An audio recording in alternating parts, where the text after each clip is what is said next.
Chapter 1487. While the stones of the Sun Divine Hall were simple and unadorned, the flames here made this place look holy and bright. It was a treasured land of immortals. Jinyu was furious. His Taoist robe, made of golden feathers, fluttered in the wind. His face was full of murderous intent. His clansmen that had come to Big Dipper had all been killed. This was a bolt from the blue. His blood rushed to the top of his head. His entire body glowed as he trembled. He pointed at Yi Fan and shouted, "Evil creature, you are so cruel. I swear I will take your life. Those who kill will be killed." Yi Fan looked at him calmly, his words calm. "For your disciple, you killed all the experts of the Crone Nest and stained the earth with blood. How cold is your heart?" "The great sage," Jinyu shouted. Yi Fan frowned and said, "If your clan did not kill my disciple and cripple his body, why would I act? You swore to take his life. The young ones could not win, so the old ones came out. From top to bottom, from the old to the young, the entire clan wanted to kill him. This child had no place to hide in this world. His blood splashed in the sky, and he had to flee with his broken body. Have you ever had a shred of mercy? Your hands are stained with the blood of the Golden Crow clan. The heavens cannot tolerate this. If you're not killed, it will anger both men and gods." Jinyu's golden hair danced in the wind. His face was twisted and frightening. Yi Fan's gaze was deep and strangely calm. He said, "If there is a heavenly law, your clan should not exist in this world. Your lives are lives, but are the lives of others not? Your face is ferocious, and your clan is cruel. As for the portion of the Golden Crows that came to Big Dipper, if your Fire Mulberry Planet insists on being enemies with my bloodline and goes to battle, I will kill your entire clan." "You arrogant." Jinyu's eyes were frighteningly red. When had the Golden Crow clan ever tasted such a blood crime? Being ridiculed like this today made him extremely angry. Yi Fan's expression was cold as he said, "I never bully others. If others respect me, I will treat them tenfold. But if anyone dares to act like a tyrant over my head, I will chop them down with my saber. I am a man of my words. If your Golden Crow clan insists on forcing my hand, then there will definitely be a battle on Huasong Planet in the future. After discussing the Tao to the death, I will make a trip there myself. Remember your own words. Sooner or later, someone will kill you," Jinyu said coldly. "Although our bloodline doesn't bully others, we don't fear challenges. If anyone dares to force us, we will dye the heavens with blood and kill them all." Yi Fan's killing intent surged as he pressed forward with large steps. In the face of his enemies, he would not speak of benevolence. That would be hypocritical. A virtuous divine lord always liked to stand on the high ground and give orders, so he could ignore it. In the process of the tit-for-tat confrontation, the two's auras rose rapidly, reaching a critical point. Neither of them dared to underestimate the other, so they used this time to adjust themselves and reach their strongest state. Meanwhile, at this moment, they even more so walked out from the Stone Palace, rushing out from the Sun Star, both arriving in outer space. It was because they couldn't move freely there. Jinyu attacked. 10 beams of divine light shot out from his fingertips, piercing through the stars. This was the Golden Crow bloodline's world-shaking divine technique. 10 split the world. Yi Fan let out a soft cry. His hair danced in the wind as he spat out a Tao diagram from his mouth. This was the Taiji, the embodiment of his sea of reincarnation Tao laws. Now he was using the divine carving technique to display it. Pop! The two collided. Although it was only a light sound, it created a terrifying shockwave. The old Golden Crow's 10 beams of divine light were destroyed, and the surrounding meteors were turned to ash. In the end, this entire star domain began to tremble. Rumbling sounds rang out like landslides and tsunamis, shaking the hearts of everyone. When everything disappeared, Jinyu's 10 fingers had been shattered and were dripping with blood. He stood in the distance without a single word, his body trembling and his face ashen. Yi Fan's Tao diagram had also been shattered, but he himself was safe and sound. His clothes were not stained with blood, and his hair danced in the wind. His eyes were clear and bright. Jinyu's mind was shaken. The human race's divine body gave him a bad premonition. This was only the Saint King realm, but he was already a match for him. If he continued to grow at this speed, he didn't dare to imagine what would happen. In the future, he would become the Golden Crow bloodline's most terrifying enemy. The only thing that made him feel at ease was that their emperor would emerge from seclusion sooner or later. At that time, he would definitely be able to sweep through the 9 heavens and 10 earths. Jinyu flapped his wings, revealing his magical body. A giant golden crow appeared behind him, as if it had been chiseled from a golden mountain. It shone with dazzling light and an oppressive pressure. The golden crow let out a long cry, shattering many of the surrounding meteors. The nearby smaller ones all exploded. It whistled through the world, causing the sun and moon to tremble as it pounced over. Yi Fan was fearless. He stood where he was and moved his arms, displaying his own technique. His palms and fingers drew out mysterious trajectories, and a precious mirror appeared above his head, dazzling and resplendent. With a wonglong sound, the precious mirror flourished with dazzling light. It rushed towards the golden crow, illuminating its golden divine feathers and causing them to fly everywhere. Clang! Then, as Yi Fan's hands moved, a celestial sword with a dragon's head as the blade and a dragon's tail as the hilt appeared. It blossomed with the most brilliant multicolored light in the world as it cleaved downwards. With a puff, the golden crow's head was chopped off.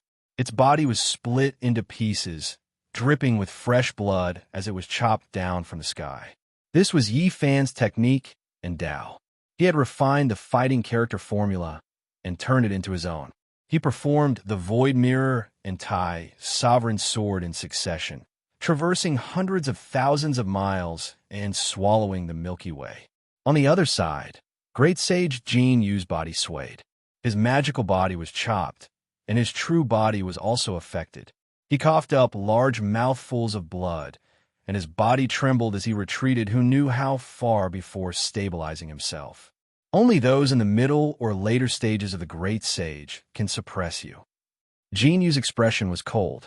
His Taoist robe was stained with blood, and a trace of cruelty flashed through his eyes. He suddenly let out a long roar, and his forehead shot out rays of light that shot into the sky. A fist-sized golden crow flew out, illuminating the dark universe. It held a special weapon and charged towards Yi Fan. There was actually a wisp of Emperor's Qi pervading the air, bringing with it an incomparably terrifying fluctuation. It was as if the entire universe had collapsed, rumbling and destroying all things. Yi Fan's expression changed for the first time. This was indeed a wisp of Emperor's Qi, and it was terrifying to the heavens. Ordinary Saint Kings and the initial stages of the Great Sage would undoubtedly be turned into dust if they were to face it head-on. The fist-sized golden crow was Jin Yu's primordial spirit. It held a precious fan, and the dozen or so golden feathers on it were too dazzling, making one feel suffocated. The divine might was emitted by them. Yi Fan instantly knew what they were. They were the divine feathers of the quasi-emperor, and they could suppress the world. They had been refined into weapons, and they were incredible. If the great sage were to face them head-on, he would die without a doubt. Jin Yu's eyes were cold, and he revealed a cruel smile. It was as if he could see the fate of Yi Fan being torn to pieces. He could only unleash the power of such a weapon with the full power of his primordial spirit. It was absolutely terrifying. However, his smile quickly froze. With a soft clang, Yi Fan pulled out a dark red killing sword from behind his back and hacked down. Boundless sword Qi fell like a river of stars, drowning the universe. Crack! The dozen or so golden divine feathers broke on the spot, and then suddenly exploded. The fist-sized golden crow primordial spirit was filled with fear. It could not escape this kind of disaster at all. Under the double effects of the golden divine feathers explosion and the sword Qi, it did not even have time to scream before it turned into dust, and its spirit was destroyed in the cold universe. Behind them, Jin Yu's real body lost its master in an instant. It stood there like a wooden pillar, and then suddenly collapsed. Following that, golden light shone brightly, and he revealed himself. A giant golden crow lay in the universe. His physical body was unharmed, but his primordial spirit had been destroyed, and only his form was left. Yifan reached out a large hand and grabbed the giant golden crow. Then he used a Taoist technique to shrink it and rushed toward the sun as if he was carrying a wild duck. Little Kay was very uneasy, but when she finally saw Yifan, she immediately revealed a joyful expression, and all her nervousness disappeared. "It's the great sage of the Golden Crow." Her mouth was round and full of surprise. Longma, the Golden Lion, the Black Bear Saint, and the others all revealed surprised expressions. In their eyes, this was definitely a great supplement, and the world's rarest delicacy. Yifan nodded and revealed a gentle smile to reassure little Kay. He led the group back into the stone hall and stepped into the formation. Immediately, flames rose and chaotic chi danced. On the other side of the formation, Yifan saw the light cocoon again. It was Duanda, who was in a deep sleep and had not woken up yet. The heaven-devouring lid was hidden in the darkness. This place had an incomplete formation of the Great Emperor level, and it was protected by the heaven-devouring devil lid. Even the great sage could not barge through. Yi Tong, little Kay was surprised. Yifan was relieved. His eldest disciple was indeed hiding here, but he was not in good condition and was unconscious. There was another person besides him, and it was little Ting Ting. He did not know how the two of them did it, but they actually passed through the incomplete formation and were close to Duanda's cocoon. It was also because of this that the great sage and Jin Yu stopped. Yi Tong sat there cross-legged, and he was wrapped in the sun's spiritual essence. He was motionless, as if he had passed away in meditation. On the other side, Jiang Ting was solemn, and her whole body overflowed with strands of extreme yin qi. They sat across from each other, separated by 10 feet. One could see that strands of vitality permeated from Jiang Ting and flowed into Yi Tong's body, replenishing his life force. In addition, the most peculiar thing was that the two of them cultivated separately.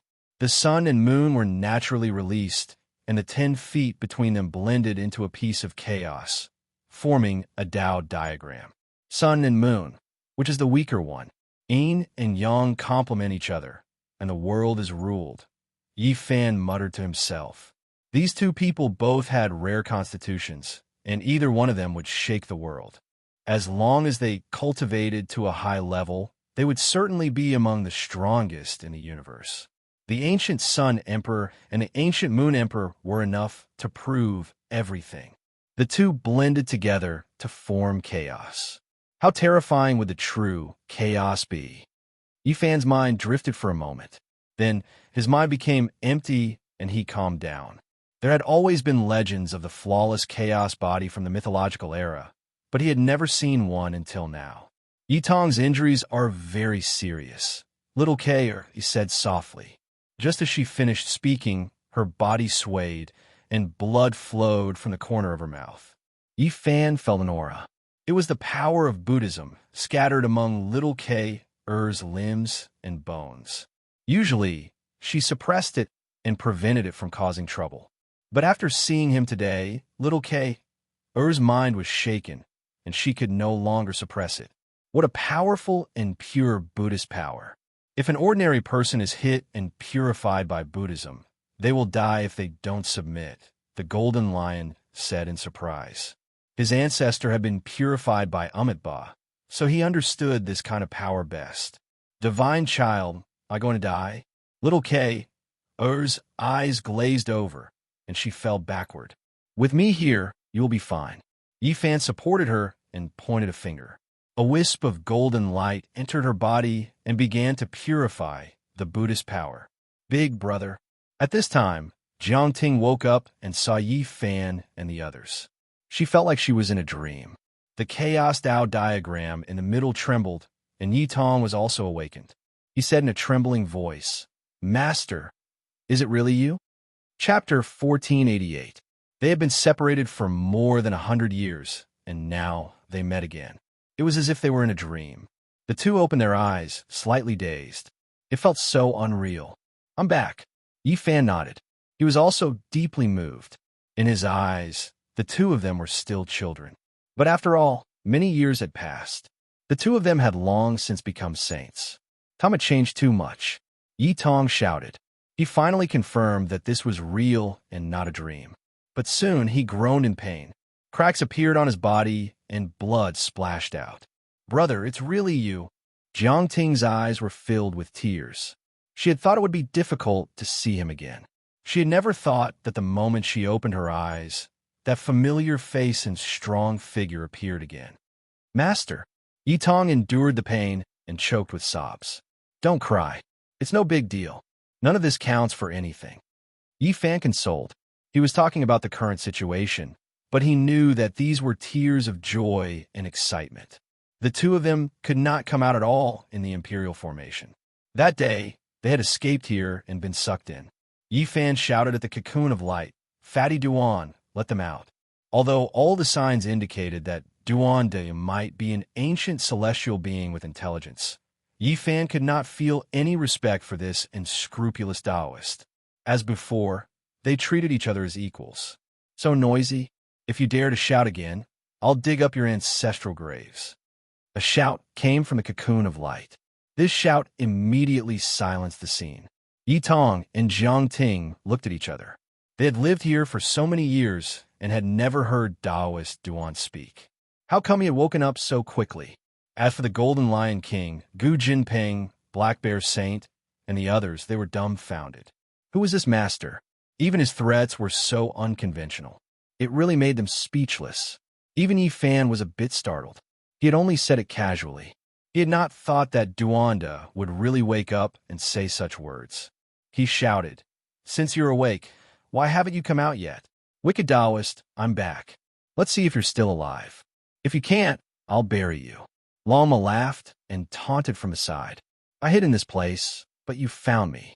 I can't live in peace, Fatty Duan cursed. The giant cocoon trembled and refused to come out. With a hum, light flashed. Yi Tong and Jiang Ting were teleported out of the Imperial formation. It was obvious that Duanda was in charge here. I can't get out of seclusion yet. I reckon I'll have to sleep for a few more years. The Immortal Ascension path is about to open, and I haven't completed my metamorphosis. If I go out, I'll definitely be asking for trouble, Duanda mumbled.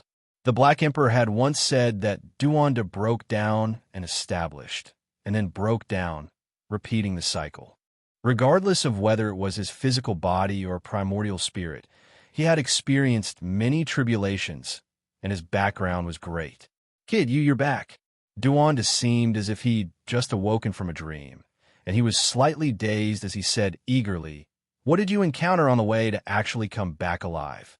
What are you talking about? Don't tell me you want me to die outside. Yi Fan replied impatiently.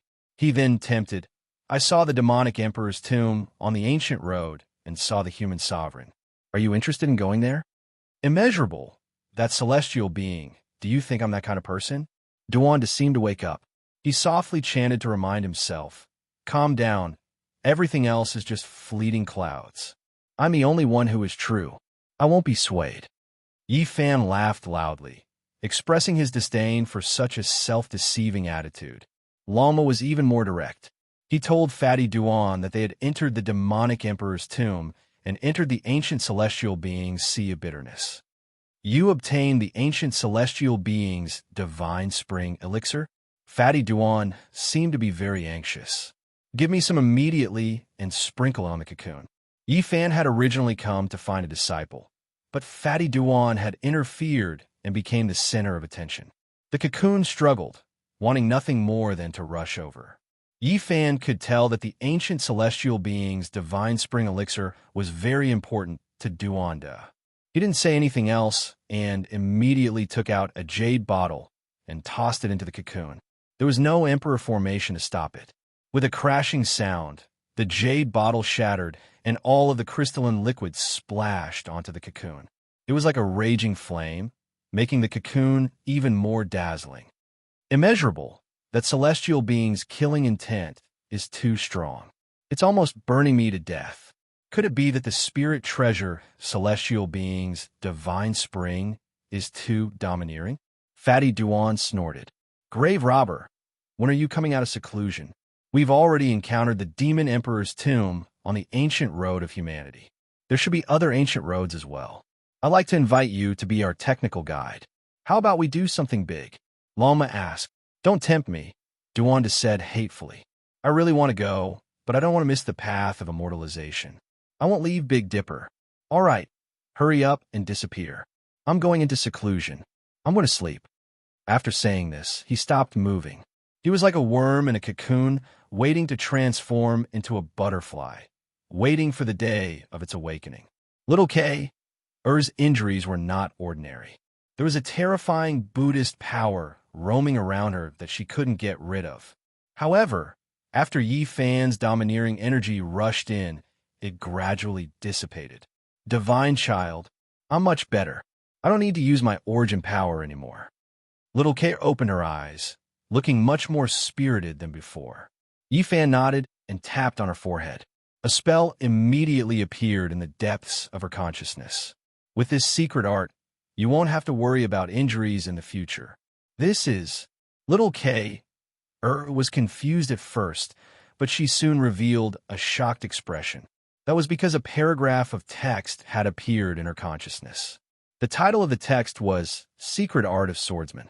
Yitong's injuries were also severe. He was cursed by the Golden Crow clan. He had tried to destroy his own body several times, but he couldn't get rid of the curse. This power had entangled his primordial spirit. Yi Fan's hands moved, and a powerful blood qi filled the air. He let out a clear whistle and instantly entered Yi Tong's body, cleansing and removing the curse. He then tapped on Yi Tong's forehead and imparted the secret art of swordsman to him. Little Kay, and Yi Tong sat cross-legged and recovered on their own. Divine power surged throughout their bodies. Big brother, how have you been all these years? Was it dangerous to compete on the ancient road? Jiang Ting asked. Concern was written all over her face, and her heart was incomparably excited. Being able to reunite with him made her feel very unreal. She was also injured, but they weren't very serious. However, Yi Fan still treated her and removed the curse power. He also imparted the secret art of swordsman to her. On the ancient road, there were bitter battles, but there were also rewards. It was an unforgettable period. Yi Fan recounted his experiences over the years. At the same time, he also asked Little Ting about her situation. Little Kay and Yi Tong had also woken up. After their old injuries were removed, they were in high spirits and many times more spirited than before. Reuniting was always a joyous occasion. Everyone had endless things to talk about as they talked about their experiences over the years. The general situation was more or less the same as what Yi Fan knew. At present, they couldn't go to the Heavenly Village because they didn't know the exact coordinates of the Outer Realm. They had lost the Black Empress, and since they were in the Big Dipper, they couldn't go back. Killing Saint Chi Luo sought justice for Yi Tong, but in the end, he was heavily injured by the Golden Crow clan and went into hiding. Dongfang Yi, Yin Yishi, and the others should be fine. They might be recuperating in the Southern Mountains barbarian tribe. What made people more worried was Hua. Several batches of people had gone to rescue her, but all of them had failed. Moreover, Li Heishui, Li Tian, and Little Kay had almost met with misfortune. They attacked the Buddhist sect and suffered heavy casualties. The waters of Mount Meru are unfathomable. Little Kay had personally participated. The Heavenly Village could also be considered extremely powerful, but they had almost been destroyed in the Western Desert. They saved my disciple. I must go and demand an explanation. Yi Fan told them to set their minds at ease. In short, his eldest disciple was safe and sound, which made him feel half relieved. Next, he began to consider going to the Western Desert to ascend Mount Meru and rescue Hua. They've gone too far. When I come out of seclusion, I'll personally meet them and dig up all the great tombs of the Buddhist ancestors and Buddhist grandchildren. The voice naturally came from the cocoon of light in the Imperial Formation. Everyone was speechless. Close your seclusion. Yi Fan stood up and led his disciples away. If you really want to attack Mount Meru and raise the Tempest Temple to the ground, inform me when the time comes. I'll go and help. I seriously suspect that there's something good buried under Mount Meru. Duanda's nature was hard to change. The world was instantly in an uproar when Yi Fan appeared in the world with little K, and rescued his disciple, Yi Tong. The strength of the human race's divine physique made all the saints fearful. He had found his disciple so quickly and destroyed the Golden Crow bloodline. Anyone would be afraid. Yi Fan did not hide his tracks. At this level, he was upright and fearless. Of course, the most important thing was to tell Li Tian, Li Heishui, and Dongfang Yi where he was so that they could reunite. You guys wait for me here. Yi Fan landed on the ground in the southern region. He raised his head and looked at the 108 mountain peaks in the distance. It was a magnificent scene. That was the Taishan sect. Yi Fan entered the Taishan sect alone and ascended to the humble peak. Weeds grew everywhere and ancient temples collapsed. It was still desolate. On a stone platform, a thin middle-aged man sat cross-legged. His aura was not very strong, and he was very calm. He was comprehending his own laws and path. Wenchang, Yi Fan called. Yi Fan, it's really you. The rumors are true. You've really returned. Zhang Wenchang opened his eyes. He was very shocked. He invited Yi Fan to the stone platform and handed him a praying mat. They hadn't seen each other for many years. The two naturally had endless things to talk about. They only calmed down after a long time. Where's Senior Li? Yi Fan asked. Master has been missing for almost 100 years. I guess he might have entered the starry sky, Zhang Wenchang said. Yi Fan started. Could it be that he would meet this old friend in the future on the Emperor's path? Wenchang, your cultivation level, great circle of dragon transformation, Zhang Wenchang replied. When Yi Fan heard this, he really didn't know what to say. He had long seen through Zhang Wenchang's cultivation level. It was just that he really didn't dare to believe that so many years had passed and the world had changed so much. This old classmate of his could actually still be so calm. Zhang Wenchang himself was very open-minded. He said, at least I'm much stronger than mortals. I can also fly in the sky and tunnel underground. It's very convenient for me to travel. In addition, the cultivation art of the humble peak is special. The suppression in the early stages is very strong. I'm prepared to spend 400 years tempering the sea of reincarnation, Dao Palace for extremes, and Dragon Transformation Realm. After that, I'll think of a way to break through to Immortal Foundation. Yi Fan had an urge to vomit blood. This old classmate of his was too calm and steady. He was actually prepared to spend 400 years in the Dragon Transformation Realm. He wasn't the slightest bit anxious. This was the essence of Li Ruoyu. Honestly speaking, when Yi Fan heard this, he didn't know how to persuade him. He really didn't know what to say. In that case, let's take it slow. Keep these well. Yi Fan gave him a bottle of life, spring divine liquid from the ancient celestial being. After that, he left behind the scroll of the great Tao of nature and passed it to him. The scroll of the great Tao of nature had once been given to Li Ruoyu. In the end, Yi Fan took it away when he became a saint. Now, it was like a cycle. Yi Fan once again sent this scroll to the humble peak. When he left the humble peak, Zhang Wenchang sent him off. Yi Fan inclined his head. Not far away, the stellar peak was still radiating with radiance. He thought of Hua Yunfei. He was precisely from there. All of a sudden, Yi Fan's expression stiffened.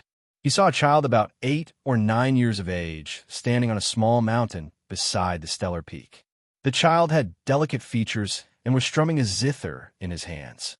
This child bore a great resemblance to Hua Yunfei. It was like the walls were carved from the same mold. Yi Fan personally killed Hua Yunfei and saw some scenes before his death. The greatest wish of this person was to return to the past, yet become a carefree zither attendant. Chapter 1489. Yi Fan walked forward, and Zhang Wenchang accompanied him as they ascended the short mountain. The stream gurgled, and green vines climbed up the walls. The fragrance of grass and the smell of the moist earth mixed together. This place was natural and pure. The terrain in front was flat, and there was a clear and translucent pool. Wild flowers were scattered along the shore, and their fragrance assailed the nostrils. A child sat there quietly. His face was filled with immaturity, as if he was thinking. He was very delicate and pretty, even prettier than a girl. His starry eyes sparkled, and he looked like a little immortal child that transcended the mortal world. Ding! He seemed to have thought it through, and a pair of delicate fingers began to pluck the zither strings. The tinkling sounds were like the dripping of a clear spring, and also like the sprinkling of moonlight. It was sweet and refreshing, making people feel at peace. Not long after, the music changed and became more and more transcendental. It was as if a banished immortal was knocking on an immortal stone. It was clear and pleasing to the ears, and the sound shook the surroundings. The entire mountainous region suddenly became clear. The area in front of the pool seemed especially tranquil, without a trace of vulgarity. Many flowers bloomed amidst the popping sounds. Birds were attracted over one after another, circling around his head and landing around the zither. They circled around him and chirped softly, attracted by the superb music. "What is his name?" Yifan asked softly. This child was very similar to Hua Yunfei in both appearance and spirit. It could even be said that there was no difference at all. Even his music was superb, and his temperament was outstanding. "Hua Yunfei," Zhang Wenchang said. The same person, the same name, caused Yifan's heart to move. Was it a similar flower, or was there something else? The name is the same, but the person is no longer the same. Zhang Wenchang explained. This was Hua Yunfei's younger brother. He was born recently, and was given the same name by the master of the Star Peak. In front, the towering Star Peak stood out like a crane among chickens. It was even taller than the other mountains. Regardless of whether it was day or night, there would be large amounts of silver-white light sprinkling down from the sky. That was the power of the stars. Ding! At this moment, the child stopped playing. A pair of black, gem-like eyes looked at them in confusion. He stared at Yifan, not knowing when they had arrived. On the Star Peak, a middle-aged man's clothes fluttered in the wind. He crossed the waves and landed on the short mountain. "Greetings, Senior Hua." Zhang Wenchang bowed. Star Peak Lord was truly extraordinary. He was dressed in blue clothes and his hair scattered about. He looked 40 to 50% similar to the Hua Yunfei of the past. His expression was calm as he nodded his head and then looked towards Yifan. Yifan faced him calmly. This person was not ordinary, but with his current cultivation base, he could naturally deal with him calmly without any pressure. Yunfei is a good child. He was grabbed by a pair of invisible hands and couldn't escape. I didn't protect him well enough. The middle-aged man was extremely sad. Yifan did not blame him. Yifan was, "Hua, Yunfei peak. I don't blame you. Yunfei want to kill you first, but you ended up like this. I have nothing to say. I only hate myself for not being able to protect him when he was young. I didn't see a child's desire, nor did I see his sorrow in sorrow," the middle-aged man said softly. This young child's name was Hua Yunfei. This was enough to explain the problem, the grief in his heart. The 8 or 9-year-old child got up and quietly walked over. He looked at Yifan and said, "Have we met before? Why we seem to know each other?" Yifan's heart skipped a beat as he revealed a look of disbelief.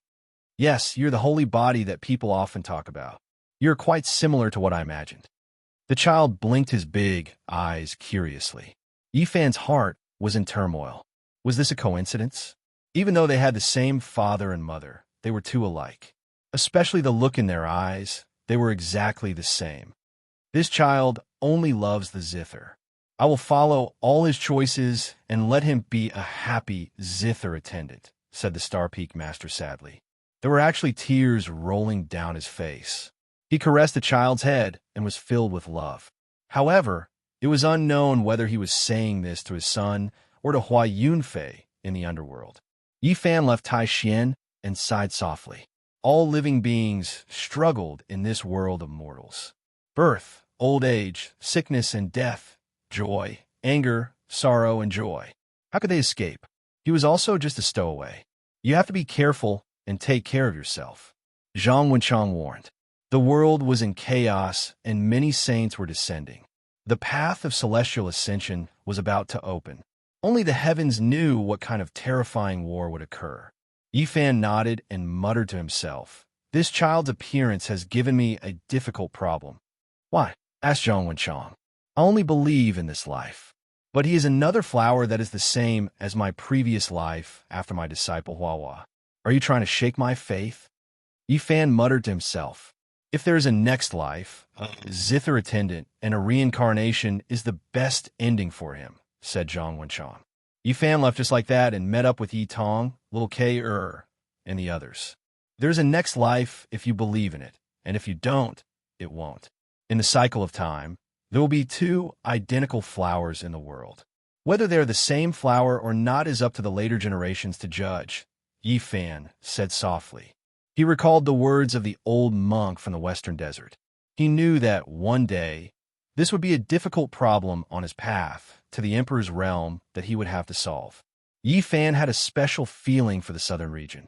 Back then, the 9 dragons pulled the coffin and fell into the forbidden area of the primordial era. He had embarked on the path of cultivation from this area. He brought his disciples and secretly came to the spirit-ruined grotto heaven. He wanted to pay his respects to Elder Wu Qingfeng. This was Peng Bo's master and the first person who had taken him in. In the past, he had visited many times. But this time, he had been away for too long. It had been more than 100 years. He wondered how the old man was doing. However, when he came here, he only saw a grave. The old man had passed away many years ago.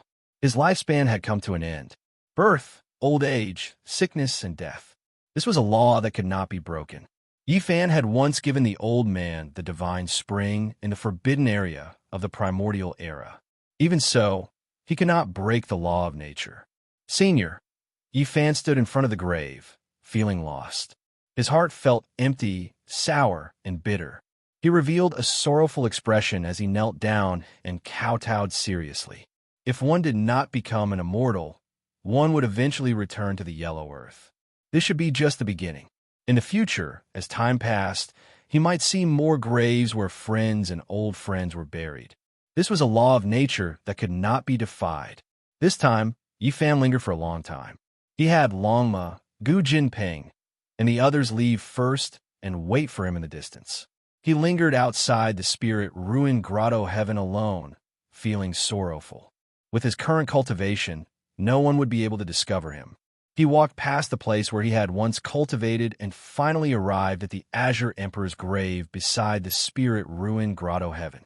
The Yang grave had already been broken. The treasure that the Azure Emperor had left for future generations no longer existed.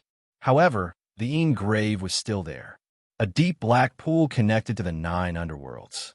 It was rumored that the ancient desolate tower had once suppressed it and carried the Azure Emperor's corpse into an even further region. Who is it? Suddenly, Yifan turned his head and seemed to see the back of an old man in front of the Yin grave. He turned into a stream of light and rushed over. However, when he got closer, he only saw that the pool was as black as ink and unfathomably deep. There was no one around, and it was empty and silent. There was nothing at all. Yifan was bewildered. With his current cultivation, how could there be someone faster than him? It was simply inconceivable. Was this a real figure, or was it an illusion caused by his uneasiness due to grief and thinking of the elder who had led him onto the path of cultivation? He stood on the spot for a long time before finally leaving. Yifan brought little K, Jiangting, Longma, and the others to the north, attracting the attention of the world. As soon as he returned, he exterminated the Golden Crow clan, causing a great storm and attracting the attention of the world. This group of people did not hide themselves and headed north. On the same day, the killing Saint Chi Luo appeared, or perhaps it should be called the killing Saint King. One of the old assassin's eyes was empty, as if a universe was opening in it. The other eye was filled with tears. "You're back. It's good that you're back." It was rare for the old assassin to reveal his true feelings. All these years, he had been exhausted. Now that he saw Yifan become an existence half a step away from the great sage, he was sincerely happy and teared up. Who said that assassins were heartless? Time had dyed their hair white. He risked his life to seek justice for Yi Tong and the others. But he really couldn't resist the great sage and almost died. Later on, he went to the western desert to save Hua Hua and almost died under Mount Meru. His aged body was on the verge of collapse. Old Saber Honcho supported his grandfather. They all had internal injuries on their bodies, but to Yi Fan, it wasn't a problem at all. Ancient Heavenly Venerable's life, spring divine, liquid sprinkled down. Specks of light flickered, and the Buddhist willpower was completely eliminated. Senior, rest in peace. I'm here, Yi Fan said firmly as he looked to the west. On the same day, Yin Yishi, Li Heishui, and the others appeared and came looking for him. The news of Yi Fan killing the Golden Crow had long since spread. Now that he was walking on the earth like this, it was naturally easy to find him. You brat, you really came back. I thought it was some bastard who wanted to trick us. Dongfang Yi was the same as before. He wore bee-skin battle clothes and was bare-chested. His bronze-colored body was strong, and he carried a wolf-tooth club. He looked like a savage. He was very vigorous and had already stepped into the Saint King realm. Just his physical body alone had the power to capture flood dragons and subdue Pongs. His masculine energy was so strong that it rushed into the sky like smoke signals. Dongfang Yi was very strong and could definitely walk unhindered among the Saint King realm. But even such a person had suffered greatly in the western desert and almost died. Fortunately, his constitution was special. After a few years of cultivation, his body had already recovered. Yi Fan laughed loudly and went forward to punch him. Yi, you owe me a divine girl. When are you going to pay her back? Li Tian came forward, still as evil as before. There are so many divine girls of the ancient race. How many have you settled? Yi Fan laughed loudly. I'm not interested in them anymore. Instead, I took a fancy to a few nuns in the western desert. They're really brilliant. It's a pity that those monks were too unscrupulous. They were all jealous of me and chased me for 300,000 miles, Li Tian said with a grimace. Serves them right. Li Tian's injuries hadn't healed yet. Needless to say, he had fallen in order to save Hua Hua. Yan Ishi's temperament was extraordinary and his appearance was excellent. Like Li Tian, he was injured, but his expression was calm and composed. You're finally back. Brother Monkey has left, and GZ has gone far away. If not for Yi Tong and Hua Hua, we would have entered the starry sky to look for you, Li Heishui said, revealing his true feelings. There's no rush. Take your time. In the future, everyone will go to the human race's ancient road. Yi Fan smiled. When they gathered again, even though there were still a few people missing, it was already quite lively. He felt waves of warmth. Everyone naturally had endless things to say. They talked about many things, but there was one thing they all agreed on, and that was to curse the Black Emperor. They all cursed that this dog was too unreliable. The waters of the western desert are deep, and it really isn't easy to attack. Our heavenly village is so powerful and prosperous, and we definitely can't be considered weak in the present age. However, we suffered a great loss in the western desert, and our entire army was almost wiped out. If we want to go west, we have to be careful. This was the common opinion of the old friends. Mount Meru was exceptionally terrifying.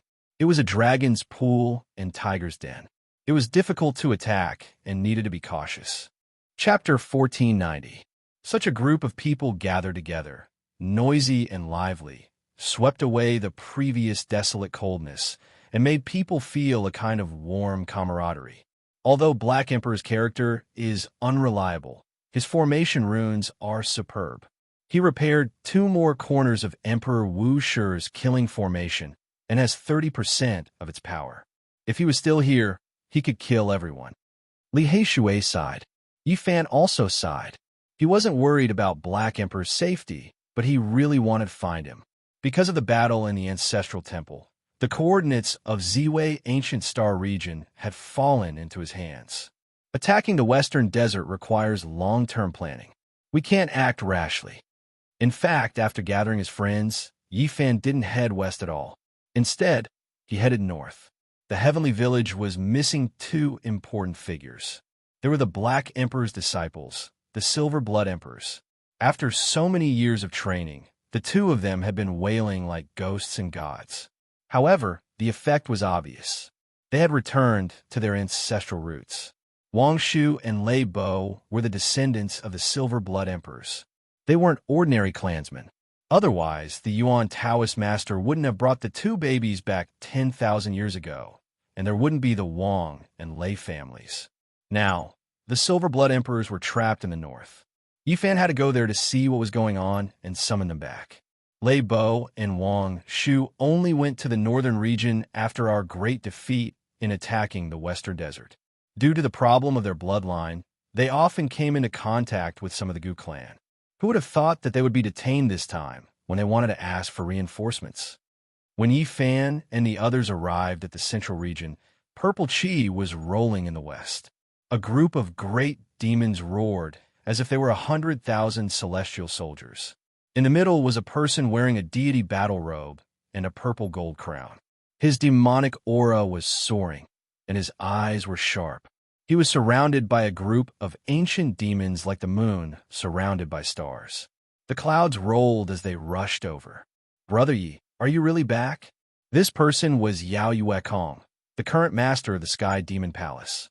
"It's me, Brother Yuekong. It's been 100 years. How have you been?" Yifan smiled. "Boring. I wanted to go to the stars to find you guys and fight with you," Yao Yuekong said. Yao Yuekong said, as the palace master of the Sky Demon Palace, he naturally had his own imposing manner. However, when he saw his old friend, he did not put on any airs. "Monster, why did you bring so many people here?" Dongfang, he asked while holding a big stick. In front of them, the faces of the group of great demons all darkened, but there was nothing they could do. These friends of the palace lord had no taboos, and only they could address him as such. "Aren't you going to attack the western desert? Bring more people this time," Yao Yuekong said. Last time, he had tried his best, but he had suffered heavy casualties and wasn't of much use. "We need emperor weapons to attack the western desert," Li Heishui said. "Everything else is useless. Go find Yin Ruyu and see if he can borrow Emperor Qing's weapon. Otherwise, we probably won't be able to climb Mount Meru. Her Highness's whereabouts are uncertain. Some people even said that she went to the outer domain. I have been sending people to search for her, but there was no trace of her." Yao Yuekong said helplessly, "You owe me 10 monsters. When are you going to exchange them?" Li Tian interrupted. "Master, when are you going to summon us?" The demons couldn't take it anymore. They left and waited for Yao Yuekong's orders. Only Yao Yuekong went with the people of the heavenly village. On the way to the Undying Mountain, Yifan looked at the Black Mountains. They stood side by side, towering into the sky, majestic and terrifying. Strangely enough, after all these years, even though there were powerful fluctuations coming from this life-restricted region from time to time, there was never a single supreme being that walked out. It was like the calm before the storm, waiting for the path of immortalization to open. When the time came, there would be an earth-shattering battle. The St. Cliff was the same, desolate and desolate, but no one dared to step on it. This era will definitely be the most terrifying era since ancient times. The 7 great restricted regions all have supreme beings of the past hibernating, every single one of them possessing exceptional ability. Yifan said to himself, whether the Big Dipper galaxy could still exist in the future was a question. Once these people attacked, the galaxy would collapse and all living things would be destroyed. The Big Dipper was a special place. It was known as the Emperor Burial Star. There were ancient emperors' formations and weapons. Under normal circumstances, it could not be broken. However, when the path of immortalization opened, many things that were impossible might not be true anymore. This is the accumulation of 10,000 eras, the accumulation from the ancient times to the present. Everything will be concentrated at a certain time in this era and explode. Everyone sighed. No one could see the future clearly. Presumably, even if the wisest great emperor was able to predict this era, he might not be able to predict everything accurately. There might be some omissions, and there might be unexpected changes. In the south, it was like spring all year round. But when they arrived at the northern region, the northern winds swept through the land. Yellow leaves fell from the various oases. It was autumn's desolation. When they weren't far from the northern region divine city, the heavenly drums beat and flags fluttered. A group of people rushed over from the central continent. Their draconic aura was vast and mighty, shocking the nine heavens. The one in the lead walked with a majestic gait. His figure was well-built and had a majestic aura. It was the great Xia Prince Xia Yiming. He wore the ancestral dragon crown on his head and the nine-dragon robe on his body. He exuded might even without being angry. Imperial draconic aura curled around his body. This was a mist formed from a peerless offensive technique. Brother Yi, it's been so many years. I missed you. The great Xia Emperor Xia Yiming had also arrived. Brother Xia, you are even more elegant than before. Your cultivation has advanced by leaps and bounds. This is worthy of celebration. Yi Fan went up to greet him. The great Xia Emperor Xia Yiming directly stated his intentions. He was willing to help them and contribute some strength. However, he also stated clearly that he couldn't use the Tai sovereign sword. That was the supreme treasure of the great Xia. He alone couldn't make the decision. The effects of using an extreme imperial weapon were too great. He needed to discuss it with the important figures of clan. He couldn't let his emotions affect his decisions. In reality, he only brought a few attendants with him this time. He didn't represent the entire great Xia divine dynasty. In the distance, there was a girl dressed in snow-white clothes. This was Xia Yilin. Her eyes were large and full of life. The little nun of the past had long since grown up and returned to secular life. The brother and sister had both come. They were deeply shocked that Yi Fan had returned from the ancient path. They came to meet him and were willing to lend him a hand. Sister Yilin, long time no see. I missed you. Li Tian greeted her passionately. In the end, she rolled her eyes at him. Good, your strength has grown. The old assassin Qi Luo nodded. Both Yao Yuekong and the great Xia Emperor had extraordinary statuses. They didn't need to do anything. Just by heading to the western desert, they would create a huge pressure. The divine city was majestic. This time, Yi Fan wasn't just passing by. He had actually entered.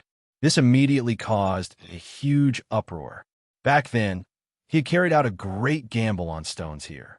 Even now, rumors still circulated. Master! Not long after entering the city, someone shouted loudly. He was panting and extremely excited as he rushed over. This was a young Taoist priest. He immediately bowed and called out Master with tears in his eyes. This was none other than the little Taoist, Master Zhangyang. He was a disciple Yi Fan had brought over from Earth. After so many years, they were reunited in the divine city. Yi Fan helped him up, feeling guilty. This disciple had been released. He had brought him to the Big Dipper Academy and taught him techniques before leaving. He hadn't given him any proper guidance. Not far away, there was another figure. He was tall and straight with a head full of golden hair. His appearance was handsome, and his eyes were filled with vicissitudes. He carried a dragon spear on his back and looked extremely valiant. He was like a god from the heavens. Everyone was shocked because this person was extremely powerful.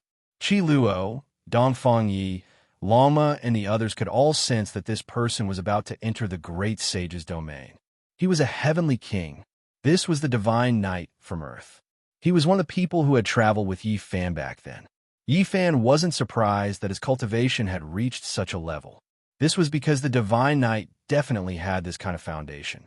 He had been suppressed on Earth for a long time. If it had been any other place, his cultivation wouldn't have been as low as the Tao Severing Realm. He had been suppressed for too long. On Earth, there was no way to take the shortcut. Vitality was exhausted, and it was almost impossible to cultivate. However, the divine knight had reached such a level. One could imagine how deep his talent and accumulation were. Yi Fan could already see that it was inevitable for the divine knight to become the great sage. Now, he could take that step at any time. He was intentionally controlling himself and hadn't crossed the tribulation. Congratulations, Tao brother. After cultivating for 2,000 years, you have broken free from the cage and finally cultivated an extraordinary Tao fruit, said Yi Fan. The divine knight wasn't good with words. He directly told him that he would go to the Western Desert with him to fight. All right, more and more people are coming. Yi, why don't you issue a proposal to gather all the heroes here and attack Mount Meru together? Li Heishui suggested. Yi Fan nodded and said, That's exactly what I was thinking. The Buddhist sects are powerful and need everyone to attack together. He wanted to create a great momentum and invite all the heroes of the world to raise their banners and attack the Great Thunderclap Monastery together. Of course, he knew that few people would actually take action. However, it would definitely stir up a storm. Many people wouldn't participate, but they would definitely add fuel to the fire. This was enough. The great momentum of the world had to make the Western Desert apprehensive. If they could surrender without fighting, that would naturally be the best. If Mount Meru was stubborn to the end, then it wouldn't be too late to fight again. The Buddhist sects of the past used their bodies to feed tigers and cut off their flesh to feed eagles. They bemoaned the state of the universe and pitted the fate of mankind, possessing great compassion. Now, Mount Meru relies on magical power and no longer cares about black and white.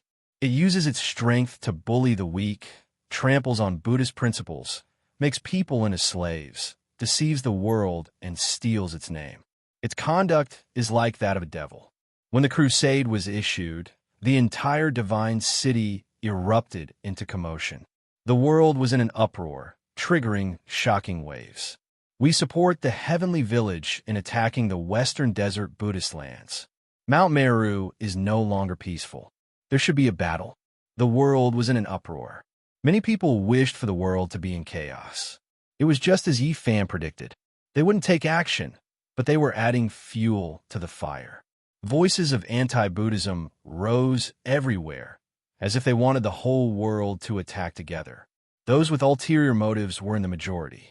They incited the world, and even the saints from outside expressed their support for the common banner crusade against the Western Desert.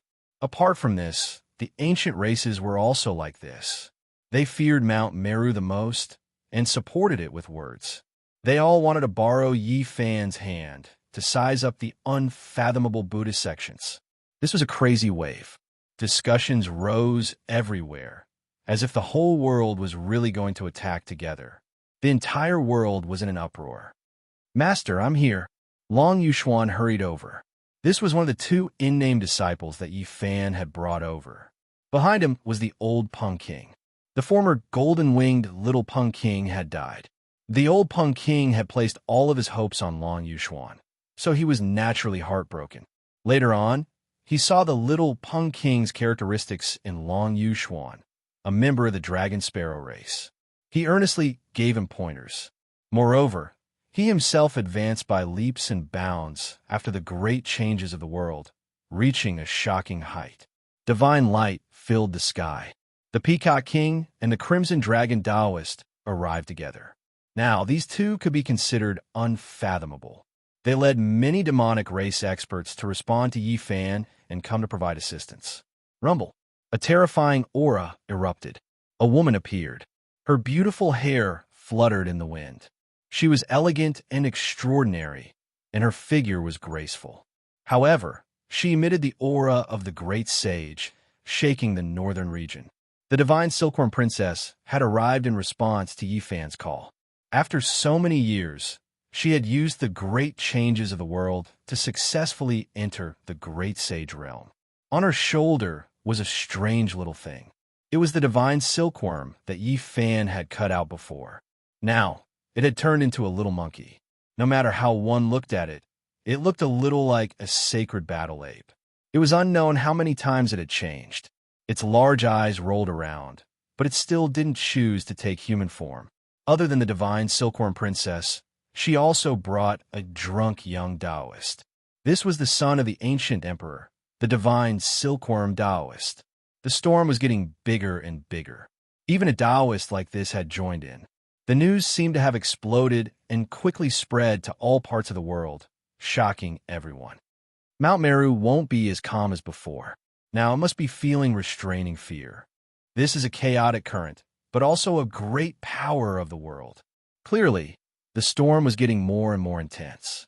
All kinds of people stood out, advocating for the whole world to fight against the western desert together and slaughter their way up Mount Meru. We've come to the northern region. Are the Silver Blood Emperors still being detained? They haven't been released. Chapter 1491. Hazy mist shrouded Huntian Lake. Terrifying ancient fish beasts would reveal their backs from time to time in the water, drawing out terrifying ripples and releasing an aura that made one tremble. This was the Huntian race's important land. Not to mention reaching this place, even approaching the outer region would result in a great calamity. The Huntian race was one of the 10 great king races and was known to be able to turn the world upside down. They were second only to the Silver Blood race and the First King race. The mountains here were majestic, and ancient peaks stood tall. The large Huntian lake rarely had any waves. It was located between the mountains and had waves of primal chaos rising from it. Even though we are strong, we don't have ancient imperial weapons after all. We must join hands to go further on the path of immortality. Only by joining hands and forming an enormous power network can we contend for hegemony in the future and fight our way into the immortal domain. The aura of primal chaos pervaded the air beside the lake. Several hundred people were sitting on praying mats, and every single one of them was extremely powerful. They gave off suffocating fluctuations. During these days, there had always been discussions and secret discussions here. It couldn't calm down. Over 100 ancient races had gathered together to discuss the future of the ancient race, as well as the various possibilities after the path of immortality opened. There were no ancient imperial races like the Primal Lake, Fire Chelan Cave, or Blood Phoenix Mountain. There were only king races. They were extremely powerful, but the only thing they lacked was an imperial weapon. They needed to join hands. All of the powerful royal clans had sent people over. They were all very serious about this alliance, wanting to form a super terrifying alliance of powers. Everyone should have heard that the human race's sacred physique has returned and is extremely powerful. The Great Lake was as black as ink. Terrifying fish beasts would occasionally splash up a few waves. The shore was dusky, and the mist was very thick. It enveloped the hundreds of people sitting on praying mats, making them look hazy. It was difficult to see everyone's faces here. They were all hidden in the mist and looked very indistinct. This added to the mysterious atmosphere. The human race's sacred physique has really grown. It's a pity that we couldn't find him back then. Otherwise, how could we let him reach this step? He should have been killed a long time ago. In the past, the ancient races had sent out many large forces to kill Yi Fan, but they didn't succeed and allowed him to escape. The most severe time, all the saints attacked together, but resulted in serious consequences. The supreme being of the human race, Gai Juyo, was killed. So what if he's back? What does it have to do with us? If he's forced, someone will take care of him. Someone said coldly, "Is there really an elder who doesn't appear? Why hasn't there been any movement yet? We should be fighting Gai Juyo to death. Let's see who in this world dares to challenge the prestige of our supreme, ancient, immortal realms." Everyone sighed softly. It was rumored that there were still old seniors of the ancient races alive in this world. But after so many years, they had yet to appear. It's a pity that the ancient imperial clans don't care about these things. They're all accumulating power and waiting to break through to immortalization. Otherwise, they would be able to wield imperial weapons and use their clan protector holy bodies. Everyone was silent. Yi Fan's return was a miracle in itself. He had fought on the ancient road and survived. This made everyone feel a heavy pressure. What about the Silver Blood royal family? Now that the human race is sacred to come back, will they give up? If there's no other way, just let those two leave. Don't force it. How can that be? We form an alliance with hundreds of royal races. We need the ancestral blood of all races to merge and the great Tao fragments to create a supreme being. These two are very important. Do you think that with so many races, we'll be afraid of a human sacred too? That's right. The ancestral blood of the Silver Blood royal family is very important. We need them to join us. We need an endless supply of blood. The scene was filled with arguments. No one could come to a conclusion. Not far away, The Silver Blood Emperors were imprisoned and couldn't move at all. We all have our ancestral planets. The Silver Blood royal family isn't really extinct. There's definitely another bloodline in the depths of the universe. We don't need these two to join us. Demon Bull King, what do you mean? Are you compromising? Nowadays, it's very difficult to enter the star region and even more difficult to find this race. Moreover, the blood might not be suitable. What's so scary about the human sacred too? With so many races, why should we be afraid of him? That's right. I heard that he will definitely fight with the Buddhist sect. Could it be that he wants to offend us before that? The scene was noisy. People had different opinions. It was noisy and chaotic. Actually, it's best to let these two go. We can get on good terms with the human sacred to let him fight with the Buddhist sect in peace. We can use him to find out the real situation of the Tempest Temple. It's best. That's right. There's a great terror in Mount Meru. In the past, there was an ancient emperor who pushed aside the fog and saw a corner of the future. He said that a great sect would appear in the western desert and shock the world on the path of immortality. However, even the ancient emperor couldn't see the final truth. Humph, I don't agree to compromise with the human sacred. What right does he have? He was just a small cultivator in the past. Now, does he need to make us fear and look up to him? Yifan arrived outside of Mount Huntian. He had learned of the whereabouts of the two Silver Blood Emperors. He had only been in the Divine City for a few days before he rushed over with his people. He didn't hide his tracks at all.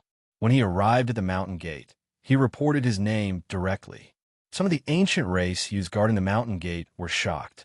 Yifan had killed ancient people and divine princes in the past. It was shocking and left a shadow in the hearts of this generation. Not good. The human sacred is here.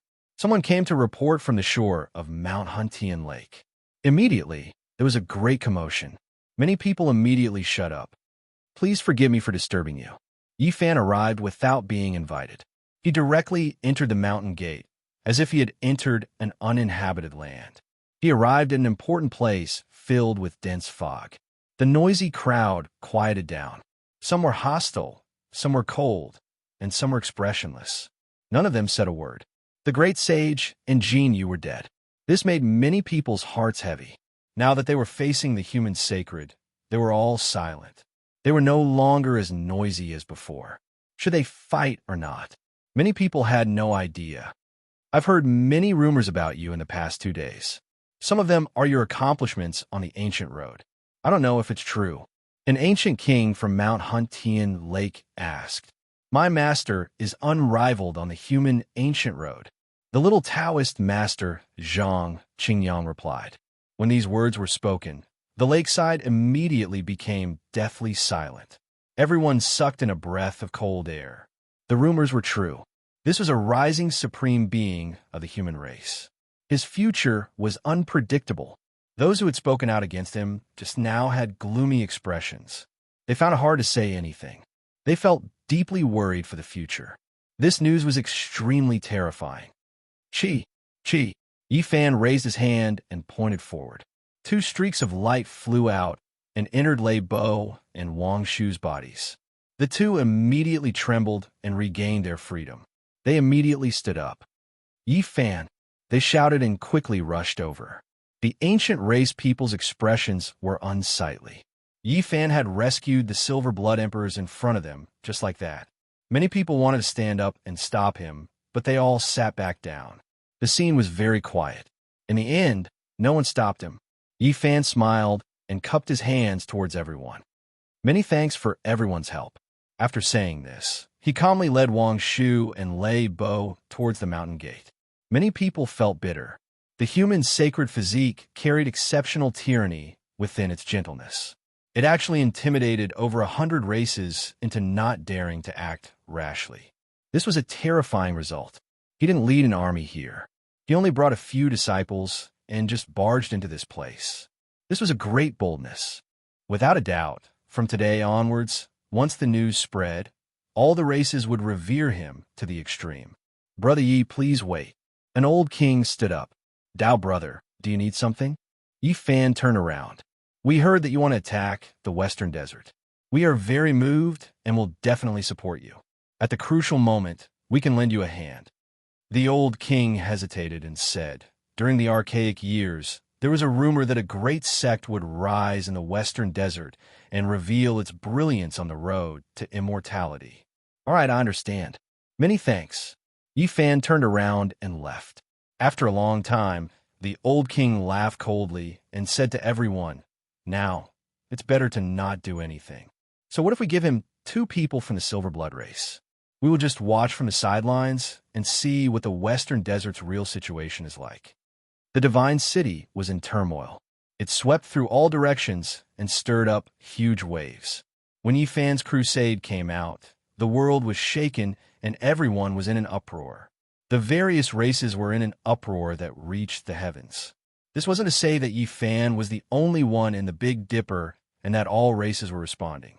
It was just that many people harbored evil intentions and wanted to use him to size up Buddhism. This was something that was obvious.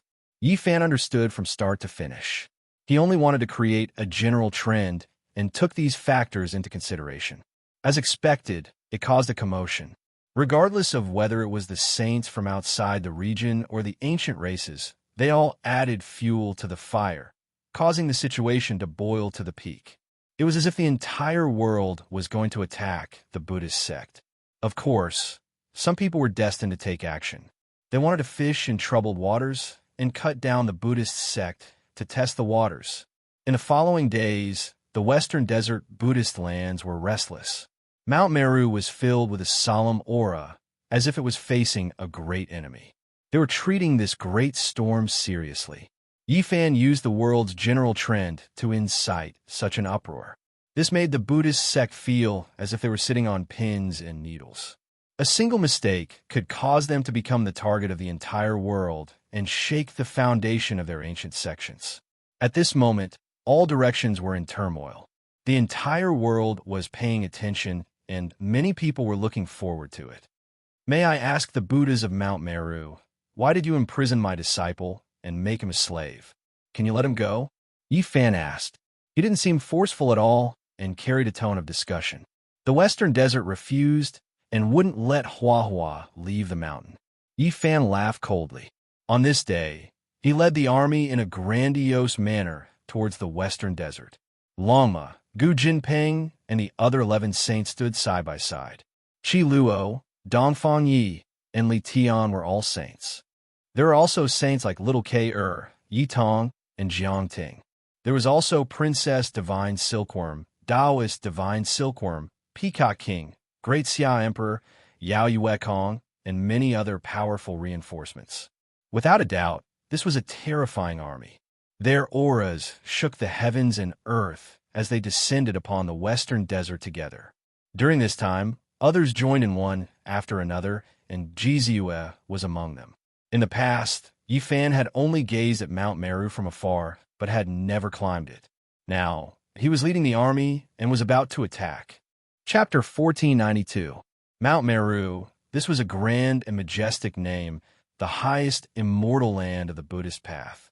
There were too many legends related to it, leaving behind endless mysteries in the world. This ancient celestial mountain was not only famous in the Big Dipper star field, but also had countless legends in the other ancient star fields. It represented the foundation of Buddhism and was of great significance. Now that Yi Fan had led his army here, he was truly facing Mount Meru. He was shocked to see its true appearance.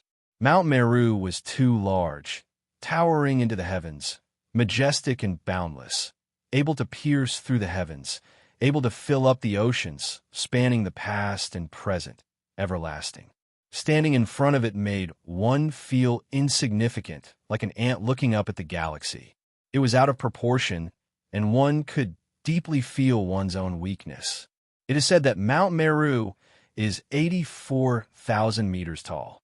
Dongfang Yi said, while holding a big stick. The barbarians felt like Bayan was facing a towering tree. A mountain was about 13,000 meters above sea level. In this way, the altitude of Mount Meru was simply an astronomical figure. Of course, its height must have been exaggerated by others. The magnificence of this mountain was evident. It could be said to be the most majestic ancient mountain in the northern Dipperstar region. There was no other ancient mountain that could compare to it. It was vast and boundless, majestic and vast. Mount Meru was only the main mountain. There were several other mountains around it, all of them similarly magnificent. There was a silver waterfall cascading down, Buddhist chants continuously sounding, making the central Mount Meru appear even more grand. The foot of the mountain was surrounded by water. It didn't seem like much from afar, but when one got closer, it was shocking. This water body was vast, and it looked like a sea. This must be the seven treasure pool, Li Heishui said. According to the Buddhist scriptures, there was a seven treasure pool in the land of Pure Land. This pool was natural and not man-made, so it was called the seven treasure pool. It was also known as the eight virtue pool because it was filled with eight virtue water. The water was sparkling and translucent, also known as the eight flavors water or the eight stabilizing water. There were 8 types of water: clear, cool, sweet, soft, moist, peaceful, quenching hunger and thirst, and nourishing the roots. The 8 virtues water was very precious, and all the pilgrims longed for it. Drinking it had all sorts of miraculous effects. It could rid one of impurities, purify one's body, purify one's soul, nourish one's 6 roots, and keep one's illness at bay. To ascend to Mount Meru, one must first cross the sea, cross the 8-merit sea. Lama called out, "Let him drink it all. Let's see how he can show off his nobility and rarity." At this point, it opened its mouth and prepared to swallow everything into its stomach. It also took out a magic tool to collect the water. However, the 8 virtues sea emitted a boundless Buddhist light and waves of deafening Buddhist chants. It immediately blocked his spell and didn't absorb a single drop of water. Everyone knew that Mount Meru was not easy to attack, but they did not expect that just the water at the foot of the mountain was so extraordinary, like an impregnable pass, lying in front of them. The main mountain stood towering in the middle of the clear and transparent sea. It was towering and enormous, grand to the extreme. Indistinctly, one could see a few grand temples situated on the mountain. As for the great Thunderclap Monastery, it couldn't be seen. It was located at the top of the mountain, 84,000 kilometers above the ground. Even with the heavenly eye, it couldn't be seen because it was blocked by the mountain. It's too vast. I can feel a vast ocean-like power flowing on the mountain. I think even without any defensive formations, I might not be able to penetrate the Buddhist power. Yin Ishi's white clothes fluttered as he couldn't help but sigh. The entire mountain was shining. Auspicious and pure psychokinesis lingered, and there was a large expanse of light rising. This was no longer an ordinary land, but an immortal's land. Layer after layer of silver radiance rose, and there was even a faint golden radiance flowing. This was the purest power of faith. It supported the mountain, so dense that it couldn't be dispersed. This kind of power was so vast that it made one's mind tremble. It couldn't be measured at all. The entire mountain had long been deified. Every blade of grass and every tree had a Buddhist nature and was thoroughly nourished by the radiance. This was the convergence of the psychokinesis of all the Buddhists in the universe for tens of thousands of years. After the accumulation of endless years, only then did this inconceivable scene appear. In the depths of the universe, many ancient lands of life had Amitabha's orthodoxy. Endless faith crossed the void, unaffected by distance, and in the end, all of it flowed towards Mount Meru. The divine realm of the other side paled in comparison to Mount Meru. The difference was too great. This was the true divine sea formed from the power of faith. At this moment, the layers of radiance were vast and mighty, filling the entire ancient mountain. It seemed dignified, sacred, and shocking. Dang! A large bell rang out, shaking the heavens. It came from an ancient temple on Mount Meru, like a scripture entering one's ears. It was deafening and made one alert. How arrogant! Is the monk of Mount Meru warning us? Princess Divine Silkworm sneered. She seemed to have a deep prejudice against Buddhism. This couldn't be helped. The victorious fighting Buddha was her husband, and after entering Buddhism, he never looked back. There were many different opinions in the outside world. The most ridiculous and terrifying one was that the victorious fighting Buddha might have lost himself and lost his true self. Amitabha, why did benefactors muster such a large force? Buddhist Pure Lands cannot endure this type of blade radiance and sword shadows. An old monk appeared, standing at the foot of Mount Meru, chanting Buddhist names. In response, Yi Fan directly took out a precious bow. This was an artifact refined on the human race's ancient road. He took out a holy bone arrow, knocked it on the bowstring, and pulled it back. It was like a full moon as he shot it out. This was a terrifying beam of light that contained Yi Fan's divine power. Accompanied by lightning, thunder, and violent winds, it directly rushed towards the old monk at the foot of Mount Meru. Rumble. It was as if the heavens and earth were collapsing. A holy bone arrow directly tore apart heaven and earth, as if it could destroy everything in its way, shattering the void in front. The old monk's expression changed. He flicked his sleeve, and the vast power of faith from Mount Meru turned into a waterfall, directly smashing into the holy bone arrow. With a pop, it exploded and turned into powder. Everyone's expressions changed. How powerful was Yi Fan? The arrow he shot out was enough to threaten the initial stage great sage, but it was directly destroyed by the power of faith. This place was too terrifying. The boundless power of faith was even more vast than the ocean, even more abundant than the starry sky. It was incomparable. Benefactor, what is the meaning of this? Using force in the pure land of Buddhism and shooting this old monk with an arrow is a bit too much. The old monk said. Yi Fan said coldly, I was shooting at your falsehood.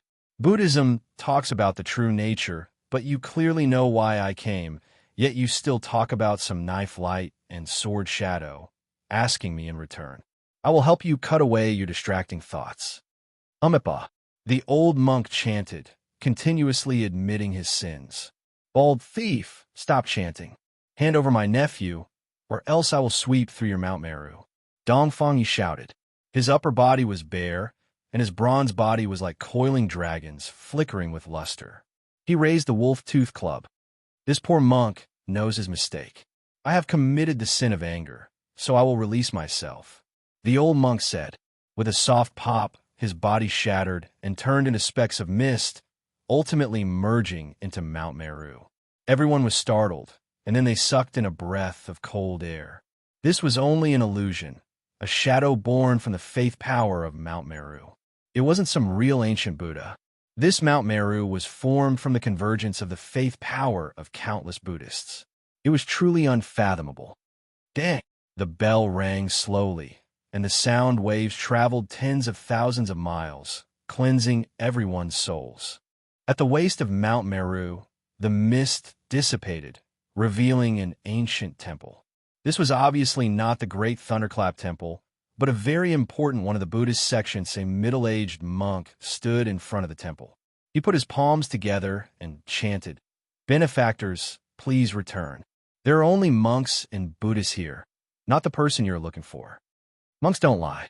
You're a Buddhist disciple, yet you speak irresponsibly. Hua is on this mountain. Why do you say she isn't here? Yi Tong shouted. He was heroic, and a blazing sun bloomed in his body. Every inch of his flesh and blood was shining. He questioned loudly, and his aura was astonishing. It was as if he was a deity descending to the mortal world. The false reputation of the past has become smoke. There is only Buddha and reason here. The middle-aged monk said. Everyone could already see that this was a real person with flesh and blood. He wasn't a pure manifestation of faith power. Stop talking nonsense. Hand over Hua and convert people into slaves. Do you think there is only Buddha and reason here? Li Tian sneered. There is no Hua in the pure land of Buddhism. Benefactor, please return. The middle-aged monk's expression was calm. If that's the case, we will break through the mountain gate and search for her ourselves. Lama shouted. Amitabha, this is a place for monks to cultivate. You have all cultivated rudely. Please leave. The monk in the middle put his palms together and said, Yifan opened his mouth and said, Buddha said that all living things are equal. Everyone has the nature of Buddha and can become a Buddha. What is the difference between us and you? We can ascend Mount Meru, so why aren't you moving out of the way? The middle-aged monk's expression froze, and he said, You are all demons who came with murderous intent. You have lost your true nature, so how can we let you in? What a joke. Who is the demon here? You suppressed my junior brother and turned him into a slave. We came to save him, but you labeled us as demons. I think you are the one who has gone mad. Yi Tong scolded. At this moment, a young monk walked down from Mount Meru. He wore a moon-white monk robe and looked otherworldly. He said, Benefactor, you are wrong. Buddha delivers all sentient beings and pays particular attention to benevolence. Today, the one who is fated to enter Buddhism is his good fortune. How can it be called suppression? Buddha enlightens the great suffering of the world and dispels all misfortune. However, what you enlighten is humans and suppress them into slaves. The difference between the two realms is too great. Greed, anger, and arrogance are all present. Amitabha Buddha established a sect, establishing a Buddhist sect. Believers were everywhere, gathering faith power. This was a type of magnanimity, but it wasn't to suppress one's will, but rather to mutually give and take. He was enlightening a great world, delivering all living things from suffering, obtaining faith power. However, he also made his believers full of vigor, their bodies light and healthy, mutually beneficial.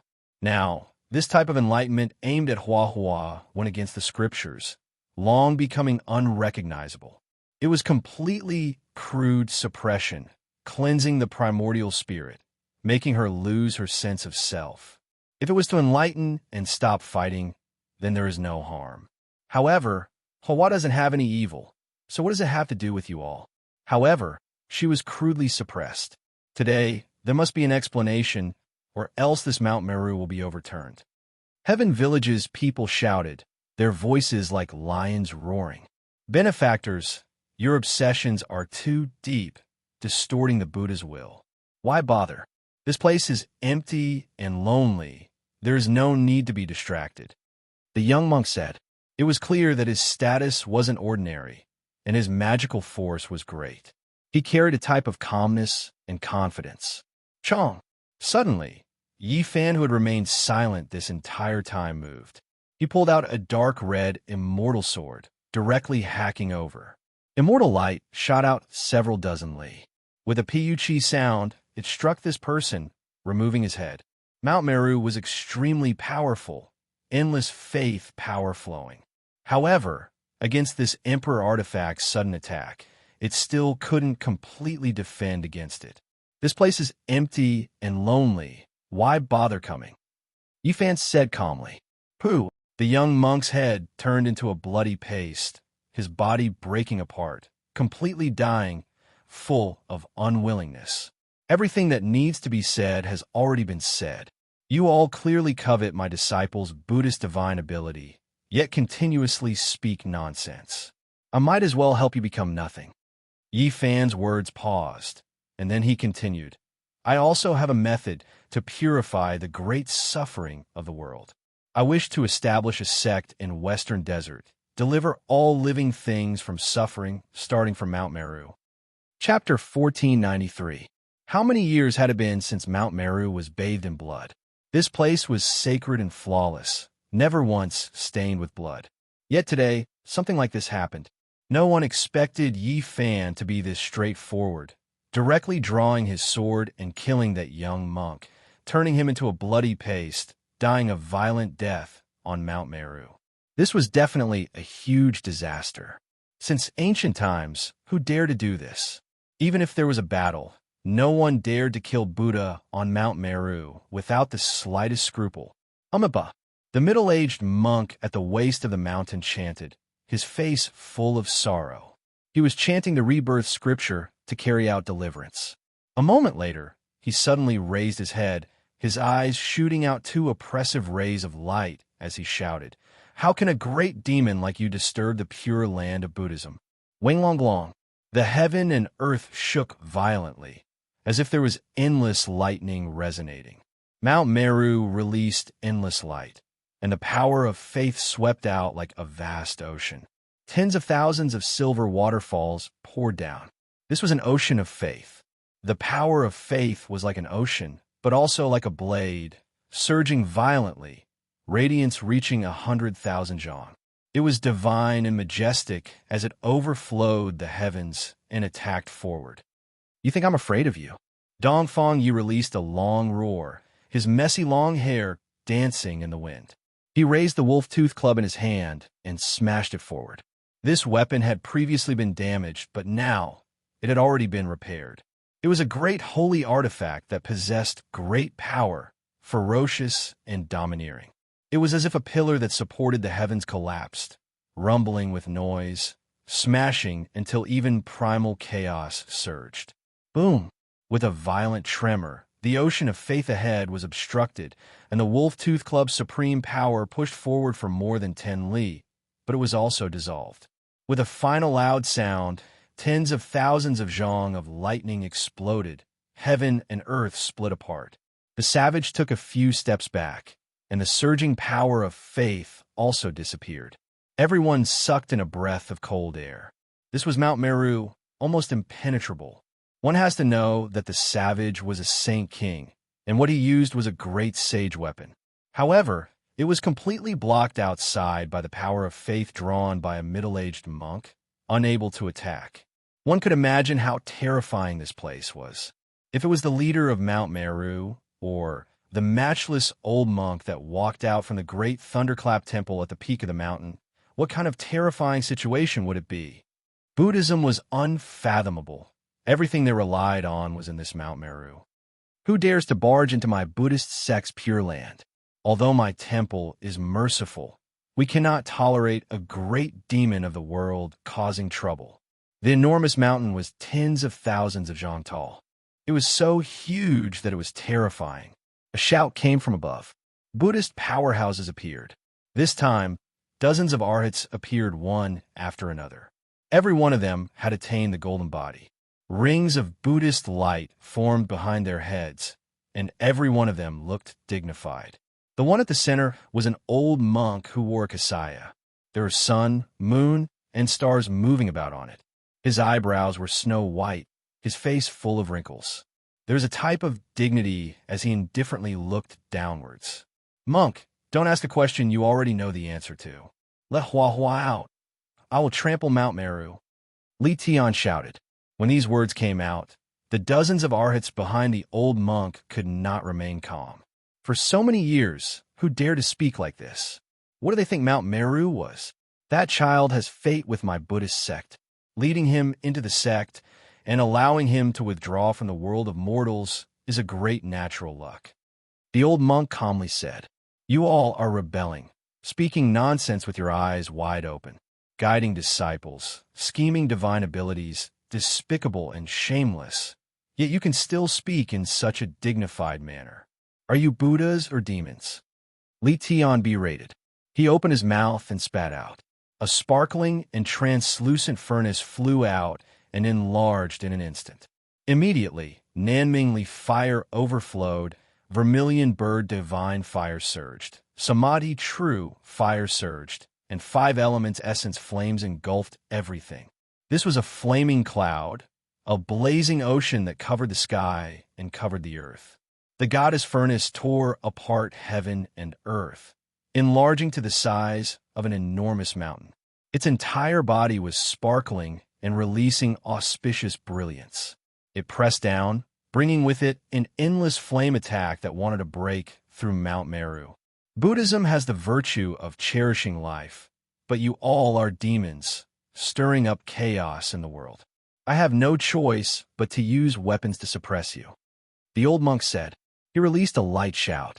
The dozens of arhats behind him all moved, each of them releasing endless Buddhist light, guiding the endless power of faith to resist the goddess furnace. This was a great collision. The goddess furnace was extremely powerful, but in the end, it was blasted flying, unable to break through. Mount Meru was too divine, like a boundless emperor weapon. With the support of so much faith power, It was impervious to all methods. It also possessed endless pressure towards the outside world. "Monk, are you really not going to let my disciple go?" Yi Fan revealed a cold smile, revealing a mouthful of snow-white teeth. Killing intent was revealed. "In this life, he is destined to be my Buddhist sect's disciple. The relationship between you and him as master and disciple has already been severed," the old monk said. He stared at the dark red killing sword on Yi Fan's back, feeling great restraining fear. "Then don't blame me for unleashing a great slaughter," Yi Fan shouted coldly. If reason didn't work, then he could only fight a bloody battle, slaughter his way up Mount Meru. Ba. Excellent, excellent. Benefactor's viciousness is too great. You need to cultivate your heart and learn to let go, the old monk advised, putting on a compassionate appearance. "Let go?" T. Longmer roared like a thunderclap, shaking everyone's ears until they felt numb. He added, hypocritical to the extreme. The expression of the old monk on Mount Meru became sluggish. The dozens of Arhats were even more dumbfounded. Who was this person? He was too vulgar, roaring at Mount Meru, speaking such malicious words. "If I can stop the war by killing and bring peace to the world, this old monk is willing to be a sinner, even if my hands are stained with blood. Ba. I will first apologize to the Buddha." The old monk chanted continuously. Then he raised his head and chanted an incantation. The entire Mount Meru became different. The silver-white holy light began to change into a golden color. Mental force surged violently, vast and immeasurable. There was a great pressure that pervaded outwards, as if a great emperor was awakening.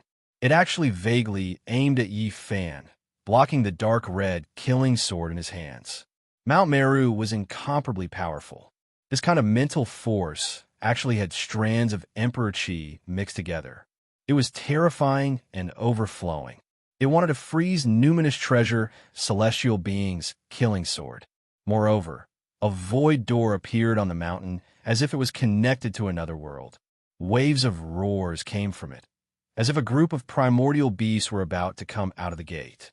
They spread out a world-shocking aura. The 8 divisions come into being, protect the Buddhist sect, and suppress the demons, the old monk shouted. A large black hole appeared on Mount Meru, and groups of experts rushed out from within. All of them had strange appearances and were definitely not humans. There were pythons, yakshas, asuras, golden-winged bird deities. All of them had terrifying auras and were mysterious and unfathomable. 8 divisions of heavenly dragons. Chi Luo's expression changed. They had seen them last time and suffered quite a bit. These were the Yakshas, Gandharv, Asura, Garuda, and other 8 divisions of heavenly dragons. They were all mysterious and powerful races that had become protectors after submitting to the Buddhist sect. The Buddhist sect really isn't good people. These should all be rare, ancient race experts, yet they were converted into followers and reduced to thugs. Who said the Buddhist sect had come into being? These were all experts. When they gathered together, they became a toppling power. When they took action at the crucial moment, they could sweep through a region. Yi Fan had long since drawn his sword and pointed it at Mount Meru. However, it was as if an ancient emperor was truly awakening there, releasing an incomparably majestic power to stop him. On Mount Meru, the 8 divisions took the initiative. All of their baleful auras overflowed into the heavens like a surging flood. They rushed down the mountain, each and every one of them shockingly powerful. They're all saints, and there are so many of them in just one division. Just how powerful is the 8 divisions? Yitong's expression changed. A long roar sounded. The ancient golden pung beside Yi Fan flapped its wings. Its golden feathers were dazzling. It spread its wings and rushed into the sky, pouncing towards the golden-winged bird divine division and unleashing a fierce attack. Honglong! It struck its wings horizontally like a clenched fist, killing several golden birds. Blood dripped everywhere, and feathers flew everywhere. This seems to be a type of fist technique. Its power is so great. Yan-ishi said softly. The people behind were moved. Great Peng King Fist. This was what the ancient golden Peng sensed when he watched Yi Fan create the celestial Emperor Fist. It stood on his shoulder and comprehended a divine ability under the Bodhi tree. At this moment, it was displayed, sweeping through everything before it. Pooh, pooh, blood splashed everywhere, and divine feathers were in disorder. The golden-winged Peng used the King Fist, killing all the bird deities cleanly and efficiently. Everyone was shocked. The old monk and the arhats on Mount Meru also changed expressions. This ancient golden Peng had reached the heavenly king realm and was about to become the great sage. Moreover, this divine ability was too powerful. A roar came from Mount Meru. Many golden bird deities rushed out from the void gate again, making up for the 8 divisions. This shocked Yitong and the others. These aren't their true bodies. They aren't the original 8 divisions, but formed from the willpower of Mount Meru, Princess Divine Silkworm said. Brothers, what are you waiting for? Follow me and kill the 8 divisions so that they can never appear again, Lama shouted. He took out an ancient tablet with the 2 words Heavenly Soldier carved on it. He activated it together with the 9-tailed Crocodragon, the Golden Lion, the Black Bear Saint, and the other 10 Saint Kings. In an instant, a violent wind blew, and a baleful aura covered the sky and earth. There were figures everywhere, and their shouts shook the heavens. 100,000 heavenly soldiers appeared out of thin air, charging forward like dark clouds. After so many years of practice, Lama and the others could truly display a portion of the heavenly soldiers' ancient tablets' divine might. These 100,000 heavenly soldiers and the great army of the 8 divisions could be said to have the same effect. They were endless and boundless, shocking the world. Blade light and sword shadows, a rain of blood, war drums were like thunder, and magic treasures filled the sky. This place was in chaos, and the shouts of war were deafening. It was as if the universe was about to be overturned. In the end, the 8 divisions dimmed, and the 100,000 heavenly soldiers also slowly retreated. They returned to the stone tablet, and peace was restored. They clearly saw blood splattering and murderous aura, but in the end, all of this disappeared. Amitabha, benefactor, you are too stubborn. You must know that the sea of bitterness has no bounds. Repent, and you will be saved. The old monk advised earnestly with a face full of sorrow. Let my disciple return, Yi Fan said calmly. The fate between you 2 master and disciple has come to an end. You must know how to let go in life. Turn around and leave, the old monk said with his palms pressed together. He stared at the dark red sword in Yi Fan's hand with extreme fear. Damn monk, shut up, Lama scolded. When he heard the other party's benevolent words, he couldn't help but want to curse out loud. There was no reason to speak of. Is this what you meant when you said that there is only Buddha and reason left in this place? Yi Fan sneered and evaluated. It is as empty as silence. At this moment, he started to step forward. He stared at the boundless Buddha light of Mount Meru and advanced against the great pressure. He held the dark red, celestial sword in his hand and pointed it at the old monk, ready to attack. Stopping the war by killing is not what I want.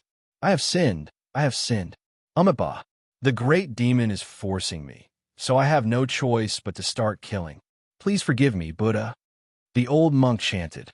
With a rumble, boundless Buddha light appeared behind him. He let out a loud roar, and the earth shook. The entire Mount Meru seemed to have awakened, and he wanted to use the power of the sect to suppress Yi Fan. Chapter 1494. With a honglong sound, Mount Meru's faith power surged. A small Mount Meru appeared behind the old monk, completely formed from spiritual force. Even though it was called a small one, it was still incomparably large compared to an ordinary mountain. It towered into the clouds, directly suppressing over, faster than everything, majestic and intimidating. Everyone's expressions changed. This was clearly a type of extreme power. Strand after strand of Emperor energy descended, leaving everyone shaken. Moreover, this mountain suppression was too ferocious. It was so large, directly crushing down. The heavens collapsed, and the earth split, almost impossible to avoid. Lama cursed out, saying, "Damned Baldy, you really are a hypocrite, full of benevolence, all for the sake of buying time to refine this mountain. Damn you." Yi Fan moved, his entire body erupting with endless radiance. He stepped on a golden formation, taking large steps forward. This was the heavenly origin divine formation, the patterns he used to support his magical force and spiritual essence. Chi, a streak of scarlet multicolored light, flew out. The long sword in his hand released a streak of resplendent, immortal light, directly hacking at the small Mount Meru. Meanwhile, he himself was also moving forward. This was a head-on clash, not only in name, but also in spirit. He couldn't cower back. It was because the old monk was definitely not the leader of Mount Meru. If even he felt restraining fear, then there was no need to continue the following battles. Yi Fan had prepared for such a long time, also raising his magical force to the peak. The two of them could be said to have used their most powerful attacks. When they collided, the world collapsed. Mountains collapsed, sword radiance shattered. It was as if a vast sea surged between the two, a terrifying great collision taking place. It was incomparably majestic. Everyone's expressions changed. Just how terrifying was Mount Meru to actually stop the attack of an emperor artifact? The power of faith was tremendous and tyrannical, absolutely horrifying.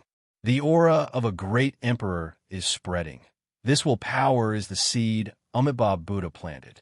After being supported by all life, it is already heaven-defying. The divine silkworm Taoist suddenly spoke. When everyone heard this, they were all shocked. The divine silkworm Taoist was drunk, in his hands a wine gourd, looking quite dispirited. This was the first time he spoke in front of others. Western Desert is deep, it is true after all. I really don't know what kind of terrifying arrangements Amitabha Buddha left behind on this mountain. Chi Luo said to himself. Everyone's hearts sunk. The sea of bitterness has no bounds. Repent, and you'll be saved. The old monk was very calm as he stood halfway up the mountain.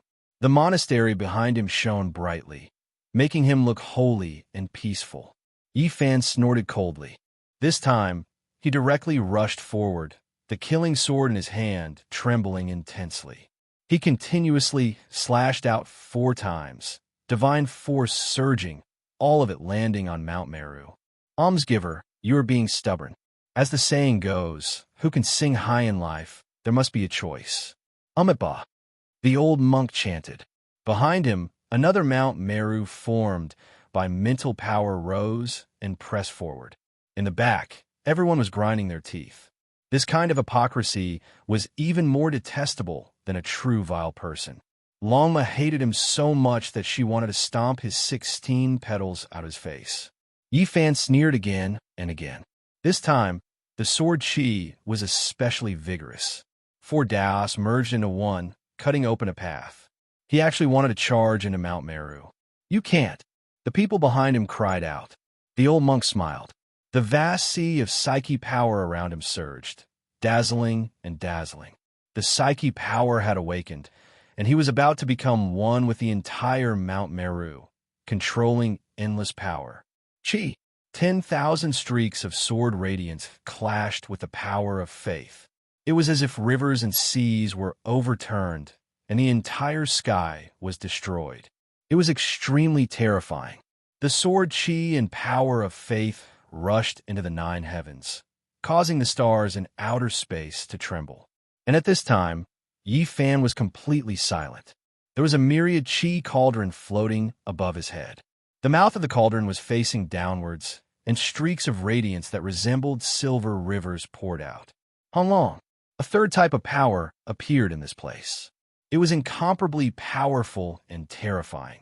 It was also the power of faith, just that it was incompatible with the one on Mount Meru. The two collided, burning intensely and devouring each other. In just a split second, a vacuum appeared in front of him, and a path was cut open. The monk's expression changed because Yi Fan rushed over with lightning speed. The immortal sword in his hand trembled, cutting through the sea of psyche power and pressing straight towards him. The appearance of the third type of power broke the balance in that instant. Yifan was forced to a certain distance, and his sword shook, about to kill the monk. During this process, his consumption was extremely great. The accumulation of so many years in the cauldron almost reached its bottom in an instant. It couldn't compare to the boundless power of faith on Mount Meru at all. Yifan didn't ascend Mount Meru, because that place was a dragon's pool and tiger's den. He couldn't enter at all. Even if the psyche power in his cauldron was 100 or 10,000 times greater, it still wouldn't work. The difference was too great. However, when he approached, the enormous mountain was right next to him. The power of faith broke the balance from before. Even though the opportunity was only a split second, for Yifan, who was proficient in seizing opportunities, it was enough. Sword chi tore through the sky, erupting with resplendent radiance. Even though most of it was neutralized, one strand still hacked into the monk's body. With a pu sound, a head tumbled down and blood splashed everywhere. No! The old monk cried out loudly, not daring to believe this reality. He was standing at the waist of Mount Meru, yet he was actually killed. This was just too terrifying. Just a split second of opening was seized by someone, and his life was taken. He only had time to let out one last cry before his body exploded and turned into a bloody mist. Yifan's body swayed, and he used the Xing formula under his feet. When the overwhelming power of faith counterattacked, he decisively retreated, and at the same time, slashed with the killing sword to block the psyche power. Master, ancient Buddha! At the waist of the mountain, dozens of arhats shouted loudly, but they couldn't change anything. The old monk turned into a pool of blood, and his body and soul were both destroyed. Good kill.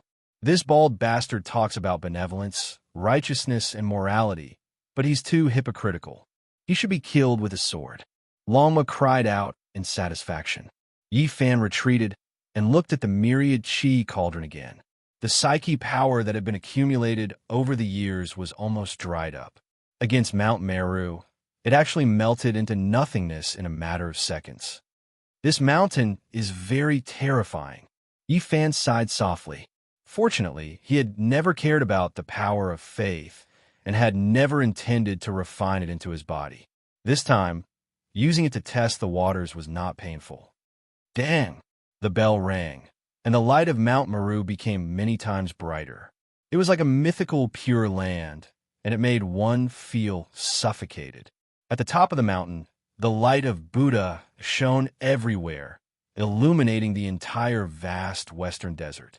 Yifan and the others retreated and then rose into the air, continuously flying upwards until they were level with the mountain peak. The ancient temple at the top of the mountain was grand, simple, and magnificent. It was like an immortal palace, and the roof tiles and ridge were dyed with a layer of holy radiance. A rusty bronze plaque hung on the centermost ancient temple. A few words were engraved on it, and they were written in strong strokes. It was Great Thunder Temple. Everyone frowned, not to mention the others, but this bronze plaque was extraordinary. It had been nourished by the Emperor's chi, and even now, there was still a terrifying fluctuation spreading out. The bell was long and deafening. It was huge, and it hung behind the Great Thunder Temple. Buddha's light shone on it, and Emperor's chi curled around it. It's not an emperor weapon, but many things have been used by the Amitabha Buddha, and some were even personally refined. It is terrifying and shocking. Everyone sighed. This Mount Meru would definitely be difficult to attack. Even with emperor weapons, they might not be able to resist. At this time, the bell stopped vibrating. The peak of Mount Meru was peaceful, and there were waves of chanting, as if the bodhisattvas and Buddhas were singing together. In front of the Great Thunder Temple, there was a withered tree. Its branches were like dragons, and it was extremely mysterious. Bodhi, immortal tree. Yifan's heart jumped, and then he understood. This was the Bodhi immortal tree's previous incarnation.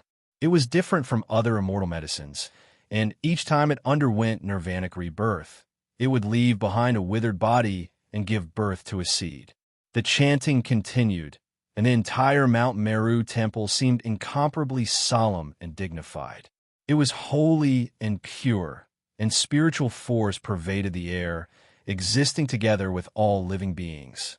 The violet gold tiles and the majestic temple flickered with a metallic luster, making this place seem even more mysterious and unfathomable. At first glance, it was imposing and majestic. Amitabha Buddha, Amitabha, Amitabha. An aged Buddhist chant rang out in the great Thunder Temple. Following that, the doors opened, and many golden arhats appeared. Buddhist light shone behind their heads, sacred and dignified. Next came the guardian Vajra and the others. The four most famous Vajra positions were actually inherited by someone in this generation.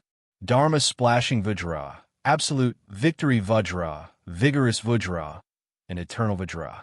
Each of them was more solemn than the last, and Buddhist chi pervaded the air. The four were incomparably tall and intimidating. Behind them were the guardian deities of the Buddhas, and the most famous were the four heavenly kings, Dhritarashtra of the east, Zenith Growth of the south, Verpka of the west, and Vasra of the north. All of them were glaring angrily, looking extremely divine and holy. The hearts of the people from the heavenly village sank.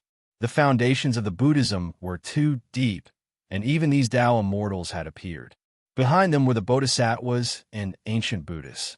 This made people rejoice because there were only a few of them, and they couldn't be compared to the ancient times. It was said that in the era when Amitabha the Great was alive, there were many Bodhisattvas and ancient Buddhists. They sat cross-legged in the heavens, and the light of Buddha illuminated hundreds of millions of miles. However, before everyone could completely relax, they immediately sank again because an old monk walked out of the great Thunder Temple. It was obvious that he was the great sage. This was an ancient Buddha. Although his aura was restrained, he still gave people an oppressive pressure. Unlike the other monks, his head was bright, and he actually had some sparse yellow hair like wild grass. His face was full of wrinkles, like a dried orange. He was very old, and his body was withered, but the hidden vitality was terrifying. It's him, great ancient Buddha Mo Ku. You are indeed still alive. Princess Divine Silkworm immediately raised her eyes.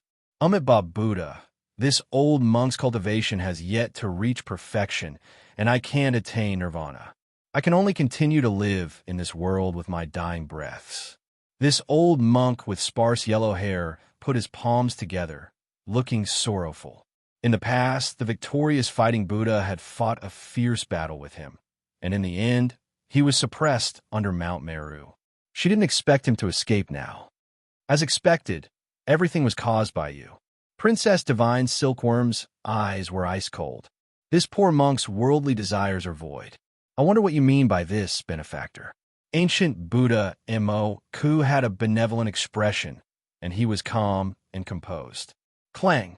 At this moment, Princess Divine Silkworm's body shone with 9 types of celestial light, and clanging sounds rang out incessantly. Piece after piece of armor covered her graceful body, and the aura of an ancient great emperor was released, causing many people to almost collapse on the spot. Even this Mount Meru shook. Ancient Emperor Battle Robe. This was the celestial robe of the ancient emperor who had undergone 10 transformations in the divine Silkworm Ridge and was invincible in the end. At this moment, Princess Divine Silkworm was dazzling, and her entire body flowed with treasure light. She was like a heroic goddess of war, and the aura of a great emperor filled the air, terrifying to the extreme. Even sages trembled when facing her. This was an irresistible aura. On Mount Meru, many golden arhats were trembling, finding it difficult to bear. However, after ancient Buddha, Mo Ku called out Buddha's name, everything returned to normal. A treasured pestle appeared in his right hand, and a purple-gold luster flowed, revealing an aura that could suppress the ages. This was a weapon personally refined by Great Emperor Amitabha, demon subduing pestle. This Tharch artifact had actually fallen into Mo Ku's hands. There is no worse news than this. Tap, tap, powerful and rhythmic footsteps rang out, and another person walked out of the great thunderclap temple. All the arhats, vajras, bodhisattvas, and ancient Buddhas bowed respectfully when they saw him. Even great sage Mo, who held the arch artifact, was the same. He was very respectful to this person and bowed half a master's greeting.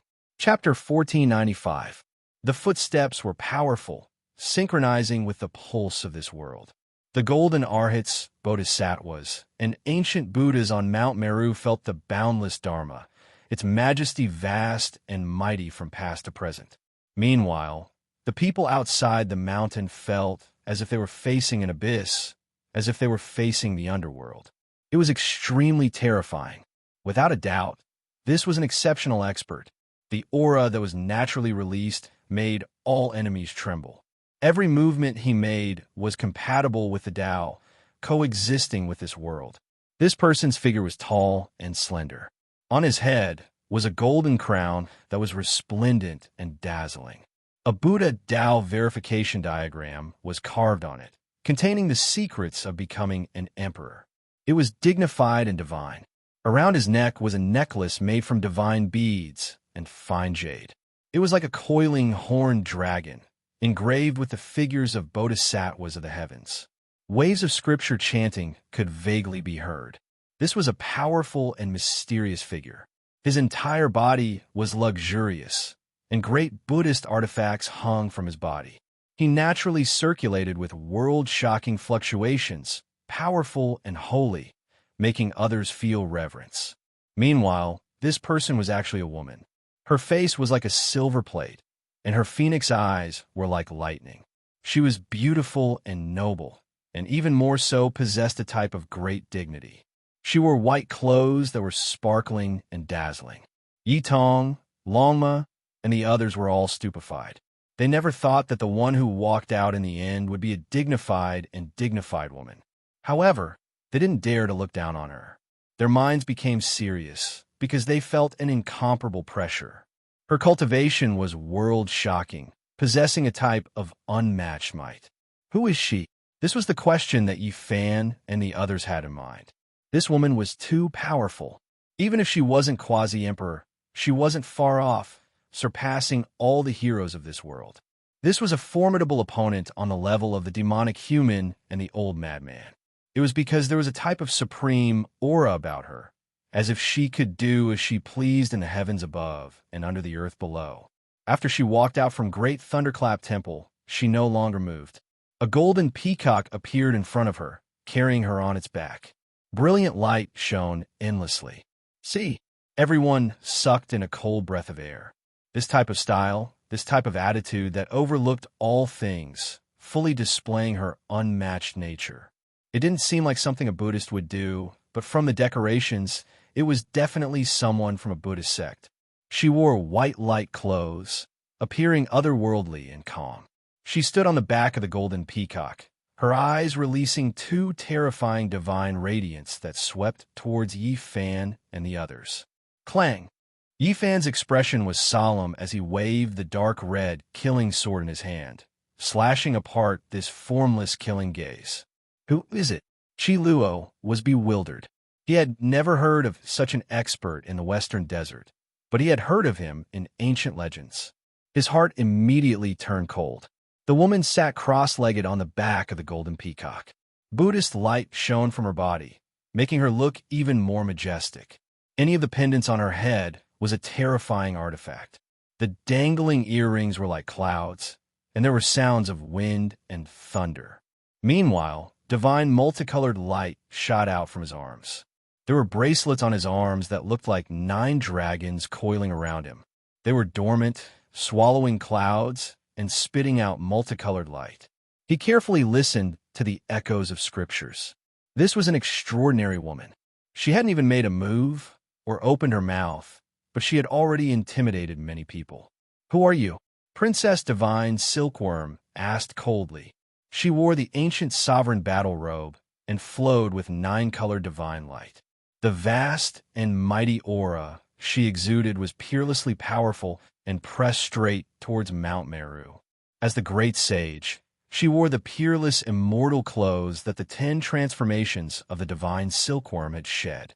She could suppress the 9 heavens and 10 earths. No matter who she faced, she had the capital to be so powerful. This is the Tao protector of my sect, Great Mamuri, the old monk Immerse said. Even someone as powerful as him, the great sage, had to pay half a master's greeting to this person. I've never heard of such an expert in the Buddhist sect. Yao Yuekong, Xia Yiming, and the others were all bewildered. Their inheritances were extremely ancient, and they had only heard of an unparalleled peacock in the ancient times.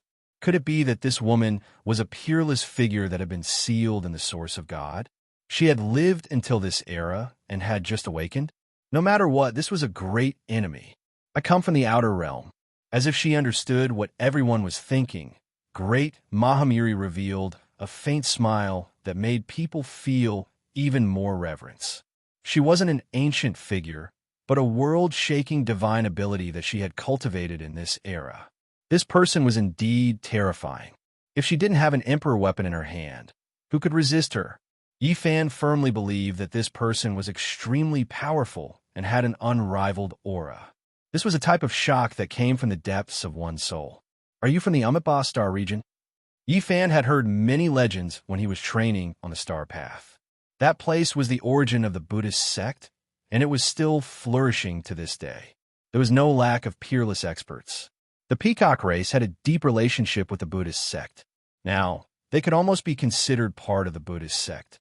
It was fine if they didn't produce any outstanding characters, but once they did, they would definitely shock ghosts and make gods weep. Correct. Great Mahamiri nodded. Her entire body radiated with boundless Buddhist light.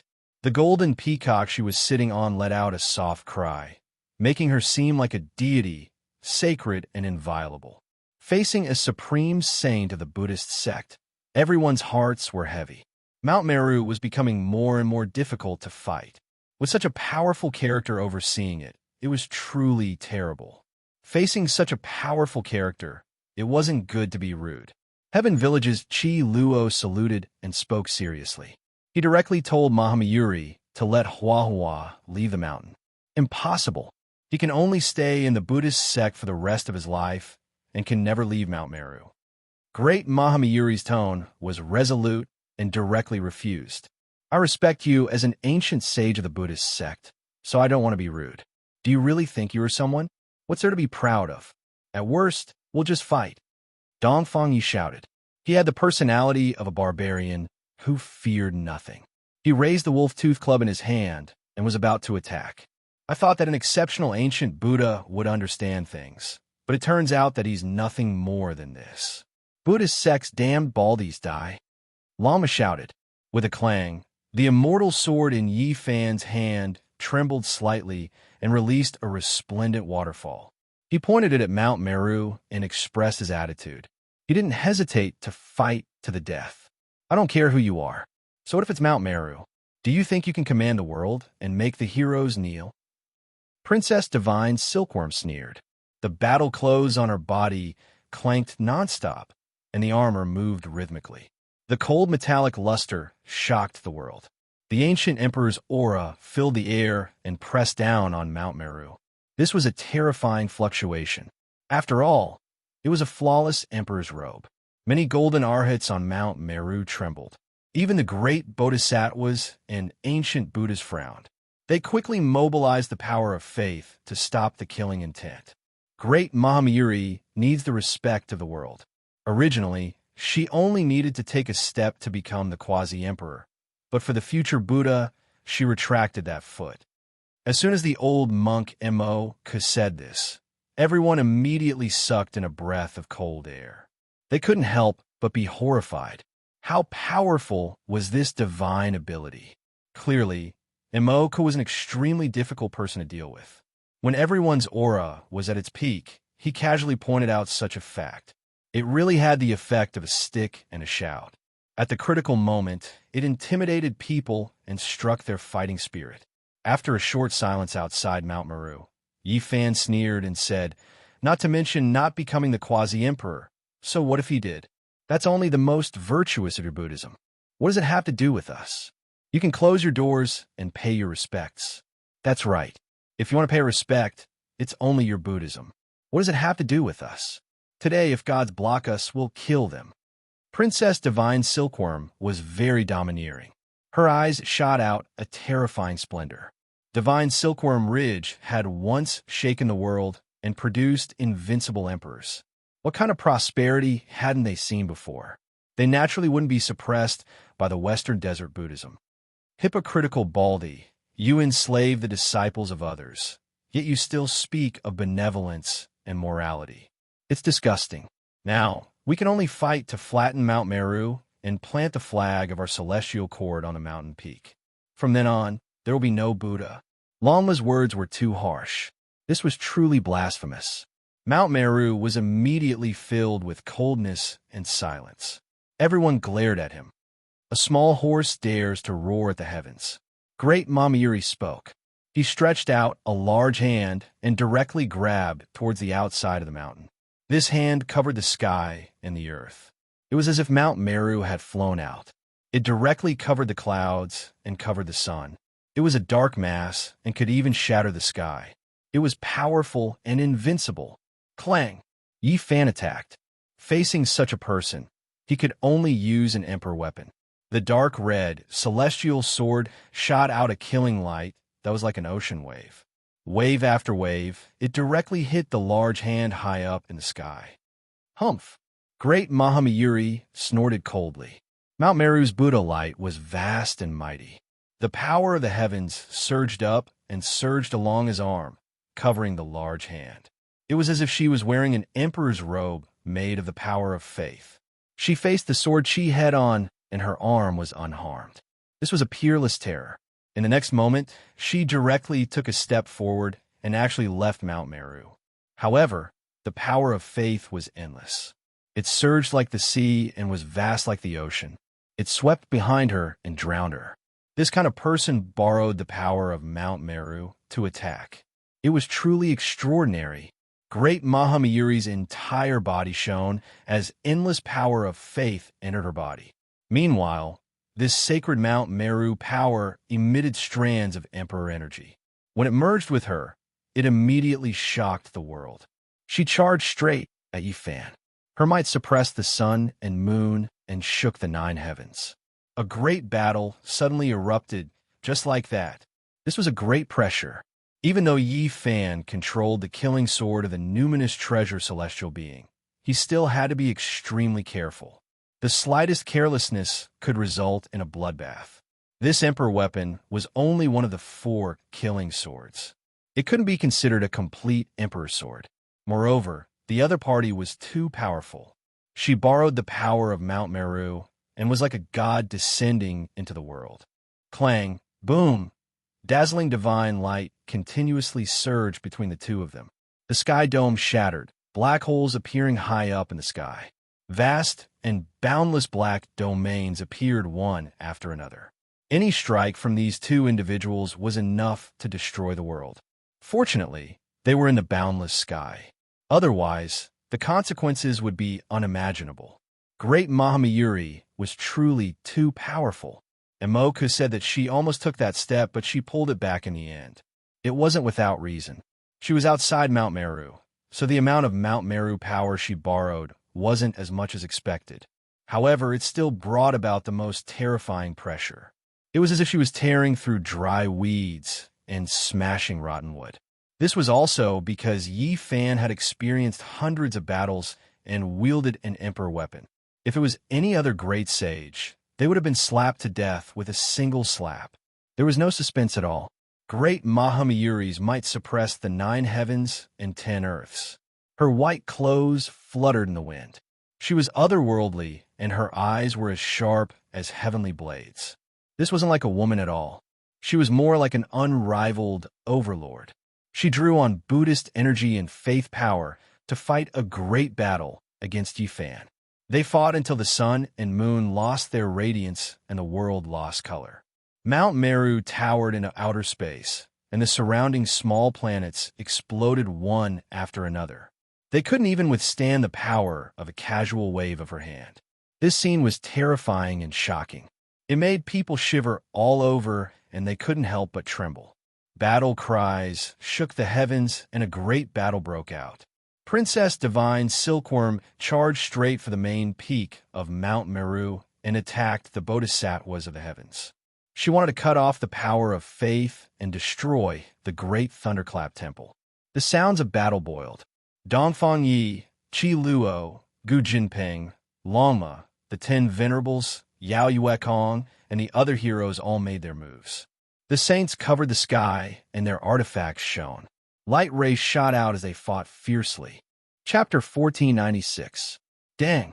Immortal multicolored light splashed in all directions. The myriad Qi cauldron on top of Yi Fan's head was almost sent flying. His body trembled violently as the killing sword in his hand slashed horizontally, finally blocking the boundless psyche power. The great Mahamayuri was too powerful and simply couldn't be defeated by humans. She fought against Yi Fan with her bare hands, pressing forward step by step with matchless divine might.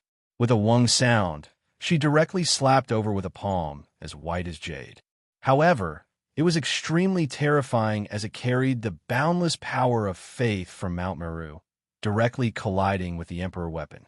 Yi Fan held his sword horizontally as golden blood surged all over his body, raising his battle prowess to the extreme.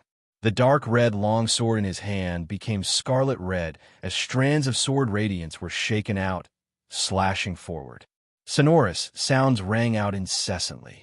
The great Mahamayuri's gaze was intimidating as her jade-white palm condensed with the power of faith.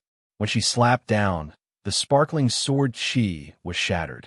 Sword Qi crisscrossed in this place as killing intent swept across 100,000 li. The two were like two balls of light dancing in the air. One wrong step and blood would splatter on the spot, destroying both body and spirit. Emperor Qi pervaded the air. Yi Fan's mind was shaken. The enemy was too powerful. She almost became the quasi-emperor. As expected, she was above the world. The great Mahamayuri formed a seal with her right hand and swept upwards towards Yi Fan's chest with astonishing might. Yi Fan continuously slashed out several sword radiances, only dispersing the psyche power when they struck the precious seal. Boom! Yi Fan let out a long roar. The long sword in his hand contained the true meaning of the celestial emperor fist, erupting with incomparable radiance. He continuously slashed forward a total of 8 times. The radiance was dazzling, and the momentum was like rushing thunder, causing the sun, moon, and stars to lose their luster. This kind of might shocked the heaven and earth and made the gods weep. Many meteorites in outer space exploded and turned into fine powder. The small planets in the distance were even more so split apart and turned into dust. However, it was precisely this kind of powerful attack that was blocked by the great Mahamayuri. Her white and flawless hands brandished the Mount Meru psyche power, slapping over and over again, forcing Yi Fan to retreat. The great peacocks might suppress the 9 heavens, his divine appearance intimidating. He was extremely powerful as he soared above the heavens. His gaze was like sword beams, clanging as he fought, becoming more and more courageous. Yi Fan's expression was solemn as he tried his best to resist. The battlefield was very far away from Mount Meru, deep in the firmament. Mahamayuri had only borrowed a portion of the power of faith, and not the entirety of Mount Meru. Otherwise, Yi Fan would have been in grave danger. The psyche power of Mount Meru was omnipresent. If all of it was used on one's body, it would be as if one was wearing an emperor's robe. This was the accumulation and precipitation of thousands of years. It was rumored that the eminent monk of the Buddhist sect stood in the great thunderclap temple, innately undefeated and invincible. Mount Meru was too tall, known as 84,000. Even though this was an exaggeration, it wasn't without reason. It towered into the boundless heavenly domain, directly entering outer space, many small planets circling around it. The battle between the two became more and more intense, but Yi Fan was retreating deep into the starry sky, far away from the main mountain, so as to weaken the influence of Mount Meru's psyche power. Without a doubt, if Ma Mayuri stood on Mount Meru, Yi Fan wouldn't have a chance at all. That would be equivalent to an existence that was about to become the quasi-emperor, killing him with a flawless emperor weapon. On the other side, Princess Divine Silkworm led her people to launch an all-out attack on Mount Meru. It was even more intense. She had a flawless emperor's robe, and 9-colored immortal light danced around her body as she forcefully clashed with Mount Meru. At this moment, the old monk Mo Ku, who was the great sage, shone all over. He held the weapon of Amitabha the Great Emperor, the demon subduing Pestle, and launched the fiercest counterattack. Battle cries shook the heavens. Mount Meru didn't show any weakness.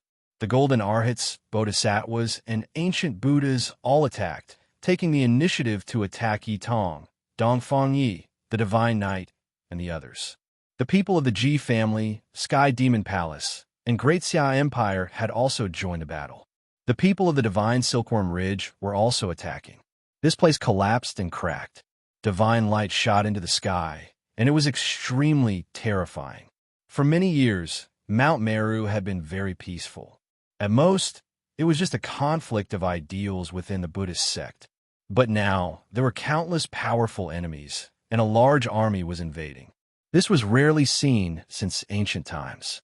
Yi Fan glanced at the battlefield on the other side. He wasn't too worried, but he himself was in big trouble. The Buddhist sect wanted to get rid of him first, and then Ma Mayuri would turn back to deal with the Princess Divine Silkworm, who was even more difficult to deal with. After so many years, there hadn't been many people who dared to see him as a weakling. But now he experienced it. The other party wanted to kill him first, treating him as prey. A hint of coldness appeared at the corner of Yi Fan's mouth. He didn't dare to be careless, but he wasn't afraid either. He used the Rho formula and went straight into the sky. He appeared above the dark sky and was a distance away from Mount Meru. Mahamayuri let out a clear cry, and Mount Meru below rumbled. Boundless psi force shot up into the sky, following her into the outer realms, causing many small planets to tremble. Although her psi force had weakened, it still allowed her to be incomparably domineering. Her killing intense sword, shocking the world. Bees easy. On the head of the great Peacock King, the golden crown she wore emitted boundless Buddhist light. Waves of chanting rang out, as though there were 3,000 Buddhas chanting, so loud that even the deaf could hear. On the golden crown, there were many vivid and lifelike diagrams. They were none other than the diagrams of Buddhas achieving the Tao. They contained the laws of heaven and earth, and the secrets of becoming an emperor. This was a terrifying magic tool, the strongest weapon of the great Peacock King. At this moment, it flew up, and the power of faith from Mount Meru drowned out the heaven and earth. The Tao tool was too terrifying. Vaguely, a Buddha walked out, pointing to the sky and the earth. He chanted sutras, and only he was supreme, wanting to suppress Yi Fan. At this moment, the boundless Buddhist power of Mount Meru surged over like the sea. It didn't decrease much because of the distance, especially when this tool appeared. It was easier for him to use the Buddhist power. The great Peacock Kings might suppress the 9 heavens and 10 earths. A cold smile appeared at the corner of her mouth as she stared at Yi Fan and then at the Divine Silkworm Princess. Yi Fan retreated again, holding the dark red killing sword to defend himself. The great Peacock King became more and more powerful. Buddhist light shone around her. She was graceful and luxurious, and the golden crown could crush the ages. She kept closing in, suppressing with the massive psi force of Mount Meru. At the same time, she took off an arm bracelet. It was translucent and dazzling, comparable to a diamond chakram. It shattered the sky, and with the power of faith, it destroyed countless meteors and went straight for Yi Fan. The situation had reached the most critical moment. The great Peacock King launched a thunderous attack, wanting to quickly finish off Yi Fan. This was because she didn't want to be too far away from Mount Meru, as her psi force would decrease as the distance increased. Suddenly, Yi Fan put away the myriad chi cauldron, and a rusty green copper cauldron appeared. It was broken and appeared above his head. with a rumbling sound. Under the tremendous pressure and the will force that contained Emperor energy surged over, the damaged green copper cauldron revived. Its entire body shone, green and sparkling, almost translucent. Immortal multicolored light shot out, releasing undying radiance. All the pressure that Yi Fan endured was blocked. A cold light shot out from his eyes, and he pounced forward with the dark red killing sword in his hand, going straight for the great Peacock King. Clang! Divine light suddenly appeared, and the sword chi was like a rainbow. Yi Fan slashed out and cut off an arm bracelet. The great Peacock King's body shook, and she couldn't help but let out a long cry. This was a very important tool to her, and she didn't expect it to be destroyed just like that. There were still a few arm bracelets on her arms that had been refined in pairs. It wouldn't be perfect if one was destroyed. What was even worse was that the power of faith was swallowed by the green copper cauldron. Even the golden crown was in danger, and the Buddha's Tao attainment diagram that had just appeared dimmed. Yi Fan raised his sword and slashed straight at her most powerful tool, the golden crown. Clang, clang, the great Peacock King threw out the last few arm bracelets. They were all sparkling and resplendent, and they collided forward to block the sword chi. However, at this time, Yi Fan not only had the immortal sword in his hand, but also the green copper cauldron. The two emitted light together, and their auras became many times stronger. Their whole body was like a celestial furnace that smelted all power and pressed forward. Crack! The power of faith retreated, and the few arm bracelets were cut off and turned into fine powder. The great Peacock King could only hurriedly put away the golden crown. She rode on the five-color divine light and disappeared into Mount Meru. Yi Fan chased closely from behind. He used the row formula to the extreme, and the Emperor's sword in his hand was raised to slash at the great Peacock King from behind. Boom! After all, they weren't too far from Mount Meru. As soon as the great Peacock King approached the peak, she mobilized all the power of faith and blessed her body. It was as if she was wearing a true emperor's robe. Compared to before, she was countless times stronger. Her pure white clothes were torn apart by some fluctuations during her retreat, and a pair of forearms were revealed. This made her expression incomparably cold. Everyone was shocked. The great Peacock King was invincible, but she was chased back by Yi Fan. This made everyone horrified. Dzuns, Immortal Ascension Cauldron.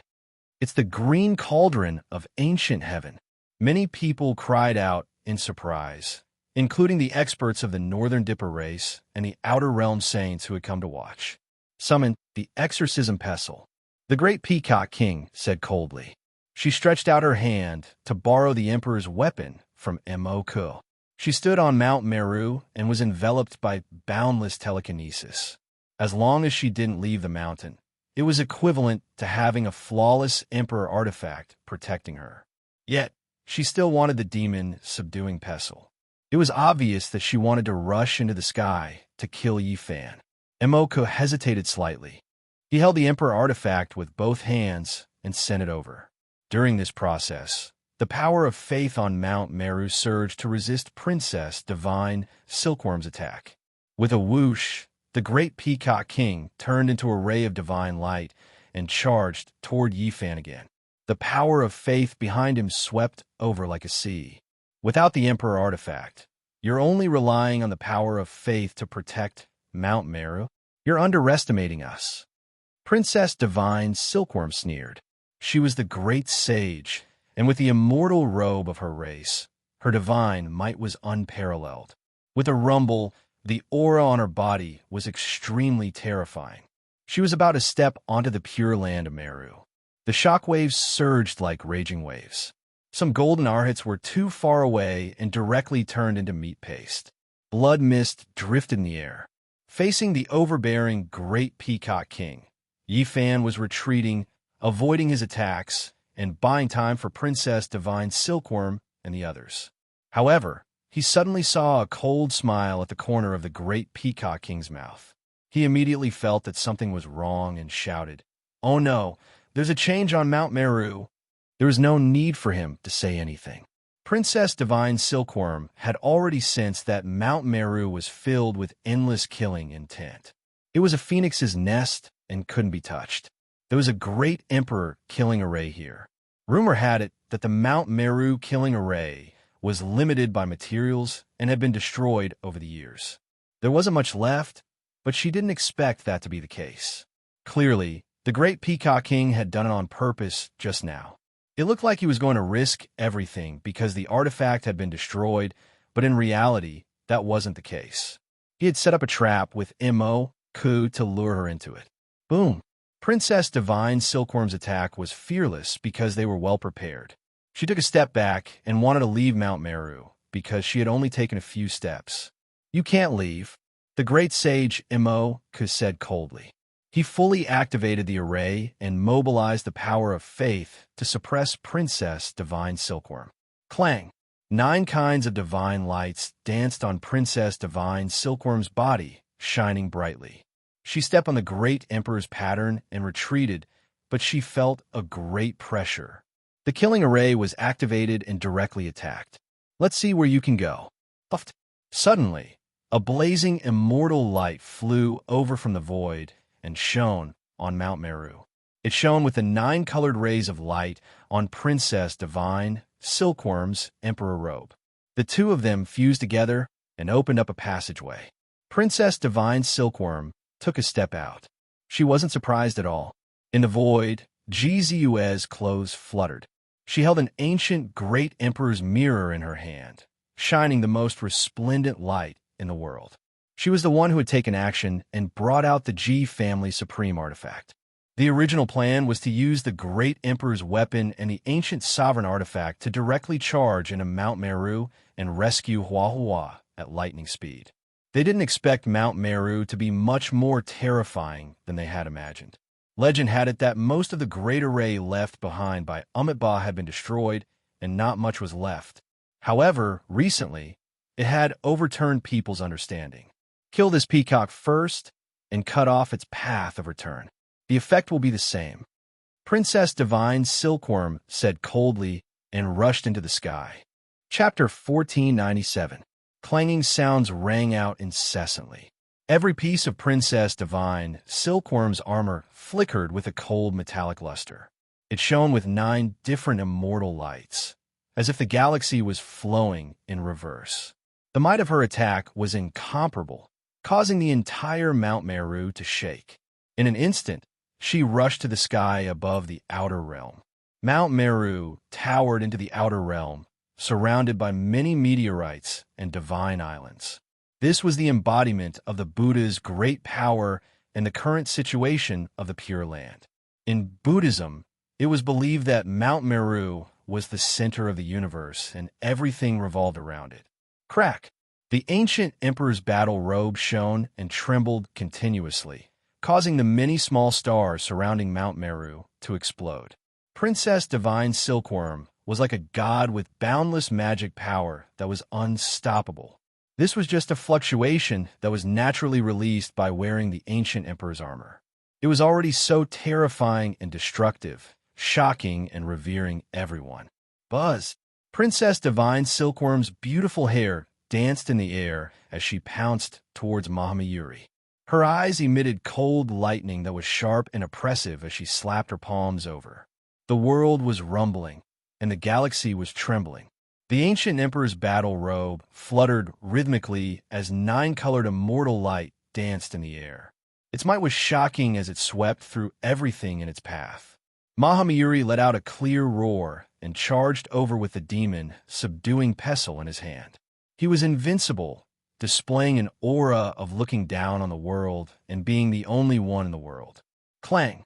The demon subduing Pestle emitted boundless Buddhist light and collided with a 9-colored immortal light emitted by Princess Divine Silkworm's hands. It was like 2 metal stars colliding, producing flames that caused the universe to tremble. This was an invincible might. It was the most terrifying confrontation, causing the hearts of all the saints to tremble. Their legs trembled, and they almost couldn't stand. A few streaks of blood splattered. These were the saints who had infiltrated the universe with ill intentions and were waiting for an opportunity. They hadn't expected these two women to be so powerful. They had killed their way here and shattered under the fluctuations of the Emperor weapon. The two women were like lightning, making all the heroes sigh in admiration. Their beautiful hair fluttered in the wind, and their eyes were as sharp as heavenly swords piercing through the universe. They spread their wings and soared into the sky. Boom! The great Mahamyuri smashed down with his demon-subduing pestle, tearing hundreds and thousands of large cracks in the universe. Dazzling rays of light exploded in all directions with the point of destruction as the center. The divine silkworm princess faced the enemy with both palms, slashing over like two heavenly blades. The two collided violently. Divine waves were boundless, and the divine sea was boundless. This was a great collision of the extreme path. Bang! Mahavira Mahamyuri's realm was profound, and he had the ability to seize the fortune of heaven and earth. The demon subduing pestle in his hand pressed down, and at the same time his right leg swept out. Behind him, a vast amount of Mount Meru's power covered the sky and the earth, pressing forward. Amidst the rumbling, Mount Meru trembled, as if an ancient great emperor was resurrecting, emitting a terrifying and monstrous might. This leg was slender and perfectly straight, appearing extremely elegant under the spotlessly white light clothes. However, right now, it was murderous and seizing one's soul. Vast and mighty Buddhist power was wrapped in endless radiance as it descended.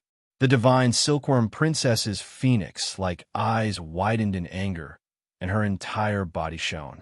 The ancient imperial battle robe clanged and vibrated violently. A pair of divine wings stretched out from her back like the divine wings of a phoenix, tearing apart heaven and earth. Clang! She was like a phoenix spreading its wings, dazzling and resplendent. A pair of divine wings tore apart the endless power of faith, sweeping forward to resist the great enemy.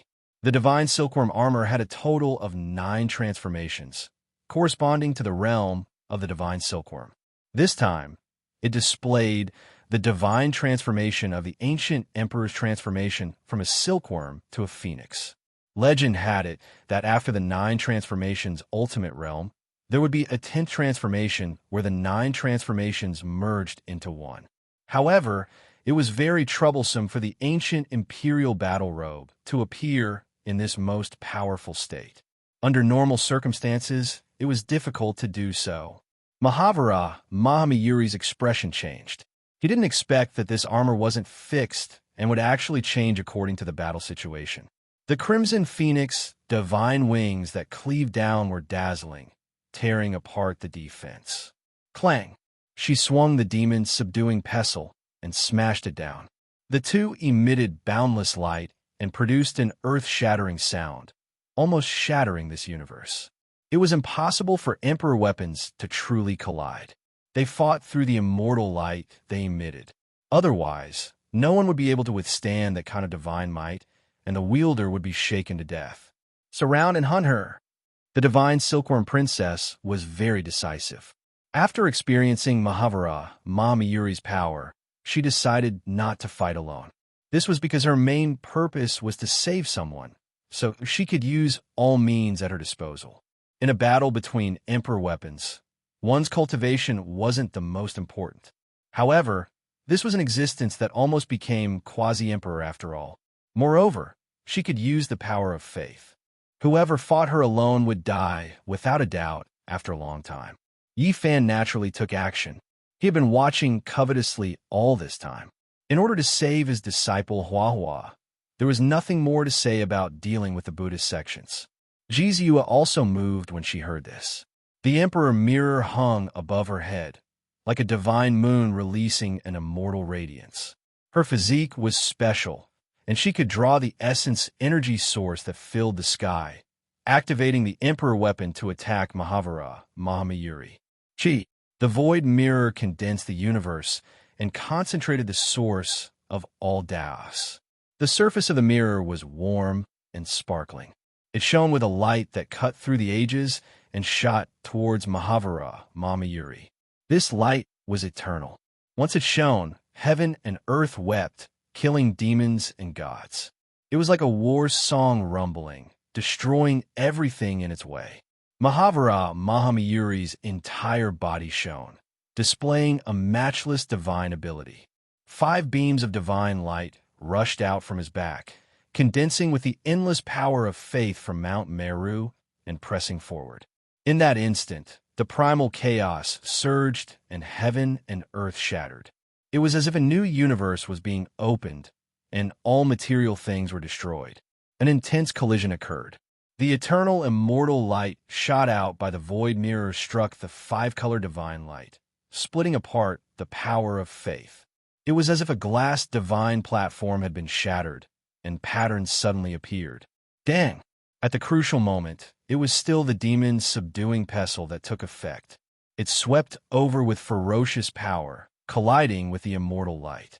Immediately, boundless Buddhist light swept across the starry sky, causing the universe to tremble. They were too far away from Mount Meru. Even though the power of faith was endless, it wasn't as terrifying as standing on the mountain. It couldn't block the Emperor weapon's attack. This was a shocking battle. All the saints were shocked, and the 10,000 ancient races trembled. No one would have thought that so many Emperor weapons would be used in this battle. It shook the world. Boom! Mahavira Mahamayuri roared, and the golden crown on her head shone with resplendent light. The Buddha Tao attainment diagram circulated as if it was about to come back to life. She held the demon subduing pestle and went straight for Jizue. Buddhist light shone, as if all the stars in the sky were pouring down. Princess Divine Silkworm went forward, waving her divine wings and hacking down to block this unparalleled magic power. Jizue herself wasn't afraid either. Her fine black hair fluttered in the wind, and her beautiful and moving face shone with astonishing brilliance. Her white teeth bit her red lips, and her hands formed a seal. The Emperor mirror on her head became even more resplendent, becoming one with the universe as it pressed forward. Everyone couldn't help but sigh. The Ji family was extraordinary indeed. Not only did they send their holy daughter here, they even sent out their void mirror. This was a huge move. One had to know that regardless of whether it was the Xia imperial family or the Jiang family, although they had sent out some of their family's experts to help, they couldn't use Emperor weapons. This was because the implications were too great. The Ji family dared to do this, not hesitating to go to war with the Western Desert Buddhism. They were staking it all on one throw, tying them to their clan's war chariot. This required great courage. Everyone knew how terrifying the Western Desert Buddhism was. Since ancient times, very few people dared to attack them. Shocking immortal light appeared, and the battle in the sky became more and more intense.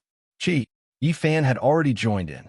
A shocking sword radiance slashed down, forcing Mahavira Mahamayuri to use the demon subduing pestle to defend. At the same time, she quickly descended towards Mount Meru. She faced 3 people at the same time, and even with Emperor weapons in hand, it wasn't enough. She didn't have enough faith power, so she had no choice but to retreat. Chong! The cauldron on Yifan's head shone with green light, protecting him as he rushed forward. He raised his sword and slashed down. The mountains and rivers lost their color, and the sun and moon lost their light.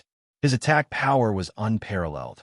Mahavira Mahamayuri didn't want to continue fighting, because if this continued, she would die without a doubt. She avoided the 3 people's attacks and wouldn't fight them head-on. She chose a target and wanted to break through from Jizue. Comparatively speaking, her realm was slightly lower, so it should be easier. Rumble. The demon subduing pestle's light was boundless, and pure psychokinesis surged like a river of stars, protecting her body. She bravely moved forward, pouncing straight at Ji family's pearl. She didn't even hesitate to leave some openings for Princess Divine Silkworm and Yifan just to break out. Without a sound, a phantom appeared behind Jizue, activating the void mirror together with her. Emperor Shi erupted, shaking out a monstrous might. With a rumble, the sky collapsed, and the demon subduing pestle trembled violently. Mahavira Mahamayuri's path of attack was blocked, and the blood in her body was churning. It was an old man. His entire body was faint and extremely blurry, as if he was about to pass away. Even his body wasn't real.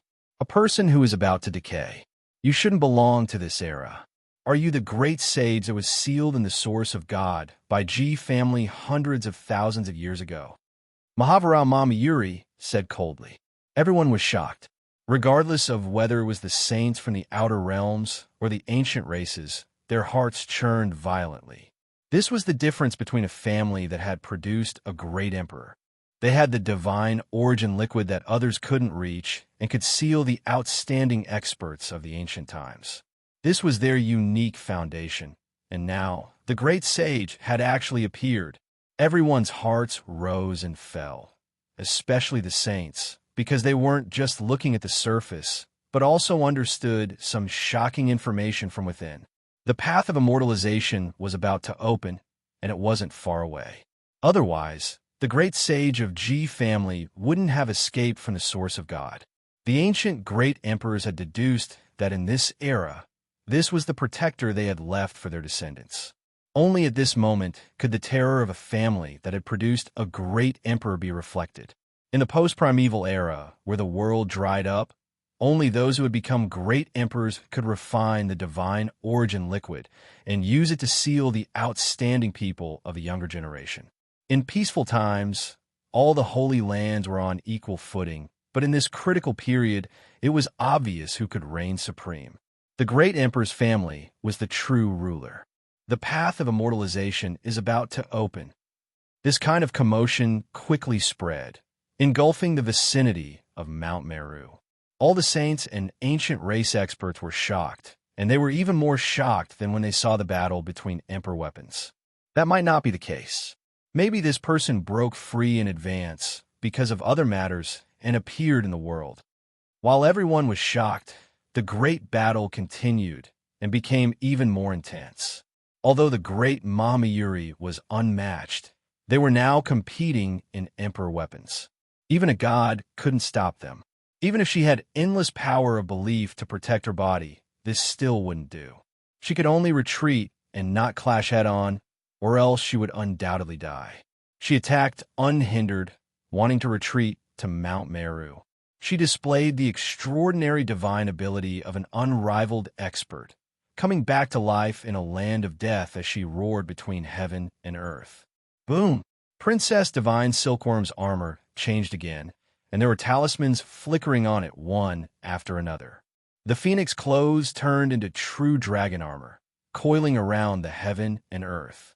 A dragon swung its tail, causing the great Mamayuri to tremble violently, and blood flowed out of its mouth. Yifan charged over, brandishing his sword. Killing intent surged for hundreds of thousands of miles, engulfing the heaven and earth. The boundless sword waves were like a vast ocean. Her fine black hair danced in the air, breaking under the great Mahamayuri's golden crown.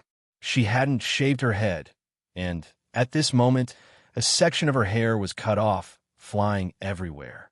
Her head was almost cut off. Chapter 1498. This sword shocked the soul. Sword Chi traversed tens of thousands of miles and almost touched the great Mahamayuri's head. Her black hair danced in the air, scattering in the air and turning into five-colored divine peacock feathers. Each of them flickered and fluttered before shattering in an instant.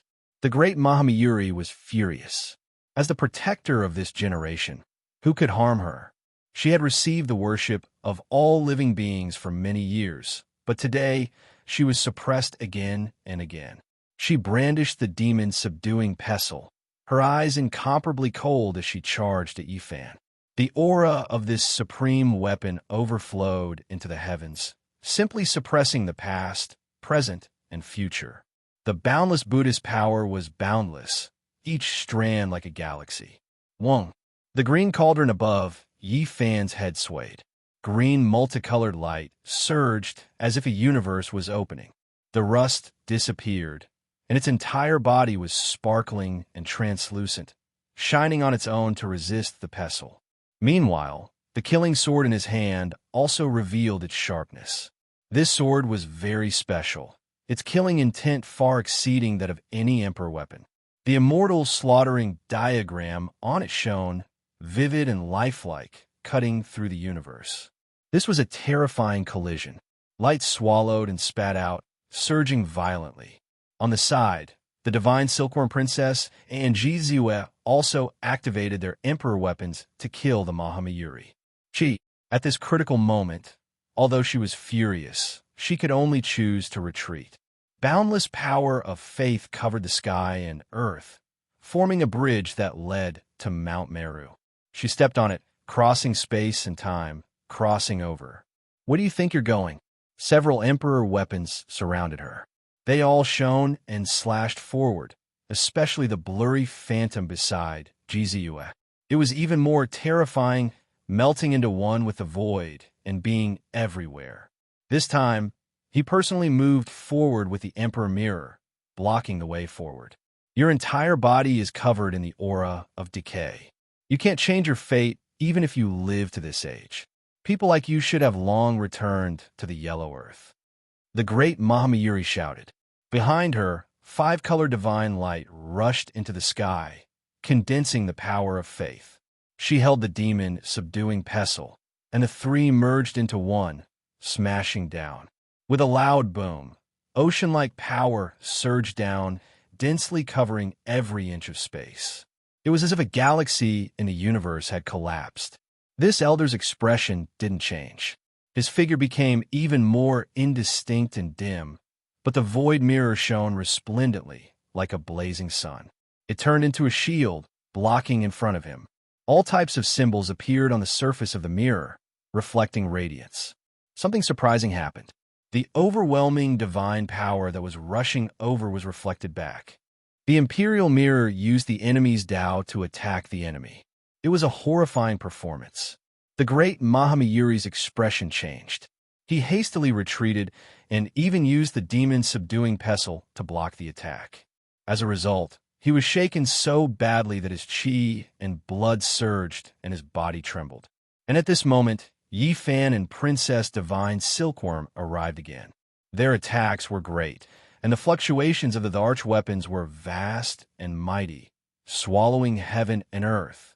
3 or 4 Emperor weapons shook at the same time, cutting off the great Mahamayuri. Their auras surged, auspicious energy surged, immortal multicolored light brilliant, illuminating this place in a multicolored haze. Kill! A Buddha character appeared on the great Mahamayuri's white forehead. His aura surged to the extreme, drawing upon the psyche power of Mount Meru to attack with all his might. Rumble!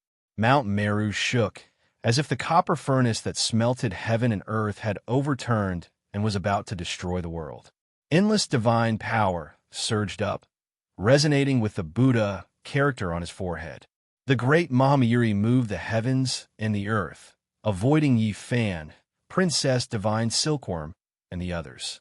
He didn't clash head-on with them, turning into divine, multicolored light and rushing down, wanting to escape.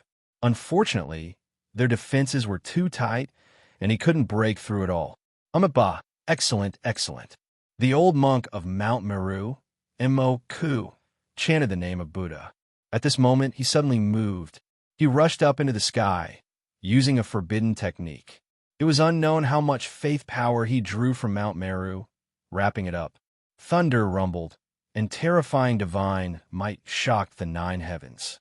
At this moment, Mo-ku was like a Sarira, emitting boundless light, causing Mount Meru to boil. Light pierced through the clouds. To be more precise, he was holding a strange Sarira in his hand. He was worshipping it devoutly, maintaining this special posture as he flew up into the sky. It was astonishing. The great Mahamayuri felt that kind of majesty. At this moment, the entire Mount Meru seemed to have been revived, turning into a huge life form. Divine might surged over.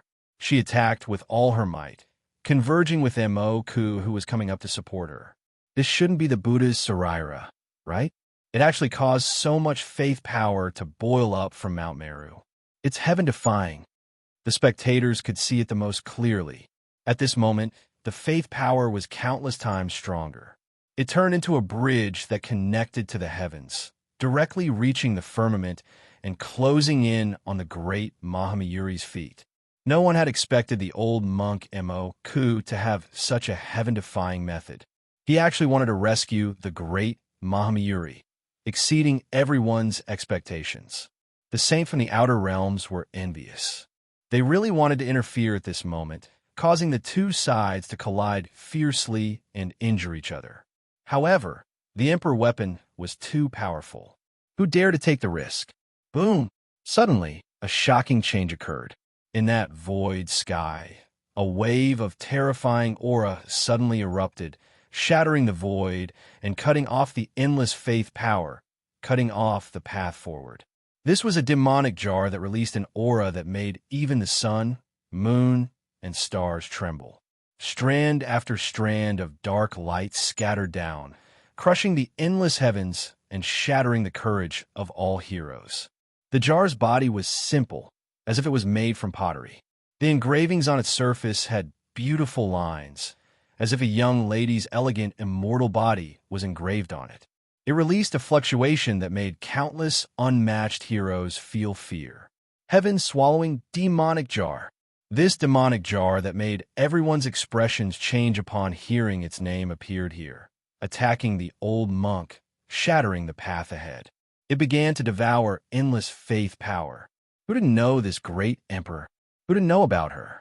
She slaughtered her way through the 9 heavens, 10 earths, making the supreme beings of all heavens and 10,000 regions tremble.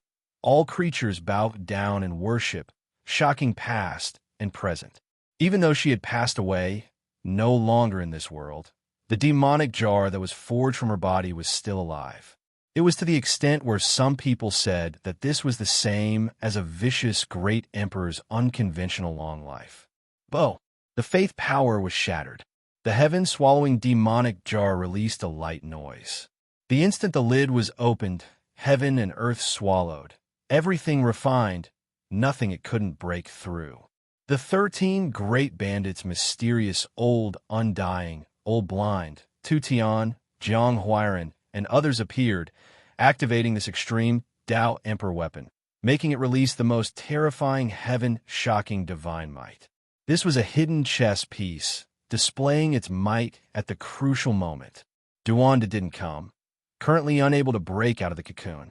However, he borrowed the heaven-swallowing demonic lid. The two half-emperor artifacts clashed, their divine might matchless.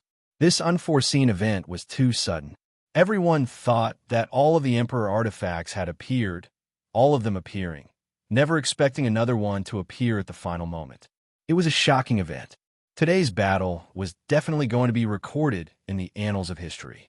Forget about everything else. Just the simultaneous appearance of so many emperor artifacts was already a formidable, great event. The heaven-swallowing demonic jar directly smashed over, scattering the faith power.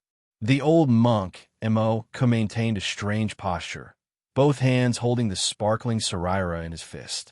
He knelt in the void, watching the battle in the sky. At this time, he was suddenly attacked, his expression immediately changing. He couldn't stop this attack at all, only able to quickly fly out, forcefully condensing faith power to carry him. Then, he formed a psychic battle armor, even more so using the Saraira to protect the space between his brows. He was a great sage, borrowing endless faith power to take action. It was equivalent to fighting with an emperor weapon. However, when he suddenly suffered an attack, it was a bit too late. Strands of dark light descended.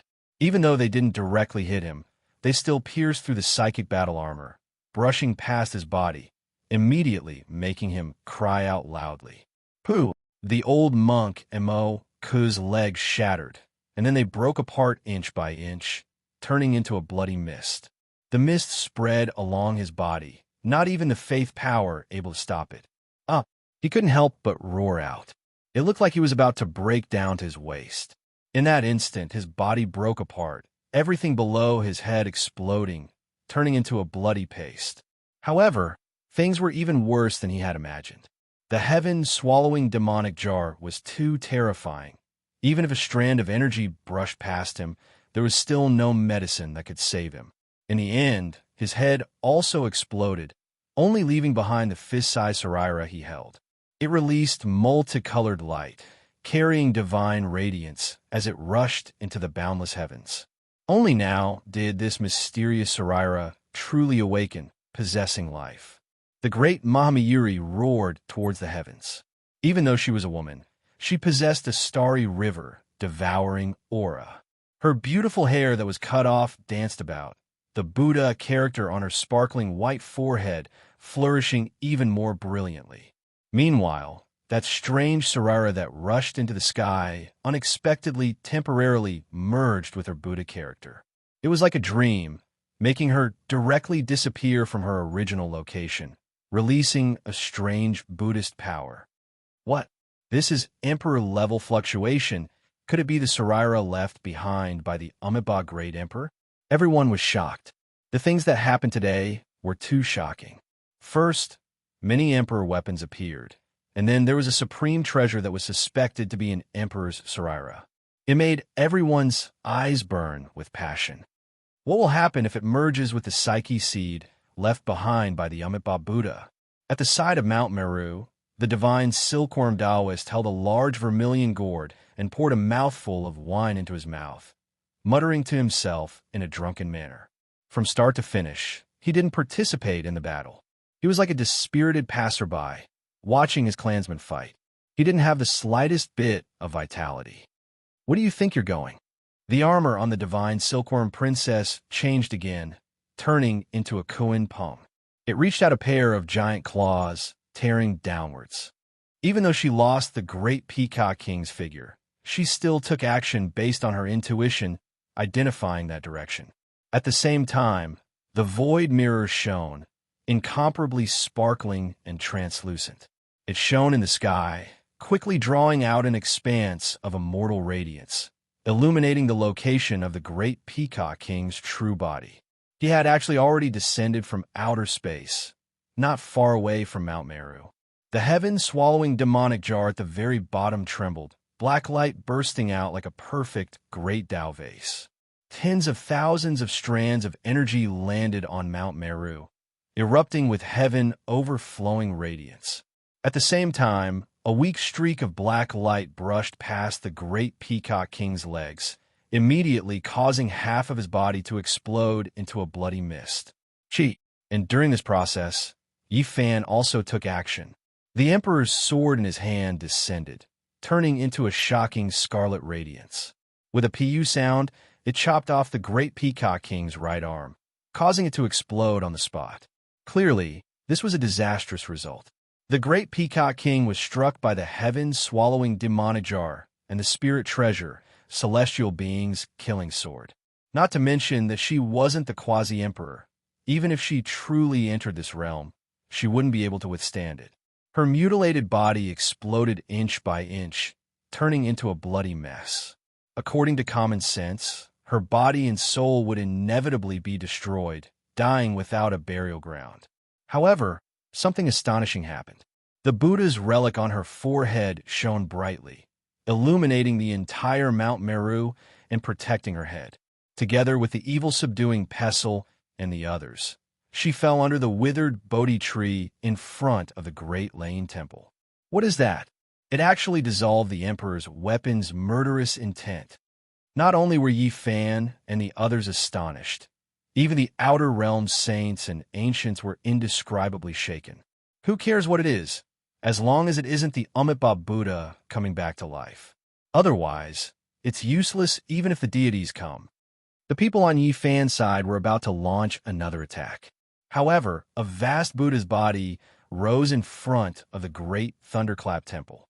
Its terror overflowed into the heavens, and the enormous life fluctuation suffocated everyone. The people on Yi Fan's side, such as Li Tian and Longma, wanted to slap their own mouths.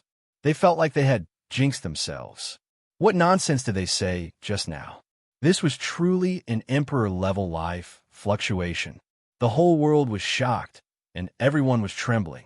Many saints knelt down and involuntarily cowed out. They simply couldn't withstand this kind of matchless might. Chapter 1499. Mount Meru was incomparably majestic, its peak piercing into the boundless cosmos. Multicolored mist circulated around it, like an immortal platform. At the peak, a temple sat there, majestic and majestic.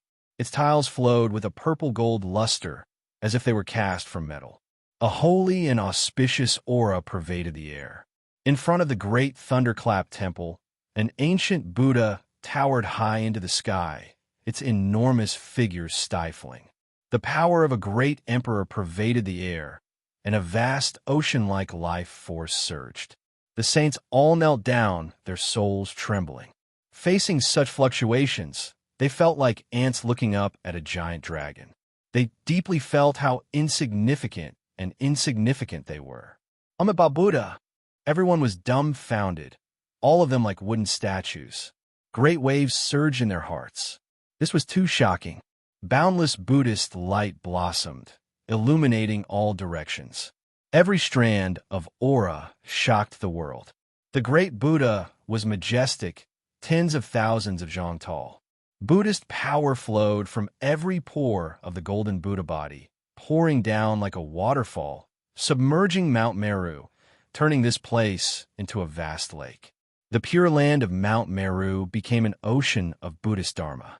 Great compassion, great virtue, great kindness at this moment filled the 9 heavens. Everyone couldn't help but want to prostrate themselves in worship, especially the saints. In this boundless world, this was a miracle. After the initial trembling, everyone gradually returned to peace. They had a feeling of wanting to convert to the Buddhist path, never leaving Mount Meru, distancing themselves from the clamor of the mortal world, living by the ancient Buddha lamp. A type of compassion, a type of dharma, pervaded the air, guiding people to become good, to become enlightened, to convert people to the 3 treasures. The divine and holy aura shook the world. At this moment, the millions and millions of creatures in the western desert were startled awake. They gazed at Mount Meru and kowtowed together. The saints were shaken, and all the heroes knelt down devoutly. Those with higher cultivation levels felt fear, while the weaker ones could only admire and kowtow. No one would have thought that the peaceful Mount Meru would have so many major events today. Not a single one of them could be recorded in the annals of history. Is this real? On Yi Fan's side, several emperor weapons had already been gathered together. Everyone was solemnly on guard. Only with the defense of these emperor weapons could they not be infected by this atmosphere. Even those as ferocious as the savage and evil as Li Tian were stupefied, continuously blaming themselves for being a jinx. Whatever they said would appear, this was just too inauspicious. The Buddha's head and face were blurry and shrouded in the chaotic mist, making it hard to see clearly. However, one could vaguely make out that it was similar to the Amitabha Buddha statue worshipped in the temples. The other parts of his body shone resplendently, and every inch of his skin was so terrifying. It made people wonder if he could break through the universe with a single movement and cause a star field to collapse. This was an unparalleled aura that caused even the heavens to rumble under its pressure. The long river of time was reversed. There was a type of great Tao scripture that sounded, rumbling deafeningly. An ancient Buddha was preaching the Tao, passing down the laws under the heavens, passing down the Tao from past to present. Was this the obsession of the great emperor, or was he really not dead? At this moment, even Yi Fan and Princess Divine Silkworm were uncertain, let alone others. Such an unforeseen event was completely unpredictable. Emperor weapons, formation patterns, and power of faith had all been considered, but who would have thought that there was still a great emperor? How inauspicious. I heard a group of crows cawing in the morning, but I didn't expect to hear a damned monk. Lama muttered to himself. Even now, he was still stubborn. Yi Fan and the others were silent and didn't move. There really weren't many choices to retreat or defend. If he was an emperor, he wouldn't be able to leave at all. In the distance, the saints were horrified and terrified. They didn't know what to do, and many people knelt down. Everyone was devout and kowtowed to the ground, wishing that they could remain kneeling forever. This scene was very strange.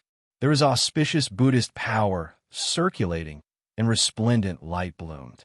Mount Meru seemed to have turned into a god, as if it was going to ascend to the celestial world.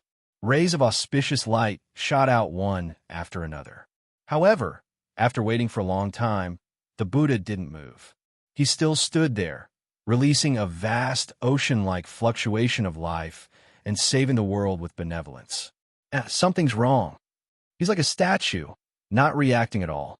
The old, undying, divine silkworm princess and the others of the 13 great bandits all focused and released their source of energy, as if they had sensed something. Yifan opened his heavenly eye and was also observing. Meanwhile, divine silkworm Taoist poured a mouthful of wine into his mouth and narrowed his eyes, staring at the Buddha on Mount Meru. The golden body Dharma, the phantom imprinted on Mount Meru in an instant, isn't the true body. In the end, they came to the same conclusion. This wasn't the true Amitabha Buddha, great emperor. He had passed away in meditation for more than 300,000 years, so it was impossible for him to appear in this era. When they understood everything, everyone let out a sigh of relief. They were really stunned just now. That didn't make sense. No one could live for so long. Even if the Buddhist great emperor grasped all kinds of longevity techniques and used other methods to fight against time, it was impossible for him to appear like this. The source of everything was naturally that Saraira. It was resplendent and sparkling, a holy object left behind by the Buddha after he passed away in meditation. It was the most precious, immortal treasure of the Buddhist sect. In the end, the great Buddha finally disappeared, turning into a rain of light that filled the sky and scattering down. It entered Mount Meru and returned to that enormous Saraira. It was brilliant and sparkling like a heart carved from an immortal diamond. There was an indistinct Buddha body inside, mysterious and unfathomable. Yifan and the others looked at each other in dismay. Even though they were sure that it was a phantom, they all agreed that this Saraira was formidable. In front of the great Thunderclap Monastery, multicolored light flowed, and the aura of life pervaded the air. The great Peacock King's head was shining, and waves of Tao sounds accompanied the growth of her bones. Her flesh was also moving rhythmically as she reconstructed her true body. If it was anyone else, forget about the great sage. Even Quasi-Emperor would undoubtedly die after being swept by the Emperor weapon. It was impossible for him to survive, yet she didn't suffer any damage with the help of the Saraira. At this time, her vital energy wasn't injured, and her source wasn't reduced. She was directly reborn, and her blood energy was abundant. Her Dharma body was exceptionally powerful, and there was a type of unrivaled power that stood at the peak. Everyone seemed to have woken up from a dream. Those who were kneeling down just now also stood up. A weak, trembling voice sounded.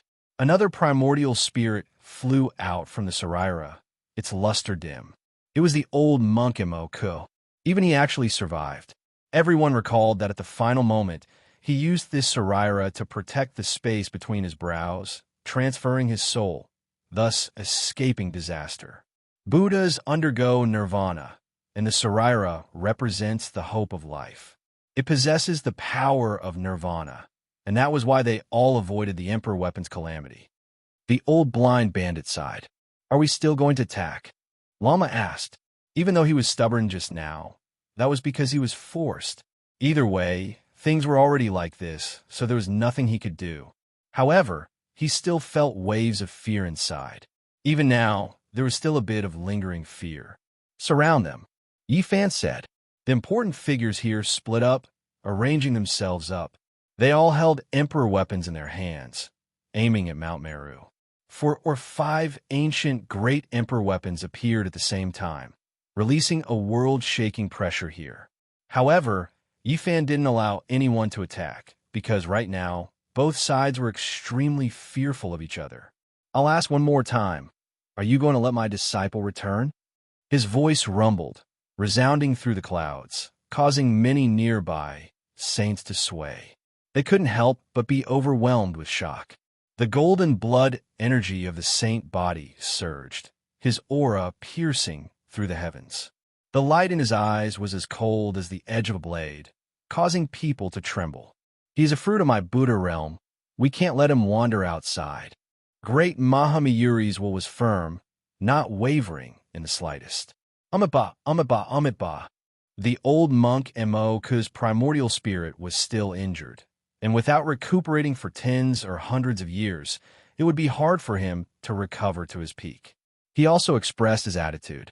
That isn't the Tao of Amitabha. Didn't you guys chase that great demon down the mountain back then? Why are you guys capturing this kind of inheritor now? GZUS spoke. This flower blooms in the past, in the present, and in the future. This is a fruit of the Buddha realm. It has nothing to do with you guys. Emoka said. The bandits were all emotional people.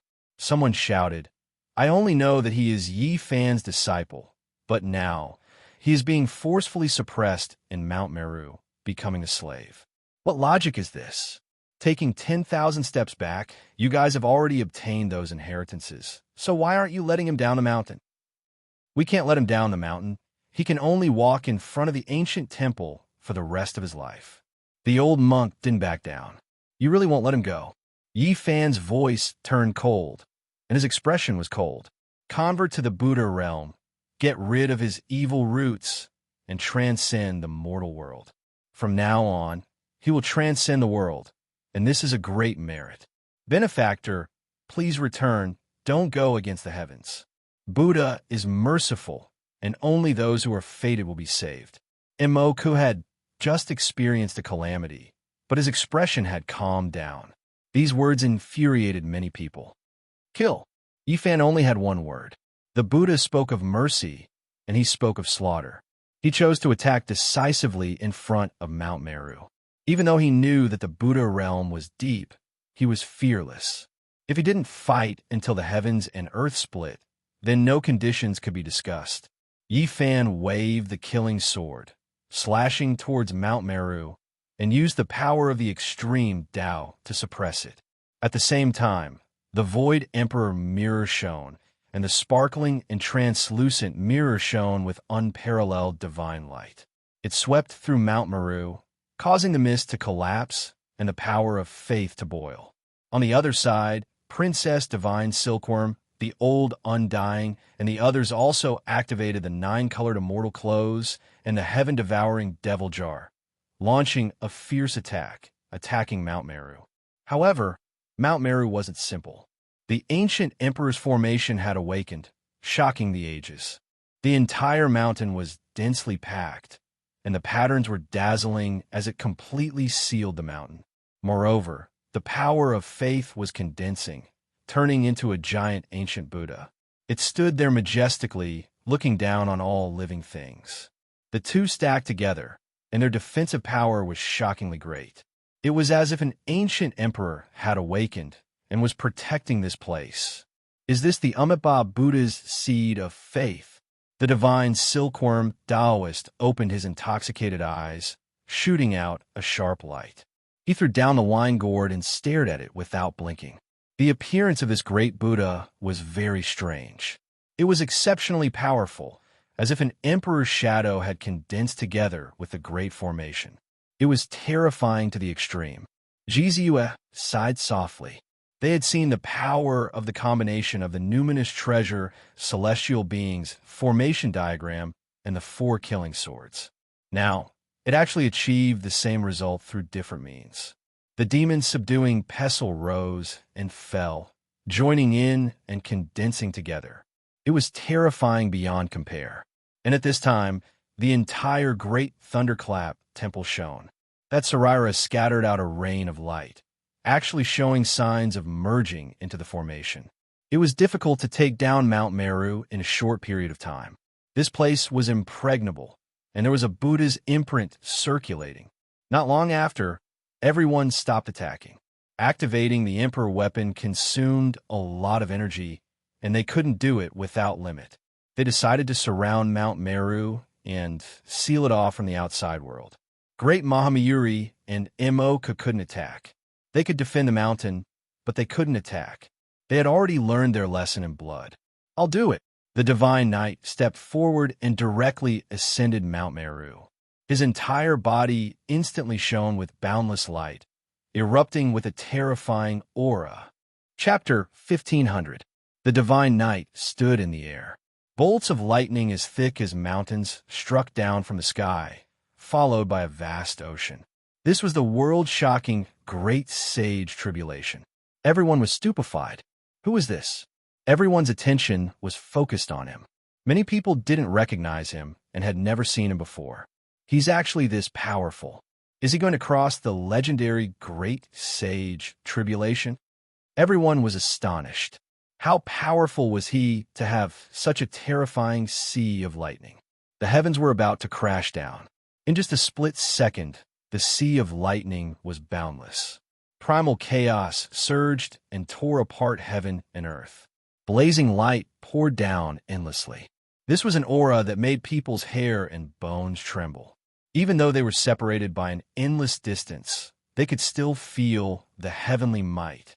To choose this time to cross the tribulation and send down tens of thousands of streaks of lightning in front of Mount Meru, everyone was shaken.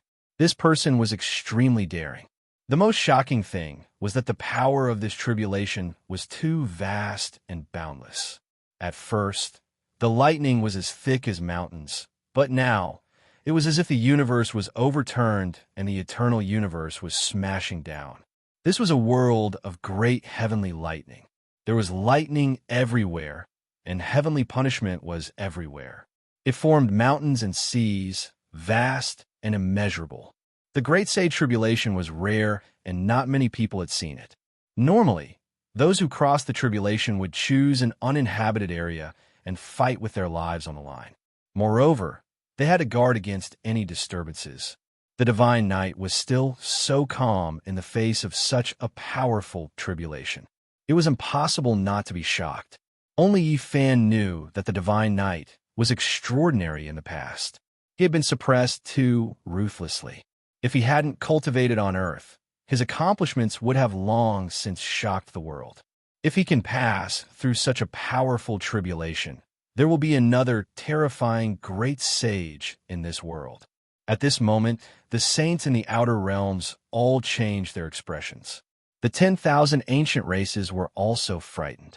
The divine knight's tribulation was too extraordinary. There were actually 9 suns in the sky accompanying it. In the end, the 10th great sun appeared. It made his entire body shine resplendently as if he was cast from gold.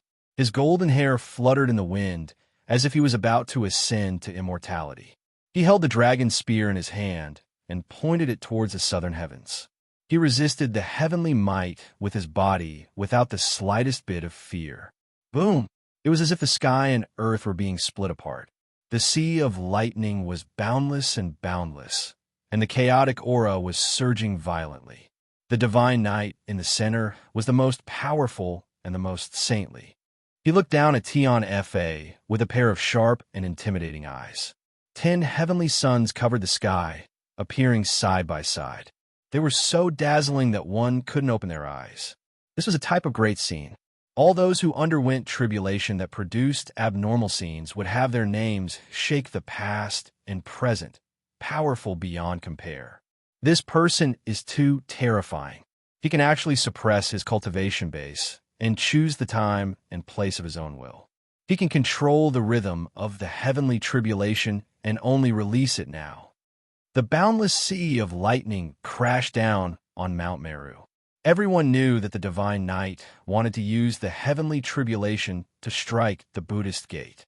If the monarch weapon of the Buddhist gate was triggered to undergo the tribulation together, the consequences would be catastrophic. Yi Fan, Jiziwe, the divine silkworm princess, the old undying man, and the others had long received a voice transmission from the divine knight. They retreated with their arch weapons and did not dare to come into contact with it. The sea of lightning that filled the sky struck down, shaking Mount Meru so much that it rumbled, but it still stood tall and did not move an inch. When everyone saw this, they were indescribably shocked. Although they knew that the pure land of the Buddhist gate would not be breached, they were still scared after witnessing such a heavenly tribulation with their own eyes. This was the tribulation of the great sage. The lightning was so boundless, but it could not destroy a single blade of grass or tree on Mount Meru. It was truly shocking. Mount Meru had something similar to the heaven-deceiving array pattern. Otherwise, it would be more than this. Boom! At this moment, the power of faith from Mount Meru suddenly went against the heavens and engulfed the heavens. It actually almost burned the sea of lightning clean. Everyone was dumbfounded and simply couldn't believe all of this. Mount Meru was too powerful. What kind of runes were rushing out? They could actually devour the heavenly tribulation. The ocean-like power of faith swept across the heavenly tribulation and went against the flow. An even more terrifying heavenly tribulation descended, striking at the divine night and smashing towards Mount Meru. There was no end to it. It was like one galaxy after another, becoming more and more powerful. This great tribulation lasted for a whole 4 hours. The divine night successfully broke through and became the great sage. Moreover, he immediately reached the second heaven of the great sage, directly crossing the first heaven. Unfortunately, no matter how endless the heavenly tribulation was, it could not damage Mount Meru at all. It was as if nothing had happened on the sky-reaching mountain. Everyone sighed. The divine night was amazing, but he couldn't really destroy Mount Meru by transcending the heavenly tribulation. Even Yi Fan, with his humanoid, lightning emperor tribulation, might not be able to do it. Mount Meru was impenetrable, and, for a moment, it was actually helpless. The divine night healed his injured body and replenished his divine energy. In the end, his blood energy soared into the sky, and his aura was at its peak. After all of this was done, he didn't retreat. Instead, he asked Yi Fan and the others to protect him with the support of the Emperor weapons. The divine night was solemn and dignified. He sat cross-legged in the void, chanting an incantation while facing Mount Meru. What is he doing? Does he want to rely on his own strength to shake the Buddhist gate? Many people didn't think so, although the sages in the outer realm all admitted that he was powerful enough. Destroying Mount Meru was like an ant trying to shake a tree. However, something inexplicable and unbelievable happened. On Mount Meru, strands of Buddhist energy turned into a rain of light and shot out in all directions. Someone exclaimed in surprise. The rain of light fell like a spring breeze, and people felt a kind of auspicious power. Reverse nurture. Soon, people understood what the divine night was doing. He could actually reverse the power of faith and break it down into a rain of light that scattered in all directions, benefiting all living beings. This was a reverse process. Mount Meru gathered the power of faith, but the divine night was doing the exact opposite. He dissolved it and illuminated all directions. Boom! Inside Mount Meru, the old monk Mo couldn't sit still anymore. He directly punched out a great sage fist toward the divine night to stop this strange law. Swish! Yi Fan's sword slashed out. He was standing at the side, protecting the divine night. How could he let the great sage of the Buddhist gate succeed? He slashed apart that giant fist of light. This is destroying the foundation of Mount Meru and disintegrating this place. Everyone saw through the profoundness and were all shocked. Who is this? Why did he have this kind of method? Many people were astonished and felt that it was inconceivable. This was definitely a taboo method of the Buddhist gate. It was difficult for outsiders to see through it. This golden-haired man was too extraordinary. Yi Fan naturally knew what was going on. Where did the divine night come from? Vatican City was also a divine land that gathered the power of faith, so it wasn't unfamiliar with this kind of secret. The divine night didn't rely on the power of faith to cultivate. But living in that kind of environment, how could he not understand this kind of taboo secret? At this moment, there was naturally a reverse hand. The divine silkworm princess, the old undying Jizue, and the others all stood by his side, protecting him. Moreover, they supported him with their emperor weapons. Mysterious and powerful multicolored light overflowed and surrounded him. Not only could emperor weapons attack, but they could also emit gentle power. If used, they could also benefit others. When mentioning the strength of the ancient emperors, people would always think of their world-shocking battle prowess. For example, they could destroy galaxies and reopen the sky. They thought that they could make a large number of stars fall with just a slight move. It was obvious that they were looking at the problem too extreme. If that was the case, how would the ancient emperors get along with their family and friends? Their magic power would naturally be reflected in nourishing all living things. Some people once thought that the ancient emperors were too strong and that it was difficult for them to marry and have children. This was naturally looking at the problem too one-sidedly. They could regenerate withered trees, make fallen flowers bloom again, and restore the old to their youth. Their power was not only reflected in extreme strength and killing, but it could also nourish things silently, gently, and peacefully. The divine Silkworm Princess and Jizue were both supported by the Emperor weapons. Dense light mist flowed out and supported the divine knight's body, helping him circulate his magic power and dissolve Mount Meru's psyche power. Yifan retreated. His killing sword was really difficult to control. Compared to other Emperor weapons, it was too special. Its killing intent was too strong. If he made a mistake, he wouldn't be able to nourish the divine knight and might even be cut into dust. Rumble. With the help of the Emperor weapon, the divine knight's laws were like a vast ocean, rushing towards Mount Meru quickly. The moment it came into contact with the psyche power, a boundless rain of light evaporated and scattered in all directions. What happened? On this day, everywhere in the western desert, the mortals, men, women, old, and young were all shocked. The rain of light fell on them. All their illnesses were alleviated, and they were full of energy. This was the psyche power that they had contributed to devoutly worshiping Buddha. Now that it was being returned, they naturally had a different feeling. In front of Mount Meru, many cultivators were shocked. Many of them were also drenched by the rain of light and felt extremely comfortable. Mount Meru was giving, changing its previous taking stance. Only those who were there personally could understand how terrifying this reversal was and what it meant. Everyone was in awe of the divine knight's methods. He could actually pry open the psyche power of Mount Meru. Amiba, the old monk Mo, could chanted. Mahamayuri's expression was cold as he stared over. Boundless rain of light fell. On this day, it was the same everywhere in the western desert. Many mortals' illnesses were cured, and their bodies became much stronger. This was an act of blessing all living beings. Mount Meru's halo was immediately shaved off a layer. Many golden arhats, bodhisattvas, and ancient Buddhas were all shocked and worried. Li Tian, Dongfang Yi, and the others were naturally overjoyed. This was truly a heaven-defying method. They didn't expect the divine knight to be so amazing and attract everyone's attention. However, it was truly a pity. After this situation continued for a period of time, the divine knight could no longer dissolve Mount Meru. The pure psyche power accumulated there was even heavier than the sun, moon, and stars. What's wrong? You can't do it anymore? Yifan asked. The divine knight sighed and said, Amitabha is a truly compassionate person. This method is useless against him. Everyone was puzzled and listened to his detailed explanation. Mount Meru was vast and had been incomparably prosperous since ancient times. Mortals prostrated themselves in worship.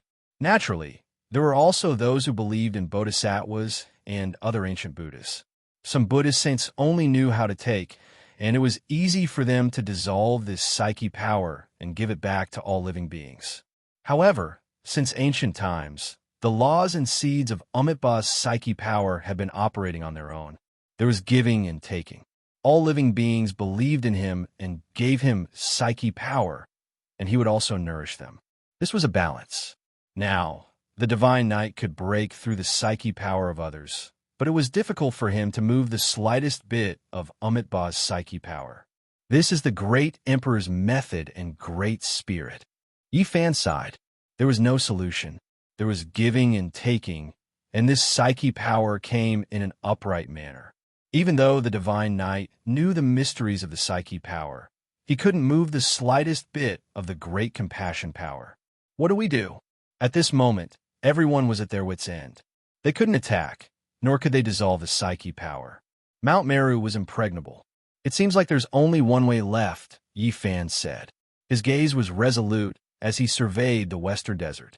Chapter 1501. What should we do? Dongfang Yi asked. His hair was messy, and his bronze-colored body was as strong as a flood dragon.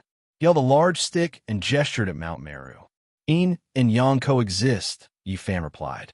The western desert was vast and boundless. From its name, one could tell what kind of place it was. The most common was the Golden Desert, with many oases like pearls decorating it.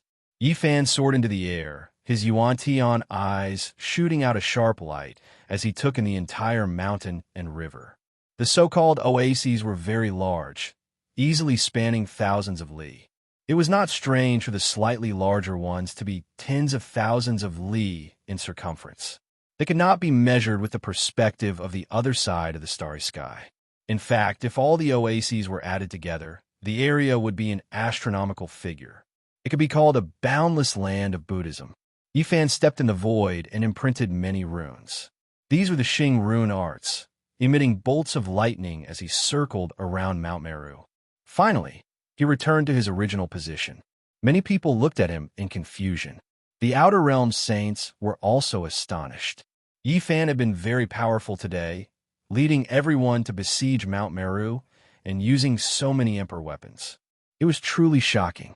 Even at this stage, he still could not break through. What other tricks could he rely on? What does he want to do? Is there anything more powerful than the weapons of the ancient emperors? Many people shook their heads, not believing that he could defy the heavens. At this point, everyone agreed that it would be difficult to change the outcome. Yi Tong's eyes lit up.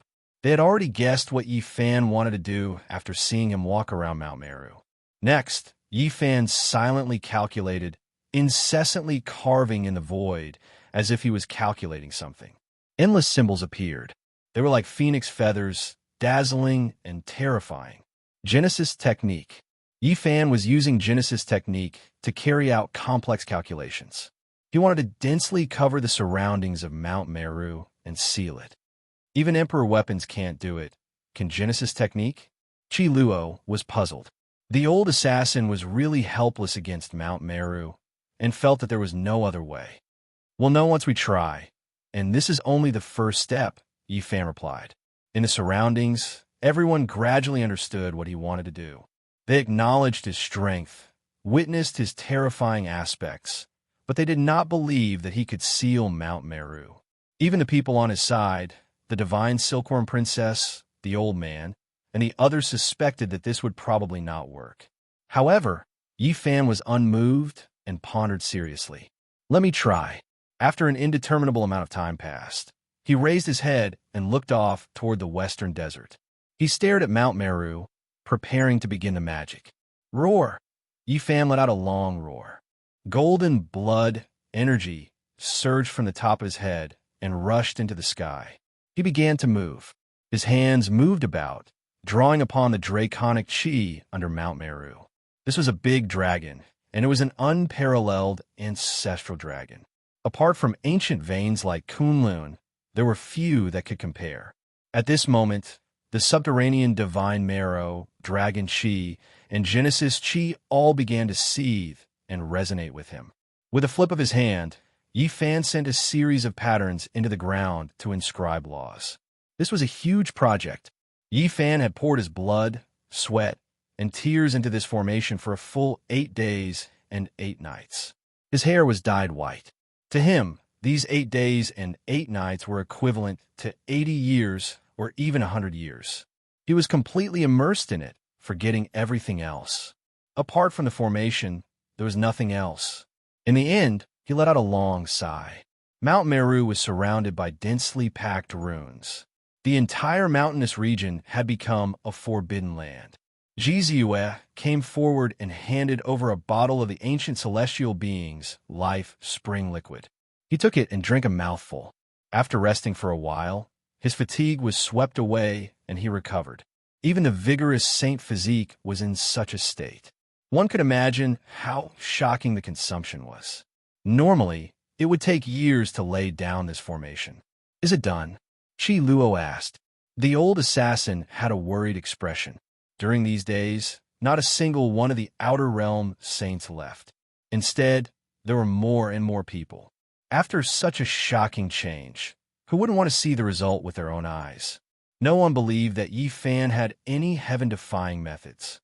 Although he wouldn't say it out loud, they were sneering in their hearts. Wanting to break Mount Meru with a formation was just wishful thinking. "This is just the beginning," Yi Fan replied. He soared into the sky and looked up at the sun, moon, and stars. He inscribed even more complicated runes one after another in the void. There were even some that were directly carved into the starry sky. And during this process, Yi Fan didn't care about the price. He took out many divine materials. After so many years of fighting on the ancient starry sky path, he had indeed accumulated a vast amount of materials. There were saint corpses, Daluo, silver essence, various magical tools, starry river divine sand. These were all treasures. They were originally left for the heavenly village, but today he couldn't care so much. These had all become the materials for laying down the formation. He wanted to lay down a peerless formation to trap and refine the Buddhist sect. Everyone was stupefied. That was the winged serpent skeleton. There were even the fragments of the stone man Holy Spirit, as well as the great sage's Tao bone, and even Phoenix blood scarlet gold. The things Yi Fan used were too shocking, leaving many people stupefied. This was just too extravagant. It was just a single person, yet his collection was comparable to a great treasury.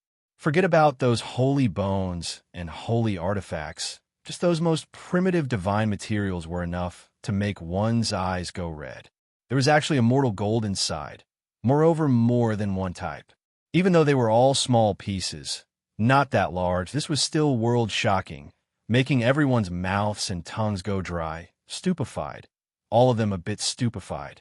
Divine treasury, someone said with a sigh. There were actually so many things. Yi Fan was simply a big fat sheep, making one want to rob him. However, after seeing his recent performance, all of these thoughts disappeared. If they dared go up, they would definitely be courting death. In the sky, the holy bones were the stones, the Tao soldiers were the flags, and the divine gold was the pattern. It was dazzling. Yi Fan carved formation patterns, drawing upon the power of the heavens, mightily descending. No one could see what exactly happened on the ground because they were all in the ancestral dragon vein. However, they could see everything clearly in the sky. The boundless starlight was like a sea of smoke, pouring down in torrents. Drawing upon the heavens, this kind of method seized the fortune of the universe. Everyone sucked in a breath of cold air. No matter what, after today's battle, Yi Fan's name was destined to shake the world. Who dared to oppose him? A single person being able to mobilize so many emperor weapons, anyone would feel their scalp go numb. And now, he displayed this kind of Genesis technique attainment, making people even more fearful, labeling him as a malignant star. In many people's eyes, he was a great demon sovereign that needed to be avoided. Master's Genesis technique has finally reached great success. Zhang Weya would be deeply gratified in the afterlife if he knew, Yi Tong said. Time waited for no man. Zhang Weya had already passed away many years ago. He was not a cultivator and only knew some superficial cultivation methods. His Genesis technique had not reached a higher level, so his lifespan was limited. Is this the most powerful Genesis technique? Once it reaches a certain level, it can change the world. He really did it. Many people in the heavenly village whispered. Yi Fan had now surpassed the Yuan Taoist master's realm. After so many years of enlightenment, he was comparable to several ancestors, and he also had his own unique understanding, so he could seal the sky with a formation. For example, the forbidden Genesis technique patterns deduced like the 6 seals for immortals were only a component of this peerless formation. This formation had entrusted his many years of Genesis essence. This formation contained the laws and formation patterns of the superstar field divine map seen in the 50th city of the human race. It was also the condensation of the Yuan Taoist master's blood, sweat, and tears of several generations. This was the crystallization of various Genesis techniques. In the past, changing the world was just a saying for Yi Fan. He often changed his appearance, but now he had really done it. Moreover, in this formation, this was only a small technique, a manifestation of a part of the divine ability.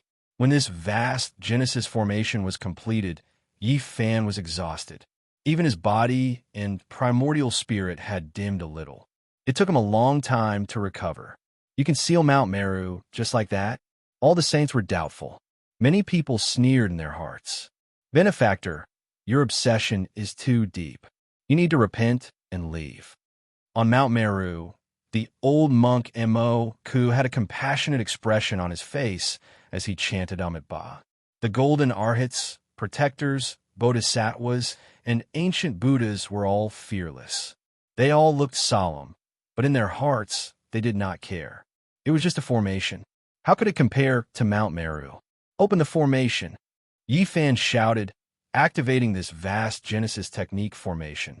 Runes flickered in the sky, stirring the earth. In an instant, the wind and clouds changed, and the universe lost its color. In the cosmos, endless starlight fell down.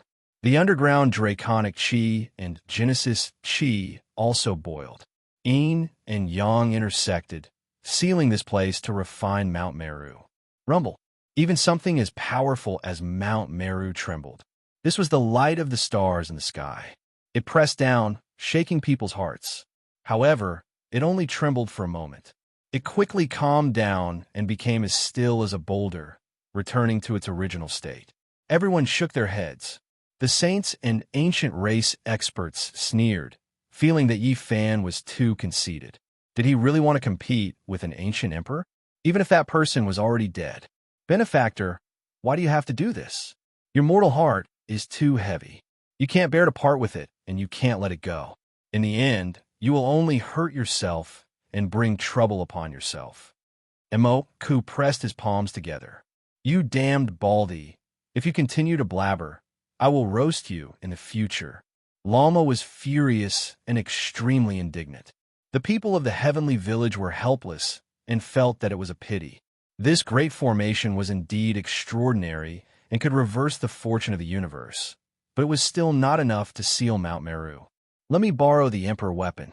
Yi Fan spoke to Princess Divine Silkworm, the old undying Jiziue, and the others. He took the lead and placed the green copper cauldron and the killing sword into the origin heaven forbidden divine formation. At this moment, everyone was shocked. They widened their eyes and observed Yi Fan's formation. They discovered that he had deliberately left a few places for inserting formation flags. The green copper cauldron and the killing sword immediately filled 2 places. Then, the void mirror filled another place. The heaven-swallowing jar and the divine silkworm ridge's 9-colored battle armor also entered. The great formation shook, as if an ancient emperor had been resurrected. In just an instant, Mount Meru was shaken. What did the origin heaven formation pay attention to? Borrowing the power of heaven and earth, transforming the dragon chi of the earth veins, the sun, moon, and stars to produce power. What it drew upon was the source of heaven and earth. In front of them, the formation laid by Yi Fan directly drew upon the source of the emperor weapon. How could it not be earth-shattering? As for the essence energy needed by the emperor weapon, it directly drew upon the immortal splendor of the universe's galaxy. Boundless mist shrouded the entire Mount Meru in an instant. The killing intent was endless. This place was covered by chaotic chi and truly sealed. Not to mention whether it could be refined or not. It was definitely isolated at this moment. The power was earth-shattering. Everyone's hair went cold and their expressions changed. They were still disdainful just now, but they never thought that everything would change in the blink of an eye. Maybe we can really take down Mount Meru. Savage was very excited. He scratched his messy hair and revealed a mouthful of snow-white teeth. He held a large stick and sneered at the great Thunderclap Temple. Yin and Yang coexist. This is only the first step. Toughness represents power and killing. It also needs gentle power to neutralize it. Everyone will have to work hard next. Yi Fan said. Chapter 1502. The Great Formation sealed the sky. The The majestic Mount Meru and the majestic Great Thunderclap Temple all disappeared from everyone's eyes, only leaving behind primal chaos mist. This kind of method made everyone feel a chill run down their backs.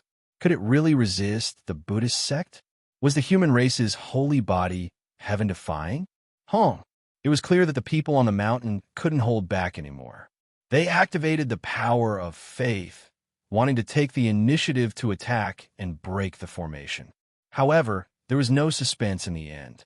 The Emperor weapon's killing intent was boundless, directly refining the willpower that surged out. I haven't moved yet you guys have already taken action. Yi Fan sneered, activating the runes one after another. The Emperor weapon displayed its might, starting to refine Mount Meru. Winglonglong, the majestic giant mountain swayed, no longer as calm as before. It seemed like it was going to collapse, releasing endless Buddhist light. This place was filled with the aura of an ancient great emperor, causing even the great sage to frown. Everyone was shocked, immediately fleeing as far as they could out of fear of being affected. Since the ancient times, when had there ever been someone who surrounded Mount Meru? When it came to a true battle, the Buddhist sect had never been weaker than others. Yet now, they were at a disadvantage. The mountain swayed, the earth shook, the ancient temple trembled, the purple gold tiles rattling as if they were flying, causing Mount Meru to be unable to calm down. Don't tell me it can really break the mountain gate. The protector heavenly kings, golden arhats, and the others on the mountain all frowned, unable to remain calm and aloof, all of them revealing a type of hidden worry. The Emperor weapon's fluctuations came one after another, merging together, forming an expanse of natural laws that descended towards Mount Meru, as if the heavenly realm's divine punishment was descending. The sky was being torn apart, the stars were trembling. It was as if the end of the world had arrived. The heaven origin forbidden formation drew upon the source of all living things. Now, with the Emperor weapon as the source, this kind of power was simply unimaginable. Boundless fluctuations swept up the 9 heavens, shaking the 9 hells.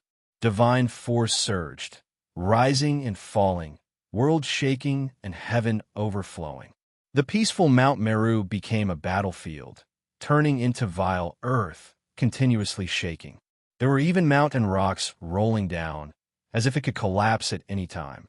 However, this situation persisted for 4 hours, and it was still the same. Mount Meru could not be broken, and the tumbling of the mountain rocks was more or less done, no longer as intense. Everyone was shocked. Was this a mountain gate or a celestial gate? It was already like this, but they still couldn't break in. The waters of Mount Meru were too deep. What kind of formation patterns did Amitabha the Great Emperor carve? It was most likely more than one. Yi Fan sighed softly. It was already like this, yet they still couldn't take down Mount Meru. This really made him feel helpless. Based on the current situation, unless there was a great emperor-killing formation to attack, or a quasi-emperor appeared, he would not be able to control everything here. Amitabha. Excellent, excellent. The voice of the great sage, Imoku, sounded again. Although his tone was compassionate, it was full of provocation in this situation. Even if he used a few Emperor artifacts as a source to attack, it would not work. However, this kind of forbidden formation pattern still cut off Mount Meru's connection with the outside world, sealing this place like a cage. The Buddhists were powerless to break out. The Buddhist mountain gate was sealed, and the entire Mount Meru disappeared from the world, hidden in the chaotic mist. This result was extremely shocking, leaving everyone stupefied. After this battle, no matter what the result was, Yi Fan's name would shake Emperor Burial Planet and intimidate the experts of all races. He even dared to seal Mount Meru. So what else did he not dare to do? The situation forced us. Now that we've sealed Mount Meru, let's use gentleness to grind them down and break their foundation. Yi Fan said coldly. Since they had already fought to this point, if they stopped now, it would seem like they had started strong but ended weak. His next move was to purify the entire Western Desert. Let the roots of the Celestial Court take root in the Western Desert and sprout. This was something he had long since discussed with Chi Luo and the others. What did the Buddhists care about the most? Naturally, it was the power of faith. They would attack and break them down from this aspect. The star domain was vast. Great Emperor Amitabha had once preached the Tao to 10,000 regions. He had more than one Tao field, but it was clear that the Amitabha ancient star domain and the Big Dipper were the most important. This was especially true for the Western Desert. It was the final place he chose to establish his foundation. Even the Great Thunderclap Temple was established here, and the Emperor weapon was left behind. Yifan's actions were undoubtedly stabbing at the Buddhist heart. It would make them feel a powerful sense of crisis. If we want to succeed, it will definitely be a long process.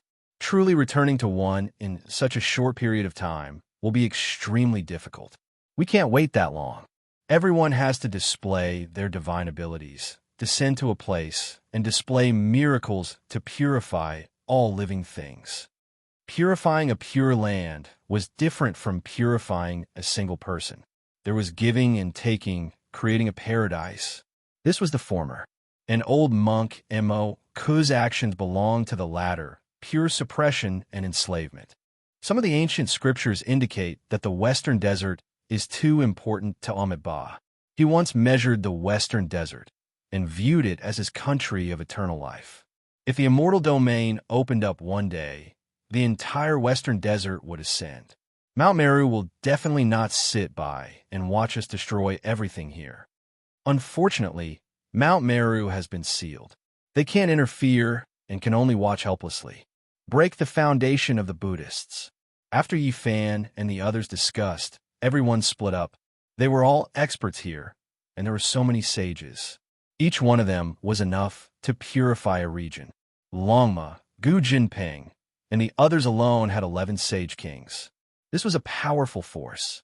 Adding Yitong, Qi Luo, Dongfang Yi, and the others, there were too many. If it was just for spreading the Tao, it would be a waste to use experts of this level.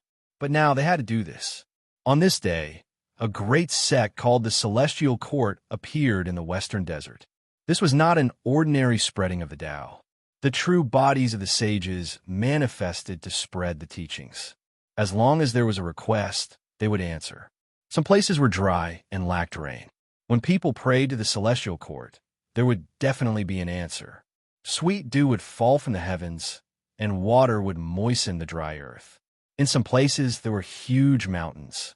Many mortals prayed to the heavens. Soon, there would be sages descending like deities. They would move the mountains and open up a path, building a smooth path. In some places, there would be chaos caused by war. The people would pray, and immediately, there would be heavenly soldiers descending to quell the chaos. They would return peace to that place, and it would become a pure land. Without a doubt, this was like a huge rock being thrown into a lake. It caused a huge uproar. There was no one in the Western Desert who didn't know that a real celestial court was giving a sermon, because it was too effective. In places where there was a disaster, as long as people prayed to the celestial court, there would definitely be deities descending from the heavens to solve the problem. Immediately, the Western Desert was in an uproar. Is this true? The Celestial Court of Legends has really appeared. It will purify all living beings and send down blessings. It's actually so effective. Whenever there is a disaster in the world, all we need to do is pray to the heavens. There will definitely be deities from the Celestial Court descending to solve our problems. Buddhism was deeply rooted. It was impossible to change it in an instant. However, the sages of the Celestial Court had appeared. The effects were absolutely astonishing. The mortals saw it with their own eyes, and they all rushed to discuss it. In front of Mount Meru, Yifan and the others used the Void Emperor Mirror to project these scenes into Mount Meru. The Buddhist monks understood everything, and their expressions all changed. This is just the beginning, and there are already people who believe in the Celestial Court. If this continues, and miracles continue to appear, there is no need to think too much about what the result will be. You all understand what kind of trend this will be. Shouted Yifan. The great sage Imoku's expression changed. If Yifan and the others really planned on wasting time, the consequences would be unthinkable. They were sealed here and couldn't leave Mount Meru. They could only watch as the Western Desert became the Tao field of the Celestial Court. This was the long-life country of Amitabha, the great emperor, and they couldn't afford to lose it. This was the legacy of their predecessors, and they couldn't tolerate it.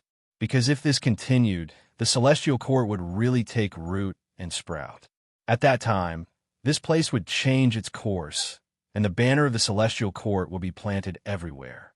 The Buddhist sect would then be destroyed. The Western Desert was the root of long life, the cornerstone of Amitabha. If it was occupied by the Celestial Court, all the Arhats and Bodhisattvas on Mount Meru would be sinners. You won't succeed, the old monk Mo said coldly. This was the first time he had this kind of expression, and it was no longer the constant bitterness. In just a few days, the news of the Celestial Court spread throughout the Western Desert. Regardless of whether they believed in it or not, everyone knew about it. This was because it was too effective, no matter what kind of natural or man-made disaster.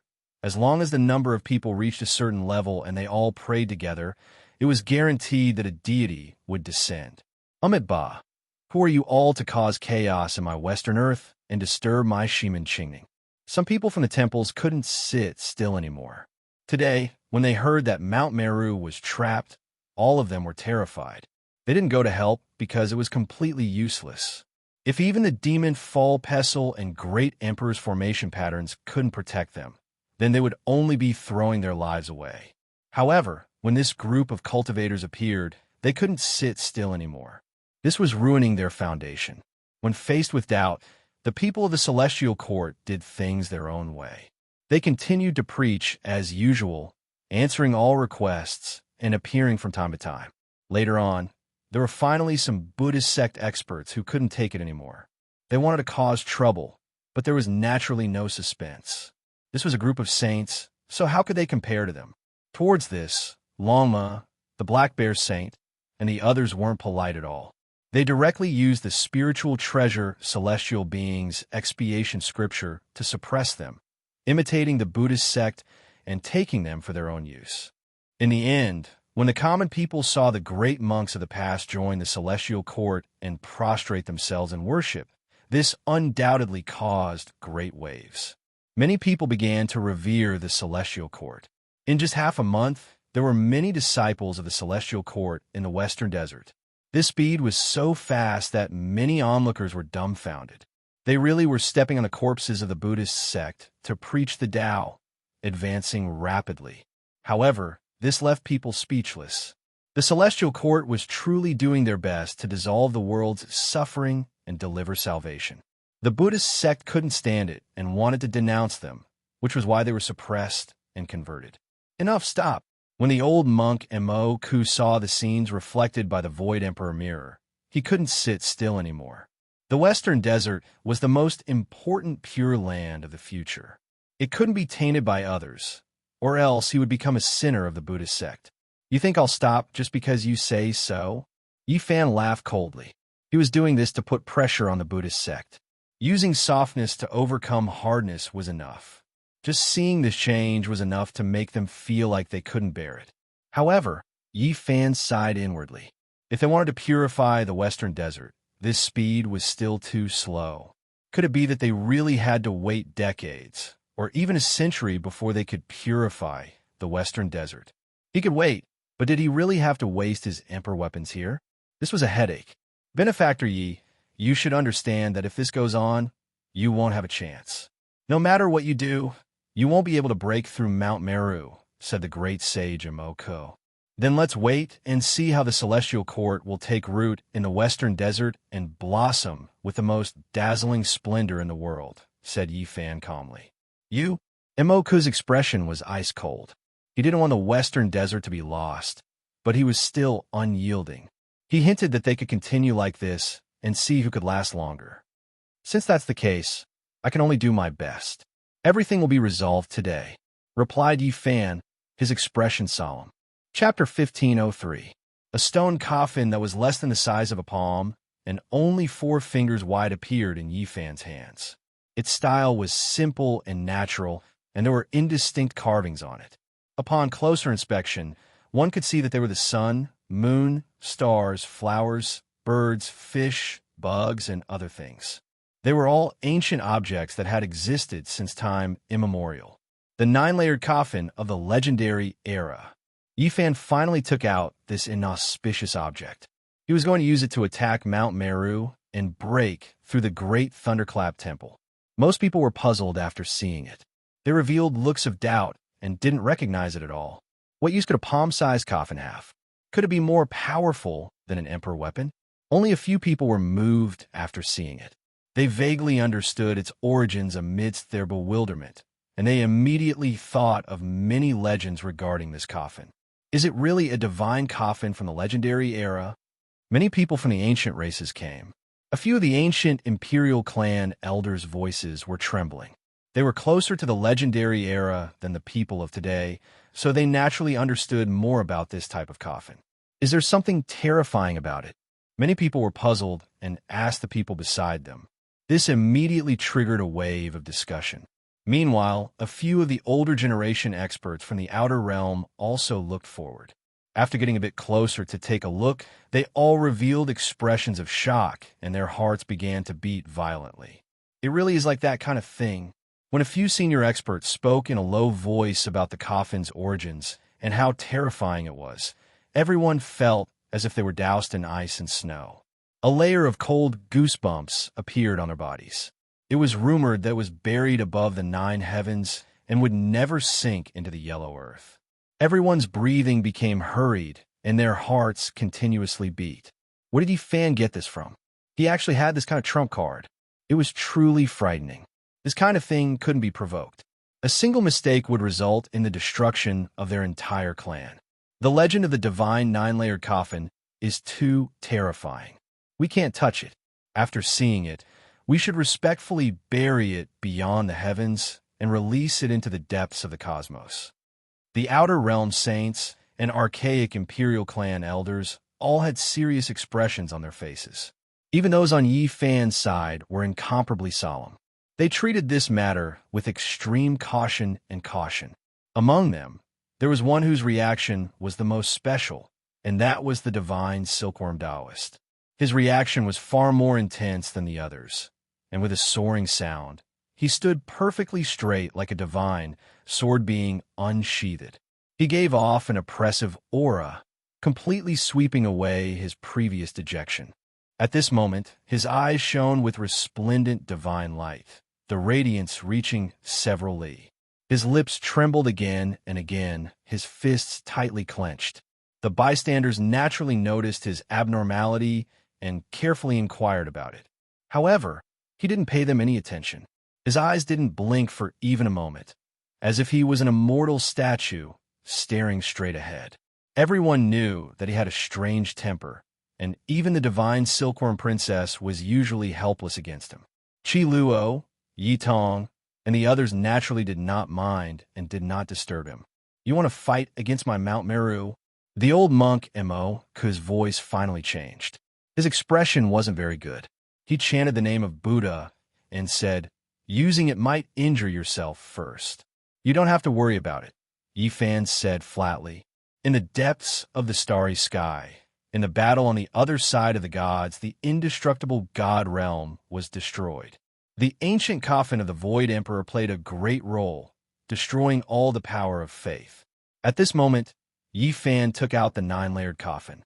Of course, he didn't want to completely replicate the result of the battle in the God Realm. The God Realm had been tampered with by the celestial being, so the Emperor's baleful aura could destroy the power of faith there. However, Mount Meru was different. It hadn't been cursed, so it was impossible for it to be ignited and turned into firecrackers. In the battle in the God Realm, the heroes had only used the baleful aura emitted by the Emperor's corpse to destroy an immortal divine sect. Now, what Yifan wanted to use was the true corpse of the god inside, not as simple as the baleful aura.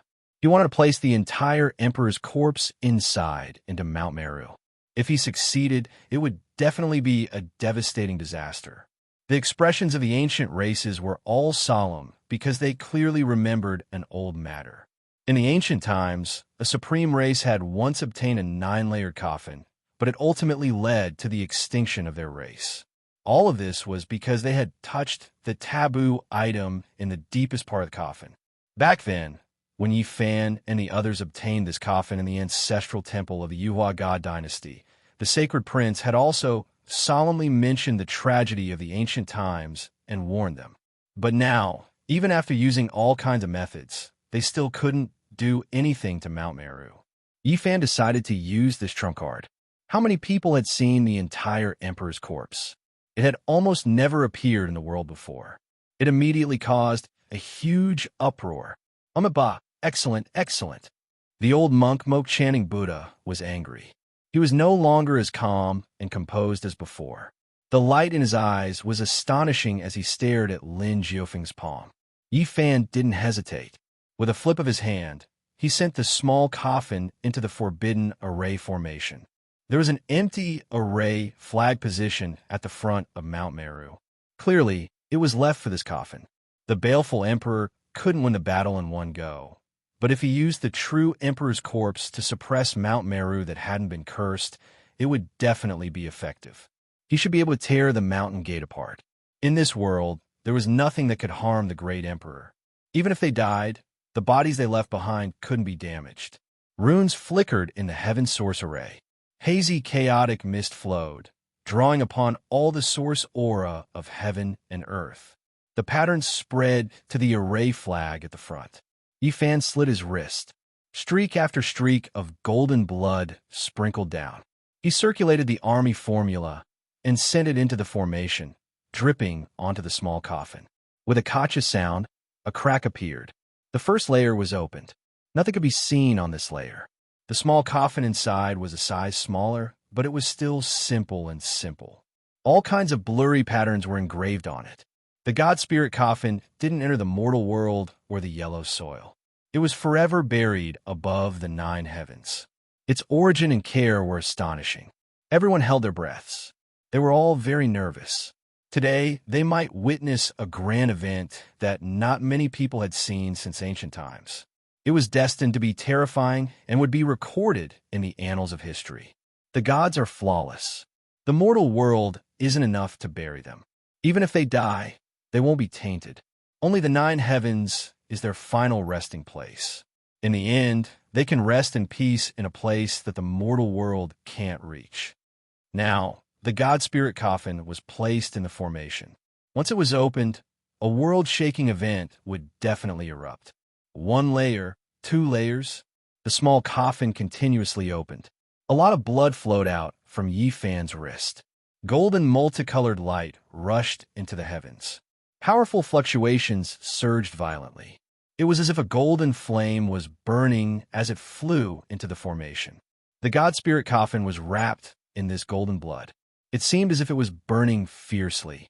Not long after, 6 layers had already been opened. Nothing unexpected happened. Everyone's hearts were exceptionally stifled. The saints all retreated, hiding as far away as they could. They didn't want to be affected. This place was most likely going to become a land of disaster soon. Stop! The old monk, Imoka, couldn't hold back anymore and shouted loudly. Meanwhile, the great Mum Yuri held the demon, subduing Pestle, in his hand. He was ready to deal with any sudden changes at any time.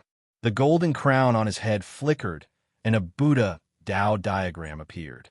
A misty expanse appeared, making her entire being seem divine and intimidating.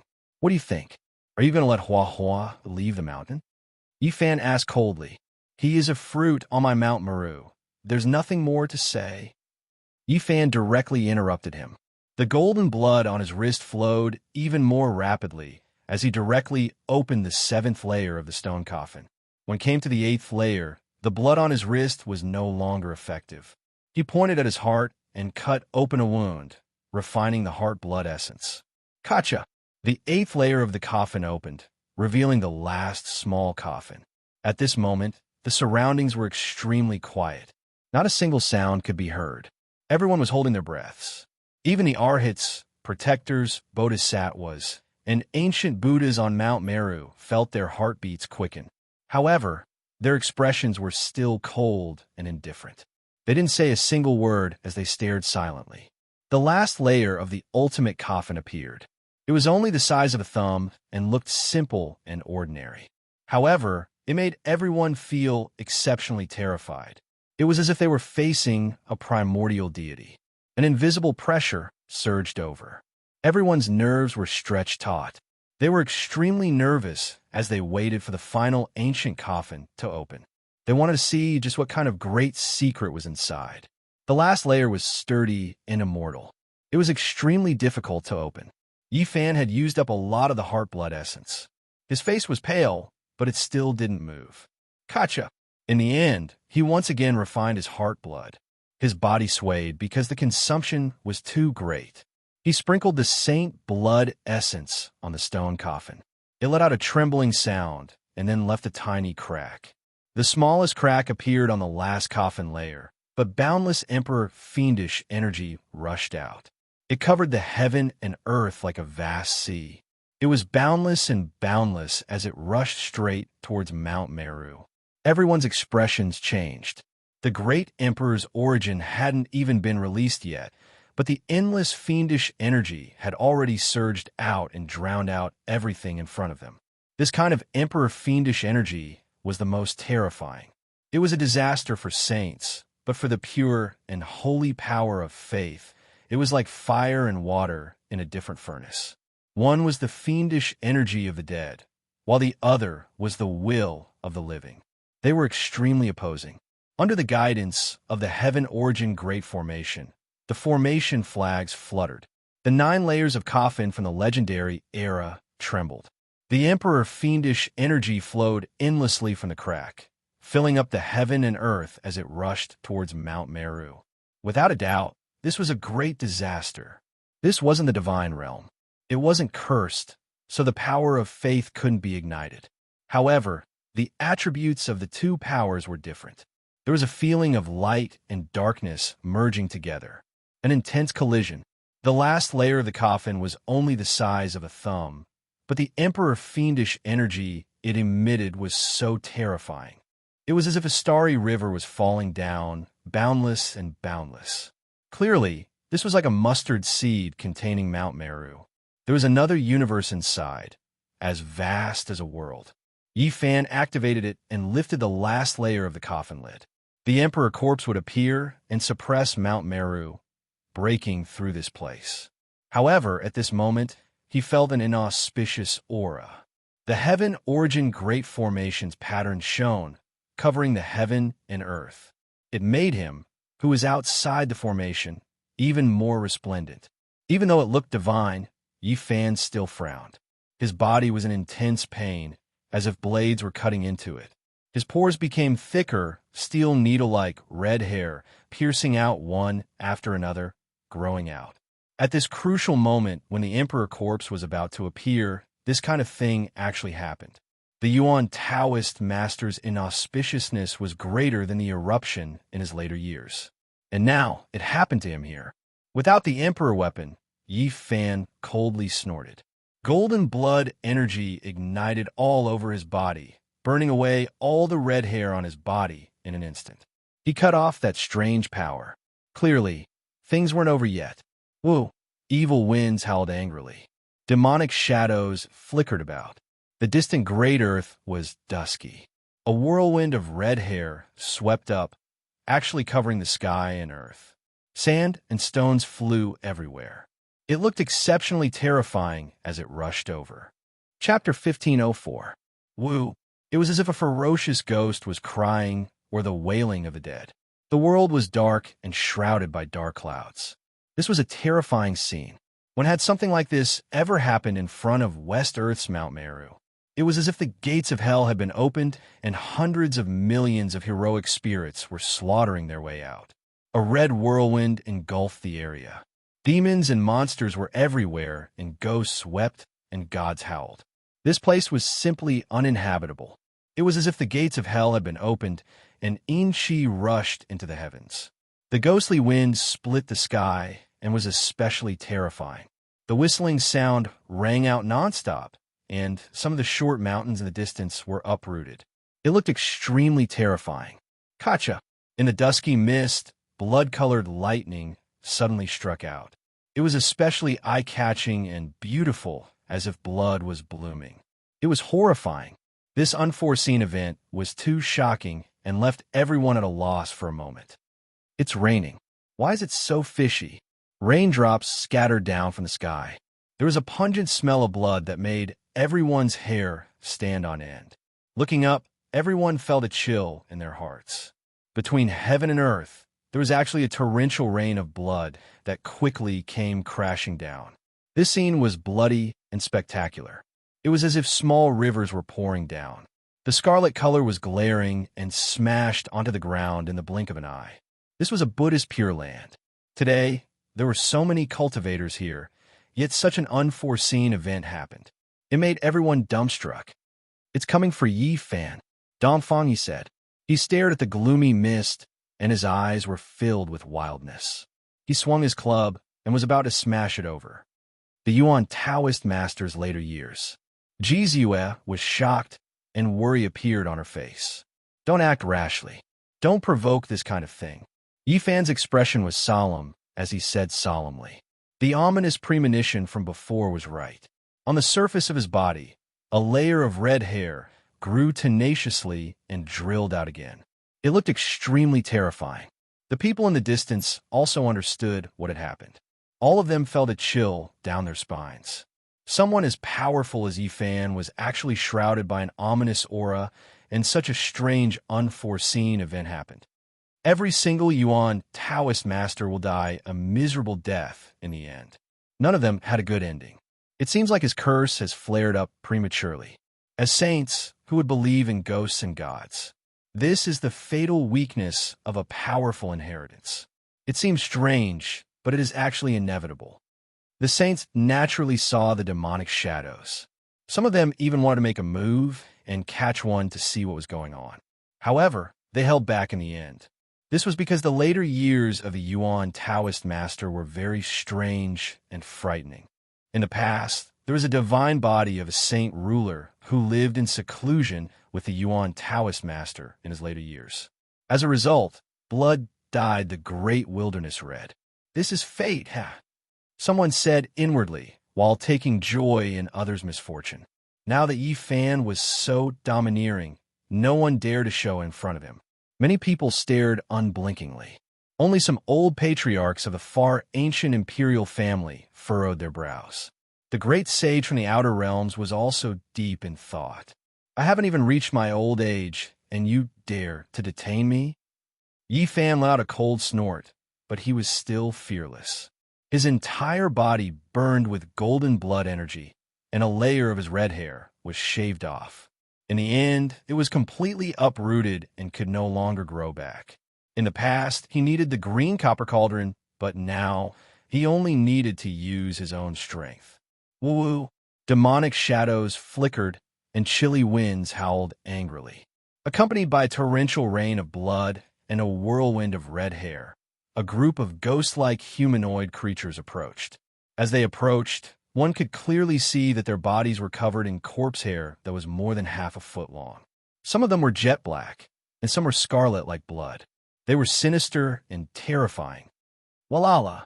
The sound of iron chains was particularly frightening in the bloody rain and hazy mist. It was as if the spirits of the underworld had come to detain a soul. "Humph! I want to see how you can make me feel ominous." Yi Fan was fearless and actually took large strides forward to meet them. Ayo!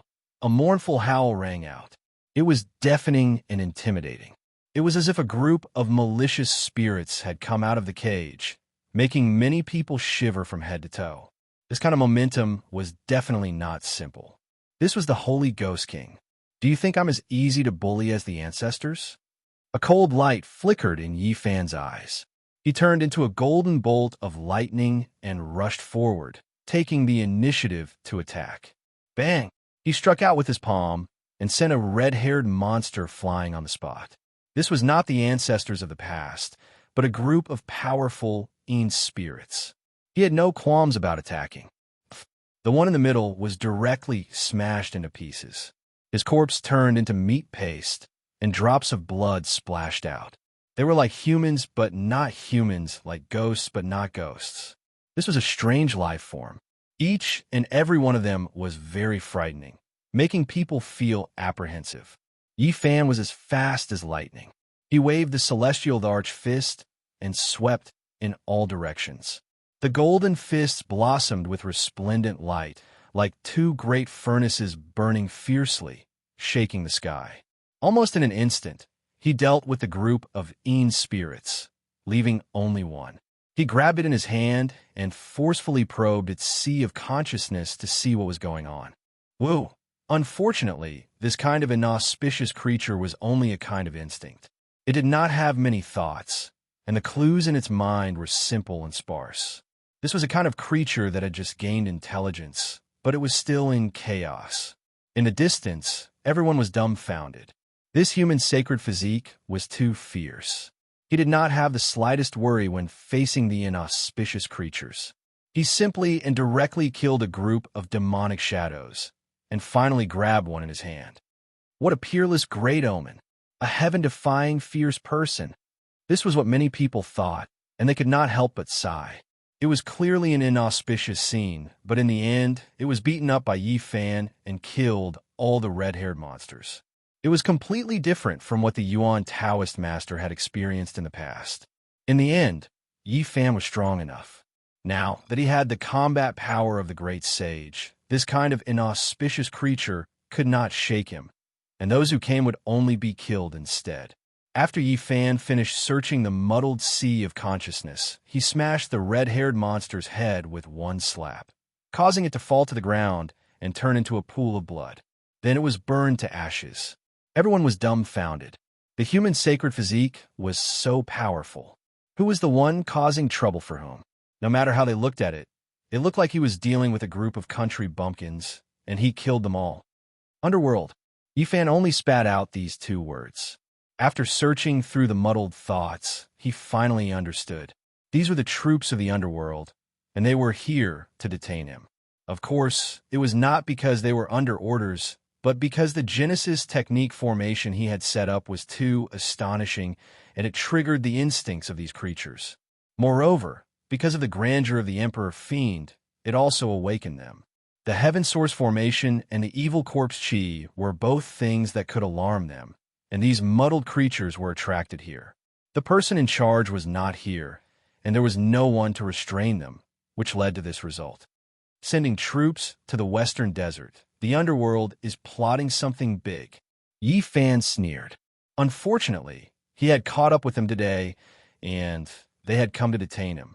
This made him feel quite regretful, and he could not help but shake his head.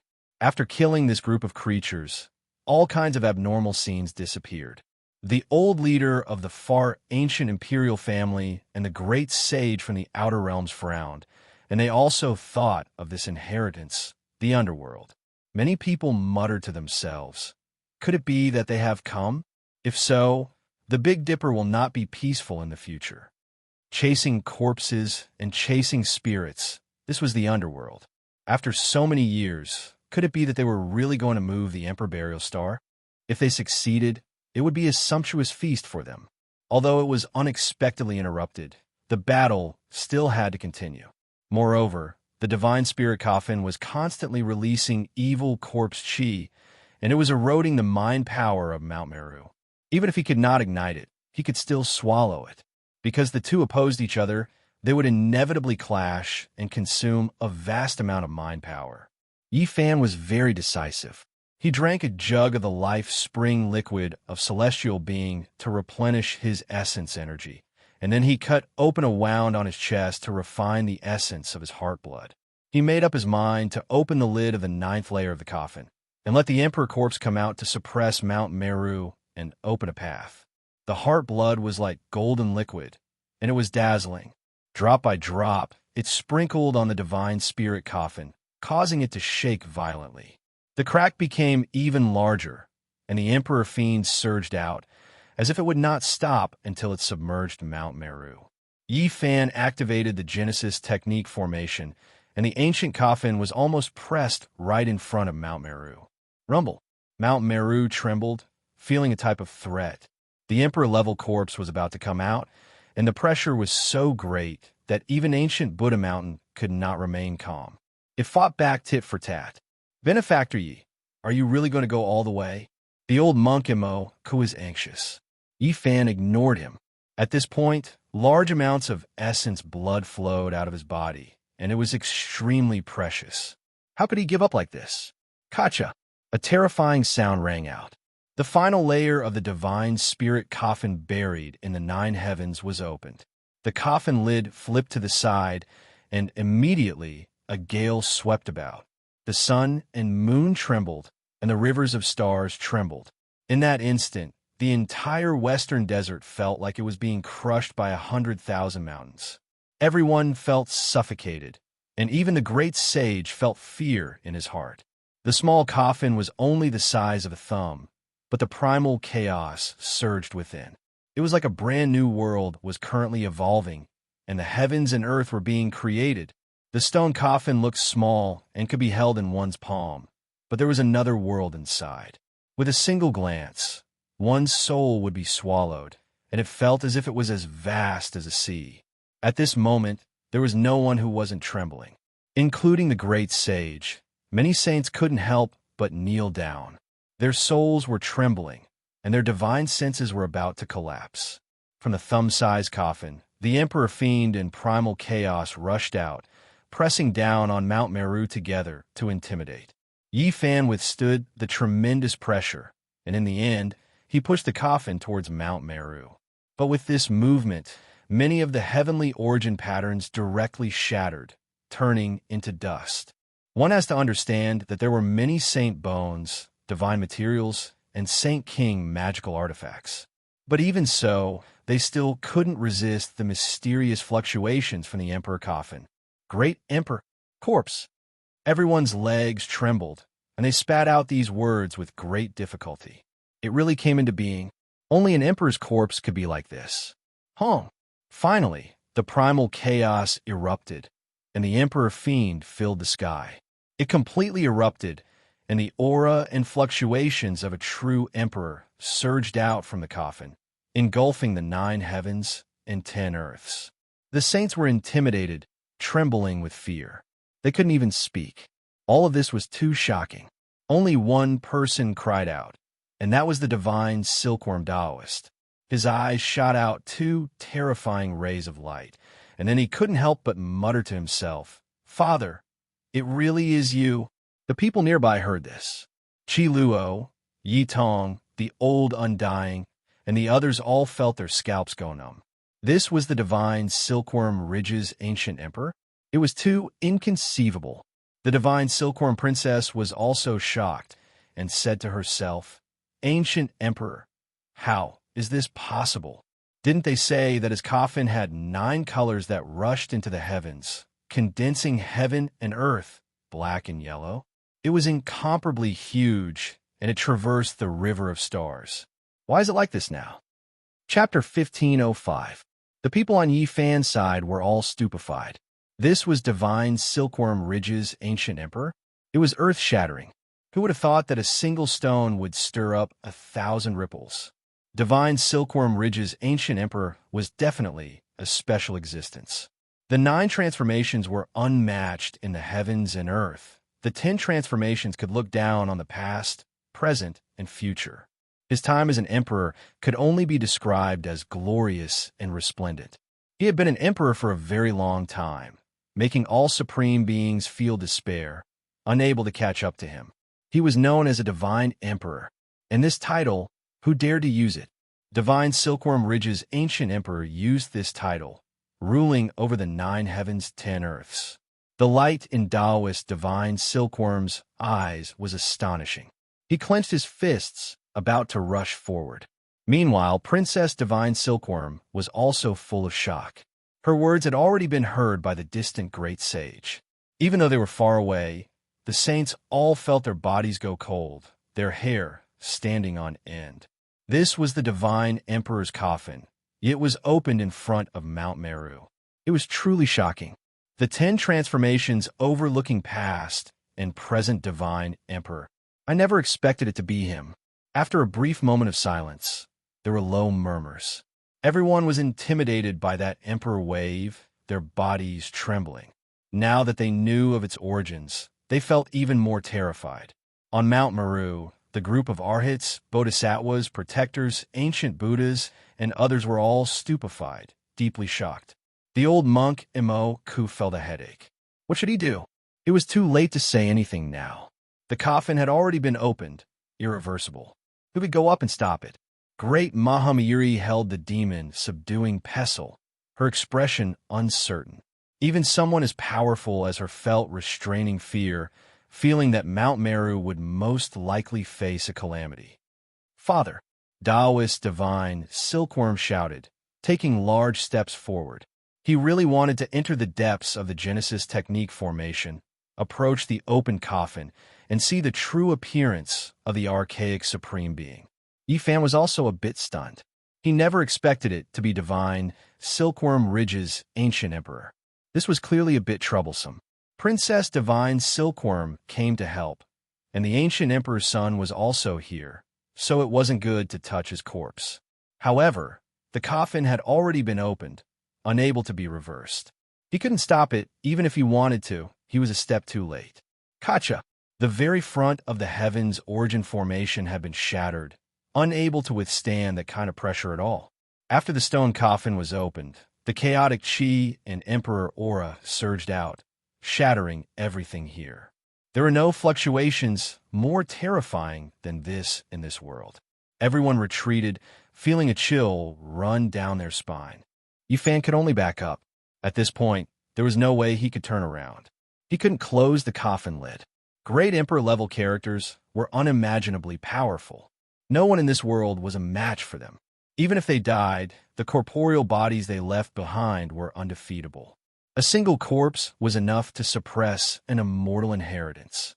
Normally, it could only be sealed in a coffin, because the Emperor's corpse represented death and destruction. Once it fell into the mortal world, it would definitely be a terrifying disaster. From a certain perspective, the Emperor's coffin was more terrifying than anything else. It was uncontrollable, equivalent to a magic box. Opening it was equivalent to opening the source of blood and chaos. Yifan tried to activate the numinous treasure celestial beings, killing sword, and control the green copper cauldron, hoping to pull the corpse back. After all, this was the divine Silkworm Ridge's ancestral emperor, so using it as a weapon was a bit inappropriate, needing the approval of this bloodline's people. However, right now, it was completely useless, actually unable to move it at all. The body inside the Emperor's coffin was too terrifying. Endless fluctuations spread out like ripples. They looked gentle, but even the slightest ripple was enough to make one's entire body's bones break. Normally, it was even more terrifying than Emperor weapons. It was because the Emperor weapon could be controlled. Without reaching a certain cultivation realm, it was difficult to activate. It would always remain asleep, harmless to others. Moreover, even if one could activate the Emperor weapon, if one's own cultivation didn't reach the peak, it was impossible to completely revive it. It was because this was a weapon exclusive to great emperors, possessing extraordinary power. No one could truly grasp it. Meanwhile, the great emperor's corpse continuously fluctuated, representing the aura of death and destruction. Only by using a coffin to isolate it from the world could it be used, or else it would be a great disaster. Hon Long Long. The open little coffin slowly moved, approaching Mount Meru, crushing down until even the endless blue skies were collapsing. Unmatched ripples were released, destroying everything in its path. Taoist divine Silkworm stopped. This meant that not even his father could move forward. He was his father when he was alive, but after death his consciousness was extinguished. If he went up, his flesh and bones would similarly shatter. The little coffin pressed towards Mount Meru, almost about to crush it. Correct, it could be described as crushing. Even though it was small, no one would look down on it. In everyone's hearts, it was even heavier than the 9 great heavens, able to destroy everything. This was an archaic emperor. Emperor ripples were spreading. So who could resist them? It was clear that the Buddhist power of Mount Meru represented holiness, while the ancient coffin represented death. The Buddhist light and the aura of the dead collided, the two opposing each other. Within the world-shocking waves, Mount Meru swayed, as if it was about to collapse.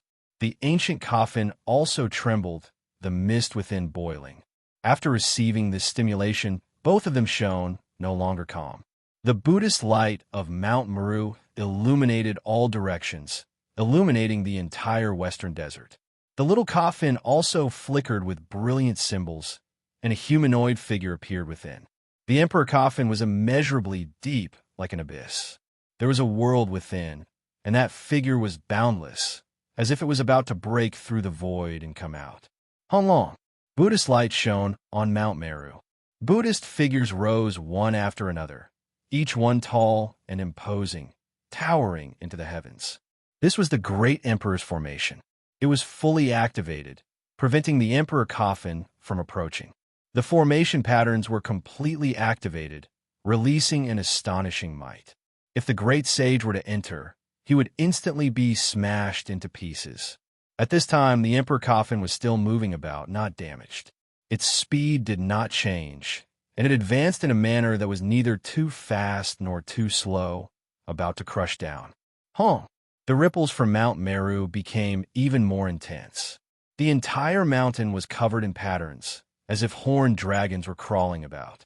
The patterns were complex and profound. This was the great emperor's formation, truly activated. It could kill deities and intimidate immortals. It was powerful to the extreme. The little coffin was obstructed in the end, shaking violently. Everyone held their breaths, feeling indescribably shaken. They nervously watched all of this. An emperor-level conflict was about to unfold. Everyone felt uneasy, but also a bit hopeful. The little coffin trembled, as if it was about to flip over. The chaotic energy within the coffin surged like a sea, engulfing Mount Meru in all directions. In the end, a great honk sounded. A humanoid creature was shaken out from the coffin. As soon as it appeared, the four seas trembled, the 5 regions trembling. Heaven and earth wailed, the great Tao bowing beneath its feet. This was a shocking scene that everyone would never forget for the rest of their lives, forever engraved in their hearts. The emperor corpse appeared, wrapped within primal chaos, hazy and indistinct. Everyone knelt down on the ground, horrified to the extreme. Every inch of flesh was shaking, feeling reverence that came from their souls. A complete emperor corpse, who in this world had truly seen it before? This was, without a doubt, a majestic male. He towered there, incomparably imposing, crushing all sides until they split apart.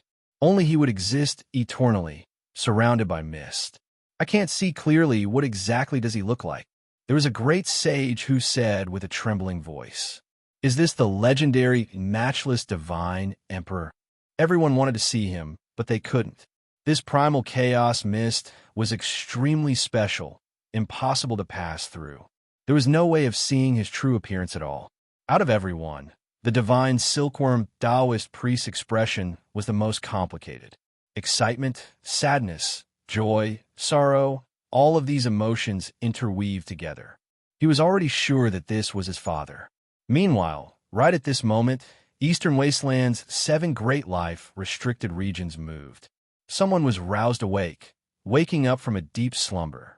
A divine emperor with a complete and flawless body appeared in this world. It was different from emperor artifacts, not needing to exhaust cultivation to activate it. His body always released the most powerful fluctuations, shaking up the world. Is it him? He has returned. Divine Emperor, an expert that makes one revere him. A voice sounded in the peaceful and quiet origin ancient mind today, as if it was filled with endless emotions, as well as deep, restraining fear. After being roused awake by the aura of a divine emperor, the speaker's mood became complicated. In this world, it was destined to be glorious. In this world, it was destined to be miserable. In this world, there would definitely be great changes. After endless years of waiting, all of it gathered towards this world. There had to be a result. The divine emperor appeared, his might suppressing the 9 heavens. He stood there, as if he still had life, wrapped within primal chaos mist. He approached Shumi Mountain, directly crushing the mountain until it was brilliant, ripples covering the heavens. Gotcha! There were some emperor patterns that were limited in material, unable to endure this type of pressure at all. They broke apart when they approached, and then were erased. But it was precisely because of this that Mount Meru emitted an even more powerful fluctuation. This was stirred up, Buddha's power as vast as the sea surged up, and the entire Mount Meru turned into a giant life form. The imperial formation and magical artifact resisted the archaic emperor together. This was a type of ultimate confrontation. How many people in the present world had seen this before? True emperor-level fluctuations pervaded Shumi Mountain. If not for this place being special, the mountain region would have long turned to ashes. Kungchang, right in the back, divine silkworm ridge's battle close rang out, releasing blazing immortal light, vibrating intensely. The divine emperor appeared in this world. After death energy and emperor aura surged, his foundational aura pervaded the air, waking up the emperor artifact that had accompanied him for his entire life and was currently sleeping. It woke up from its hibernation, immediately dazzling past and present. It was as if a lost child saw its parents, continuously releasing light cries, shaking intensely. Clanging sounds rang out incessantly. The archaic emperor's battle clothes disintegrated, turning into pieces of armor that rushed towards the divine emperor, continuously covering his body. Every time a piece landed, a portion of the primal chaos mist would scatter. The nine-colored immortal clothes trembled, releasing a clear sound.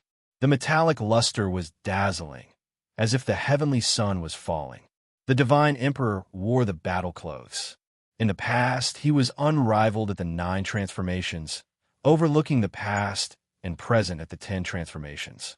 This battle clothes accompanied him on his emperor's path, sharpening it into an indestructible divine artifact. The emperor artifact revived, fully equipped on his body, becoming even more terrifying. In an instant, a 10th type of light rushed out, tearing apart the great formation of Shumi Mountain. The divine emperor directly entered, as if he was entering an unstoppable realm. When things developed to this point, it already exceeded everyone's expectations. No one expected the divine emperor to appear, and what was even more unexpected was that he put on the battle clothes from when he was alive and directly entered Shumi Mountain. Forget about the crowd. Even the divine Silkworm Princess and the other great sage, as well as the archaic imperial clan's old clan leader and others, all of their fine hair stood on end. This was too strange and terrifying. The divine emperor actually had this type of display, as if he still had life. It was shocking, but they all felt inexplicable. Chapter 1506. Mount Meru was vast and mighty, as if it was about to collapse. The formation patterns laid down by the Amitabha Buddha, great emperor, couldn't stop the descent of the divine emperor. The mountain was about to split apart and tremble violently. Giant boulders rolled down to the foot of the mountain, and the grand temple swayed. The great bell behind the temple rang on its own, resounding through heaven and earth and shaking the world of West Earth. This place was in complete chaos. The Bodhisattvas and ancient Buddhas couldn't withstand this kind of pressure and were forced to sit cross-legged on the ground. Their bodies were on the verge of splitting apart, and bloody scars appeared one after another. With the descent of the divine emperor, not even the great emperor's formation patterns could protect this place. Just as Yifan expected, the mountain gate had been breached and they could slaughter their way in. The green copper cauldron floated above Yifan's head and the killing sword in his hand. He was prepared to enter and save his disciple. Of course, this was extremely risky. He never expected this to be the divine emperor wearing the 9-colored immortal clothes. It was even more powerful than the emperor corpse he had planned. He didn't act rashly because the current situation was too strange. Even he felt that it was a bit unreal. The divine emperor seemed to truly have life and consciousness. Jizue held the void mirror in her hand and stood shoulder to shoulder with Yifan. The old undying and the others held the heaven-devouring devil jar in their hands and carefully defended themselves, protecting everyone on this side. Mount Meru was completely silent. The old monk Immerse's expression changed greatly. He led the Bodhisattvas and ancient Buddhas to sit there and chant Amitabha Buddha, Great Emperor. This kind of unforeseen event exceeded his expectations and judgment. It was already too late to say anything now. The great Mahamayuri held the demon, subduing Pestle, and used the Emperor weapon's divine might to protect the mountain. She stood in front of Great Thunderclap Temple and blocked the spreading archaic Emperor fluctuations. However, upon closer inspection, her body was trembling. This was a world-shocking change that no one had expected. The boundless starry river hung down from the cosmos, creating a vast expanse of whiteness that drowned out the archaic emperor on Mount Meru Mountain. He was bathed in the radiance of the sun, moon, and stars. The nine-colored battle clothes revived and flickered with brilliant luster. It had a cold metallic texture and waves of sonorous divine sounds, making the archaic emperor even more majestic and imposing. Boundless starlight and chaotic energy fused together, scattering down onto his body and wrapping around him, causing his body to seem even more divine and divine. The ancient emperor of divine Silkworm Ridge had become the only existence in this world. When the divine emperor was alive, he was invincible. Even in death, the pressure he exerted caused the western desert to tremble. Everyone, including the great sage, was terrified. All of them were trembling, their faces as white as snow. What? He moved! In the next moment, a saint screamed, as if he was someone from the mortal world, which didn't match his identity at all. It was as if he was frightened, as if he had seen the most terrifying thing. Heavens, the divine emperor is not dead. He's still alive. Another person was horrified, feeling as if his heart was going to jump out of his throat. He widened his eyes, not daring to believe what he was seeing, staring at the figure on Mount Meru Mountain. The God Emperor was advancing, ascending Mount Meru step by step along the mountain path towards the majestic temples. Every step was so terrifying, causing the formation patterns on Mount Meru to dim, unable to stop him. Who could believe it? After endless years, the ancient emperor who had long since passed away revived, looking down on the world, walking within the pure land of Buddhism. The saints all felt their blood run cold as they watched. Powerful fluctuations spread outwards, making their legs and stomachs cramp, their bodies weak like sifting chaff. Even the great sage felt his scalp go numb, trembling inwardly. This didn't make sense. How could the God Emperor come back to life?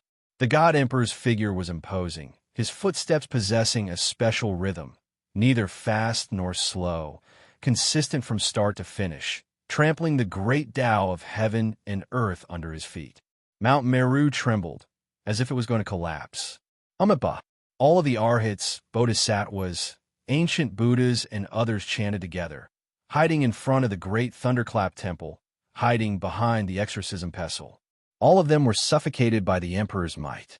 Even the experts from Divine Silkworm Ridge were shocked. The ancient Emperor was really still alive? This made everyone go crazy, toppling their understanding of the world.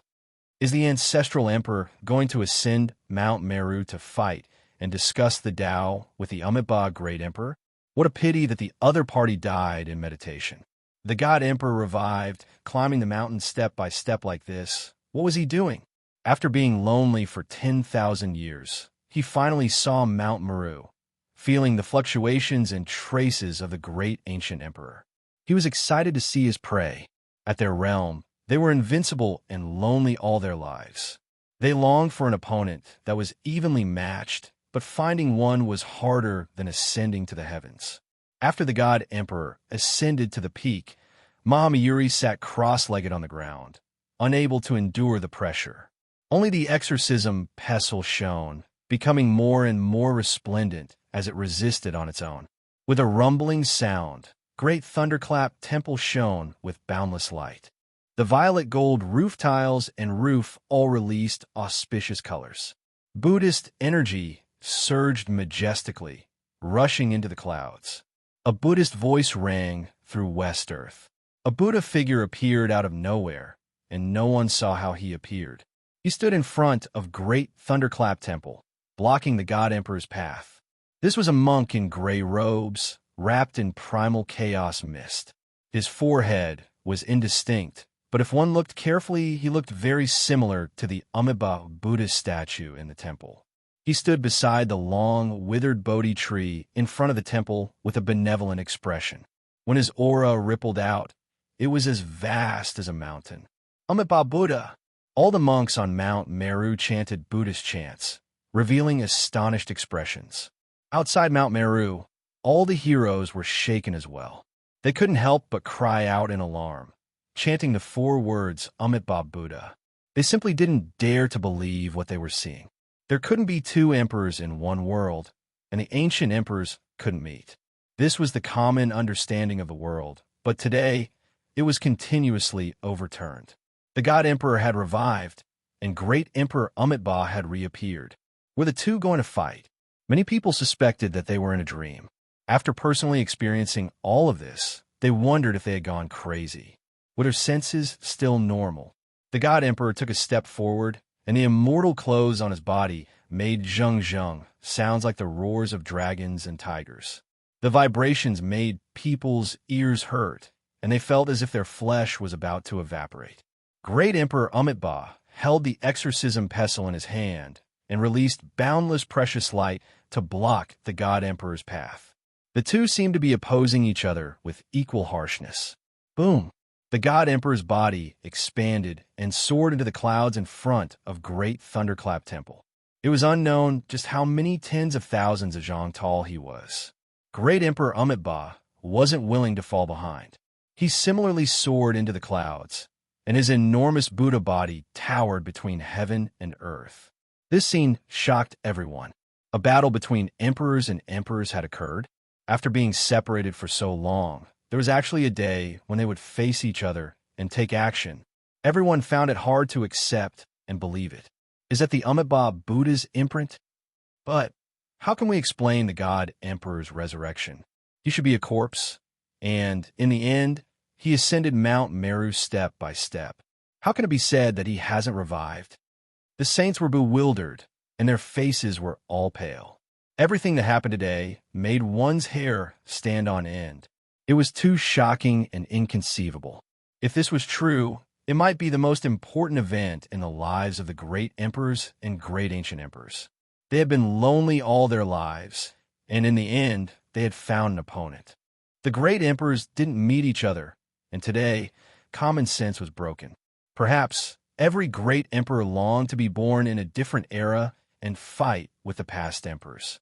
They wanted to find a true opponent. Unfortunately, everyone passed away in loneliness. Their wishes couldn't come true, and it was difficult for them to meet others of the same kind. Mount Meru trembled, and the sun, moon, and stars swayed.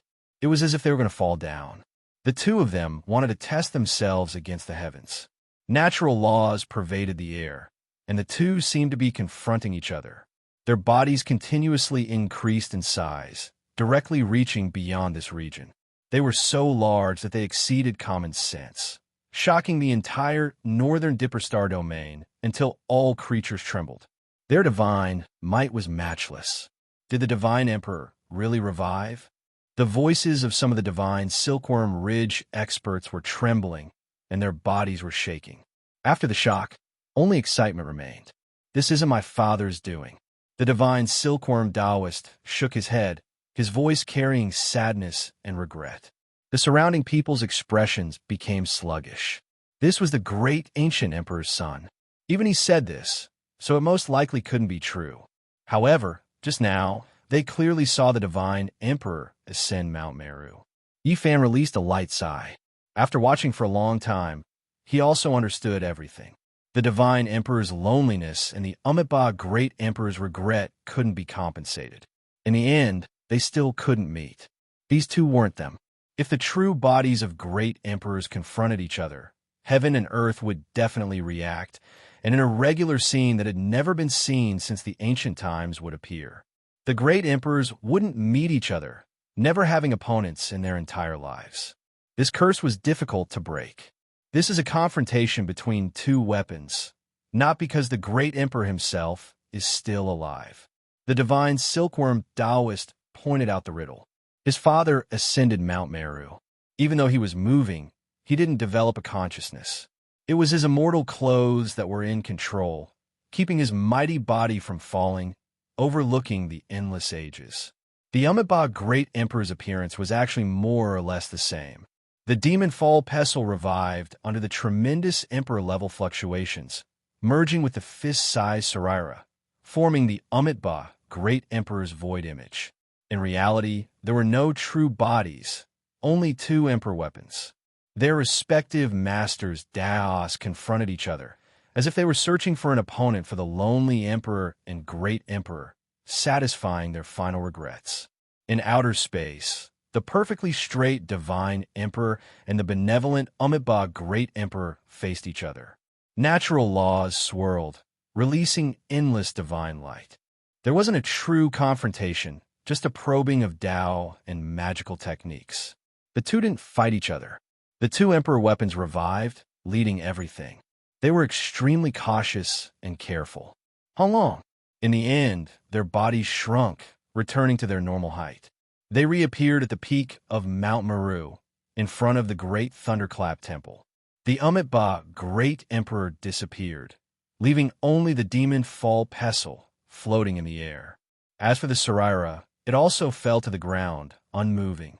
On the other side, the immortal clothes rustled lightly, as if in grief. In the end, they couldn't keep the archaic emperor. Even seeing his corpse couldn't change anything. Everyone was shocked. How could they not understand what had happened now? Everything was because of the two emperor weapons' revival. Buddhism speaks of transcendence, great enlightenment, and only then can one achieve the Tao of Buddhism.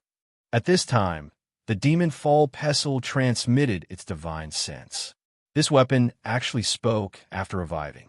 Amitabha Buddha. The old monk Mo Ku and the others all chanted, listening respectfully.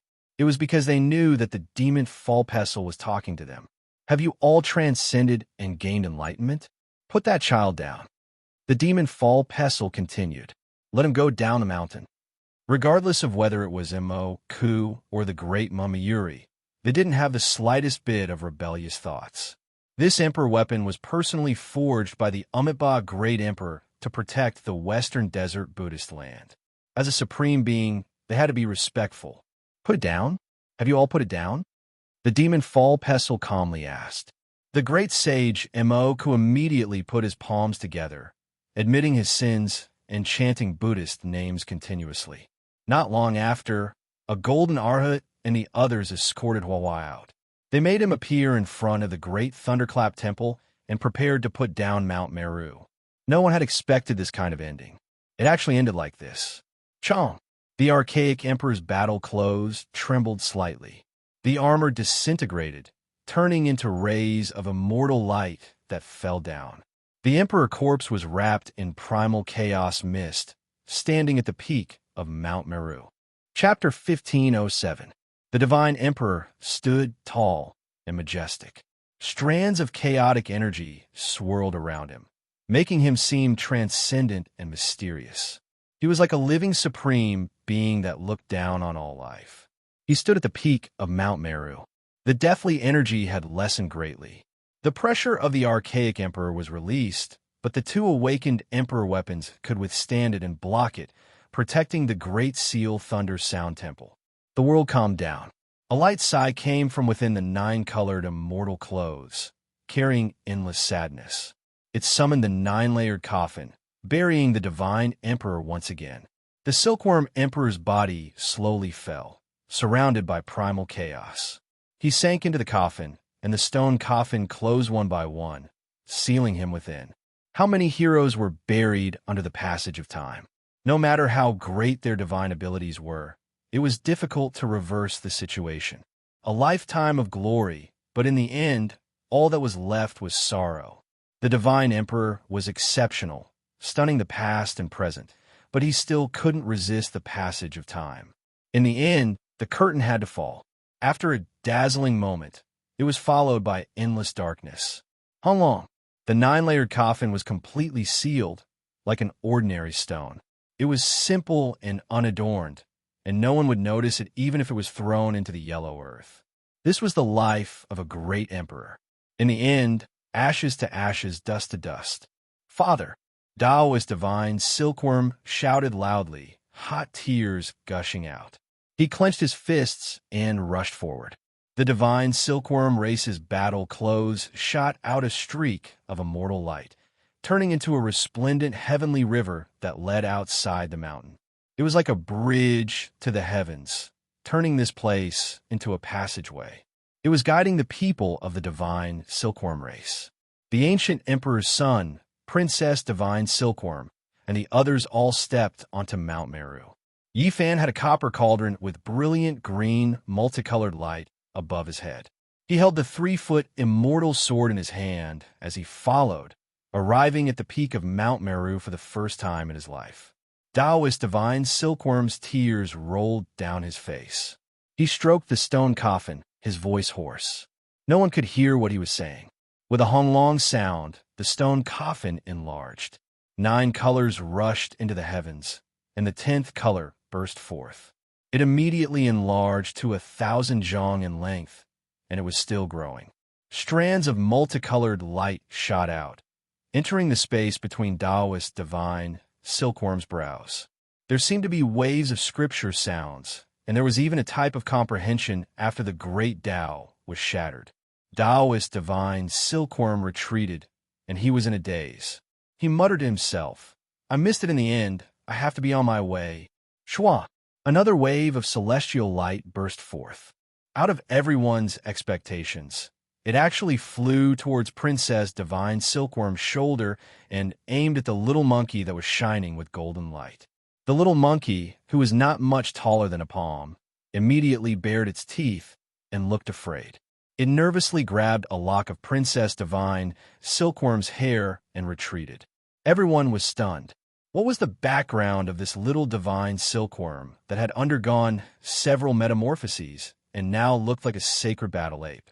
To think that the God Sovereign would pay attention to him and bestow him with celestial light. Even the divine silkworm princess was shocked.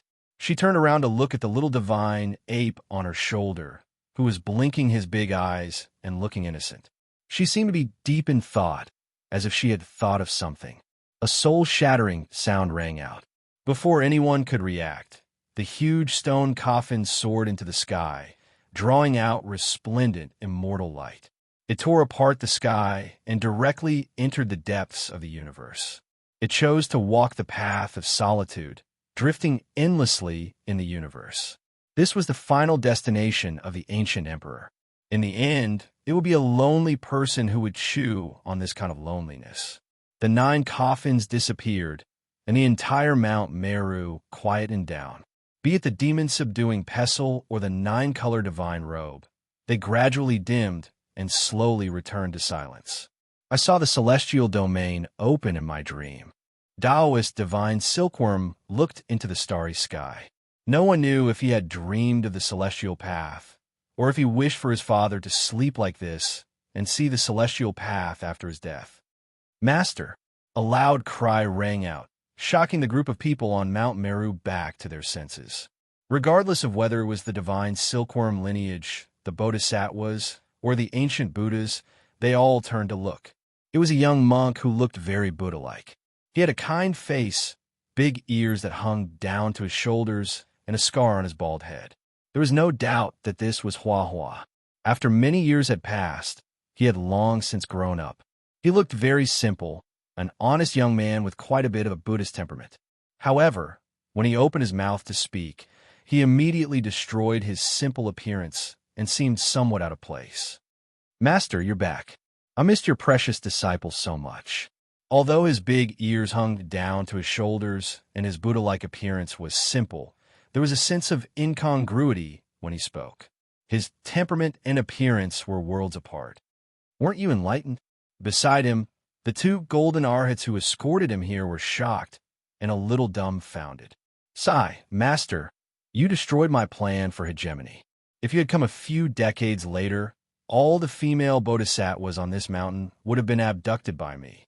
Let the remaining monks cry. The group of people were tongue-tied. This turn of events was too fast. Just now, everyone was fighting with their lives on the line. Why did this little brat completely change the moment he came out? Yi Fan was also momentarily speechless. This brat's appearance was exactly the same as the ancient Buddhas from back then. If he stood to the side and maintained his silence, he would have the bearing of a senior Buddhist monk. However, everything was ruined once he spoke. Especially after he smiled. He looked like a lowly person no matter how one looked at it. What did you say? Yi Fan slapped the back of his head. Little Baldy, weren't you illuminated? Little Kerr, and the rest also followed the golden path up Mount Meru. At this step, no one from the Buddhist sect stopped them. Seeing that Yi Fan was also looking over, Hua Hua immediately put on a solemn expression and said with a serious expression, Amitabha, Hathigata, Hua, Great Buddha. Master sits in my heart, and wine and meat pass through my intestines. How can I be illuminated by them? In the end, it caused him to suffer another slap on the back of his head. Everyone spent a lot of effort to save him, but in the end, he didn't even get a single hair on his head. They had been worried for nothing. At this moment, he had a sinister smile on his face. The Arhats and Bodhisattvas couldn't sit still anymore. They had personally witnessed Hua Hua being illuminated, so how could he be fine in the blink of an eye? Under Yi Fan's stern gaze, Hua Hua didn't dare to act rashly and told the truth in full detail. Light flashed on his forehead, and a Buddha crown fell down. It was simple and unadorned, and there were some cracks and holes on it. However, it gave off a kind of Buddhist Tao presence. Everyone in West Earth was shocked. This was definitely a divine weapon that wasn't left behind by a saint. It had the aura of an emperor hidden within it. Yi Fan naturally understood what was going on. This was the parietal bone of Shakyamuni, a piece of parietal bone that he had left behind in the mortal world when he was refining the Zhang 6 golden body. Back then, it was this piece of Buddha bone that had given Hua Hua a belly full of scriptures. Quasi-Emperor's parietal bone was hidden in the immortal platform and had condensed into one with it. Outsiders couldn't find it, so they naturally couldn't illuminate him. Yi Fan had even prepared the salvation scripture. He thought that he would have to spend a lot of effort, but he didn't expect this to be the result. He directly gave the back of his head another slap. Looking at his despicable smile, no matter how he looked at it, he felt that this was a scam. The faces of the Buddhists sank, and they hoped that they would quickly go down the mountain. There was really nothing they could say about this ending. However, Hua Hua wasn't willing. He was suppressed for no reason, and no matter what, there was a wave of resentment in his heart. Amitabha, this old monk's mortal heart was moved, and my obsession was too deep. I am here to apologize, Immerse said expressionlessly. Hua Hua wore a smile and directly grabbed the old monk's hand, not letting go. She said that she had to take action and that she couldn't be suppressed for so many years in vain. You have already successfully reincarnated and reappeared in the world. This is a miracle of the Buddhists, and it has verified the Tao of Amitabha. Do you really not recognize me now? Have you forgotten the scene of us discussing the Tao by Lake Au 5,000 years ago? Immerse shouted. Monk, you are too unreasonable. At the side, Dongfang Yi and the others couldn't take it anymore. Only Yi Fan understood what was going on. He originally thought that the ancient Buddha was very low-key, and not everyone knew about him. He didn't expect that he was old friends with Immerse. This time, the Buddhists detained Hua Hua, and it involved too much karma. In the eyes of Immerse and the others, Hua Hua was a miracle of the Buddhists, and it confirmed the saying that Amitabha mainly cultivated the afterlife. This was a living example. What nonsense! Don't say useless things. I only know that you have suppressed me for many years. Buddhism talks about karma, and you need to return me 100 years of freedom. How about this? I want to establish a big sect in the Buddhists, and let the celestial court grow branches and leaves. You could be my protector. A bald kid was pulling an old monk, and they were arguing endlessly, making people not know whether to laugh or cry. The Buddhists all lowered their heads and didn't say a word. They really didn't want to be entangled by this green-skinned monk. At this moment, a tall figure rushed out of a temple not far away, and his huge bald head was shining. He shouted, God, angels, I finally see a familiar person. Yi Fan, brother Yi, do you still remember me? Bring me down the mountain too. Not only the Buddhists, protectors, and ancient Buddhas frowned, but even the outsiders were a little stunned. How could there be such a strange monk in the pure land of Buddhists? Yi Fan was startled. This was none other than Kaida, Li Xiaoman's classmate from America. After so many years, he had developed a set of profound Buddhist divine arts. As a protector Vajra, what have you become? Emoka scolded. Kaida ignored him as if he was grasping at a life-saving straw. He looked to Yi Fan for help and said, "Bring me away from this damned place. I'm a vegetarian every day. Even the gods will go crazy." "Weren't you punished to face the wall? Why did you come out?" A bodhisattva asked. Kaida complained to Yi Fan, "I haven't eaten meat for 150 years. A while ago, I managed to braise dog meat with great difficulty, but I was discovered the moment I took a bite. I was punished to face the wall for 500 years. God, after 500 years when I come out, all my teeth have fallen out, and I can't even bite dog meat." Everyone was dumbfounded and dumbfounded. Outside Mount Meru, the saints from the outer realms were also staring at each other. Everyone wanted to laugh, but the bodhisattvas, ancient Buddhas, and protectors all had ashen expressions, each uglier than the last. Yi Fan didn't know what to say. He patted Kaida's shoulder, not knowing if it was to comfort him or if it was the etiquette of old friends reuniting. He cursed silently. This was also a fraud. He muttered to himself and spoke to the western desert monks, asking Kaida to go down the mountain and jump out of this hell in his eyes. "As a Buddhist disciple, your 6 senses are impure. Banish him down the mountain." Mahamayuri's face was gloomy as he issued such a decree. He didn't want to see such a disciple for even a moment longer.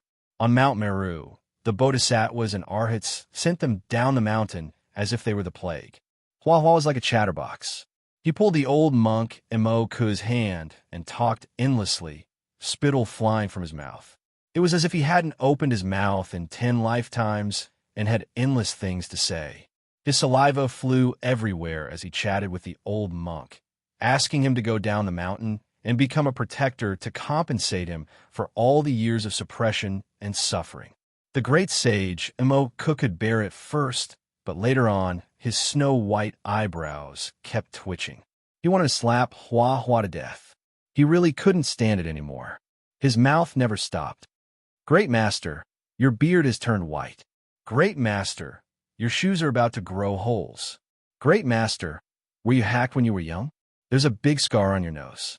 Listening to these endless words and godlike logical thoughts, the old monk Imo Ku wanted to strangle him to death.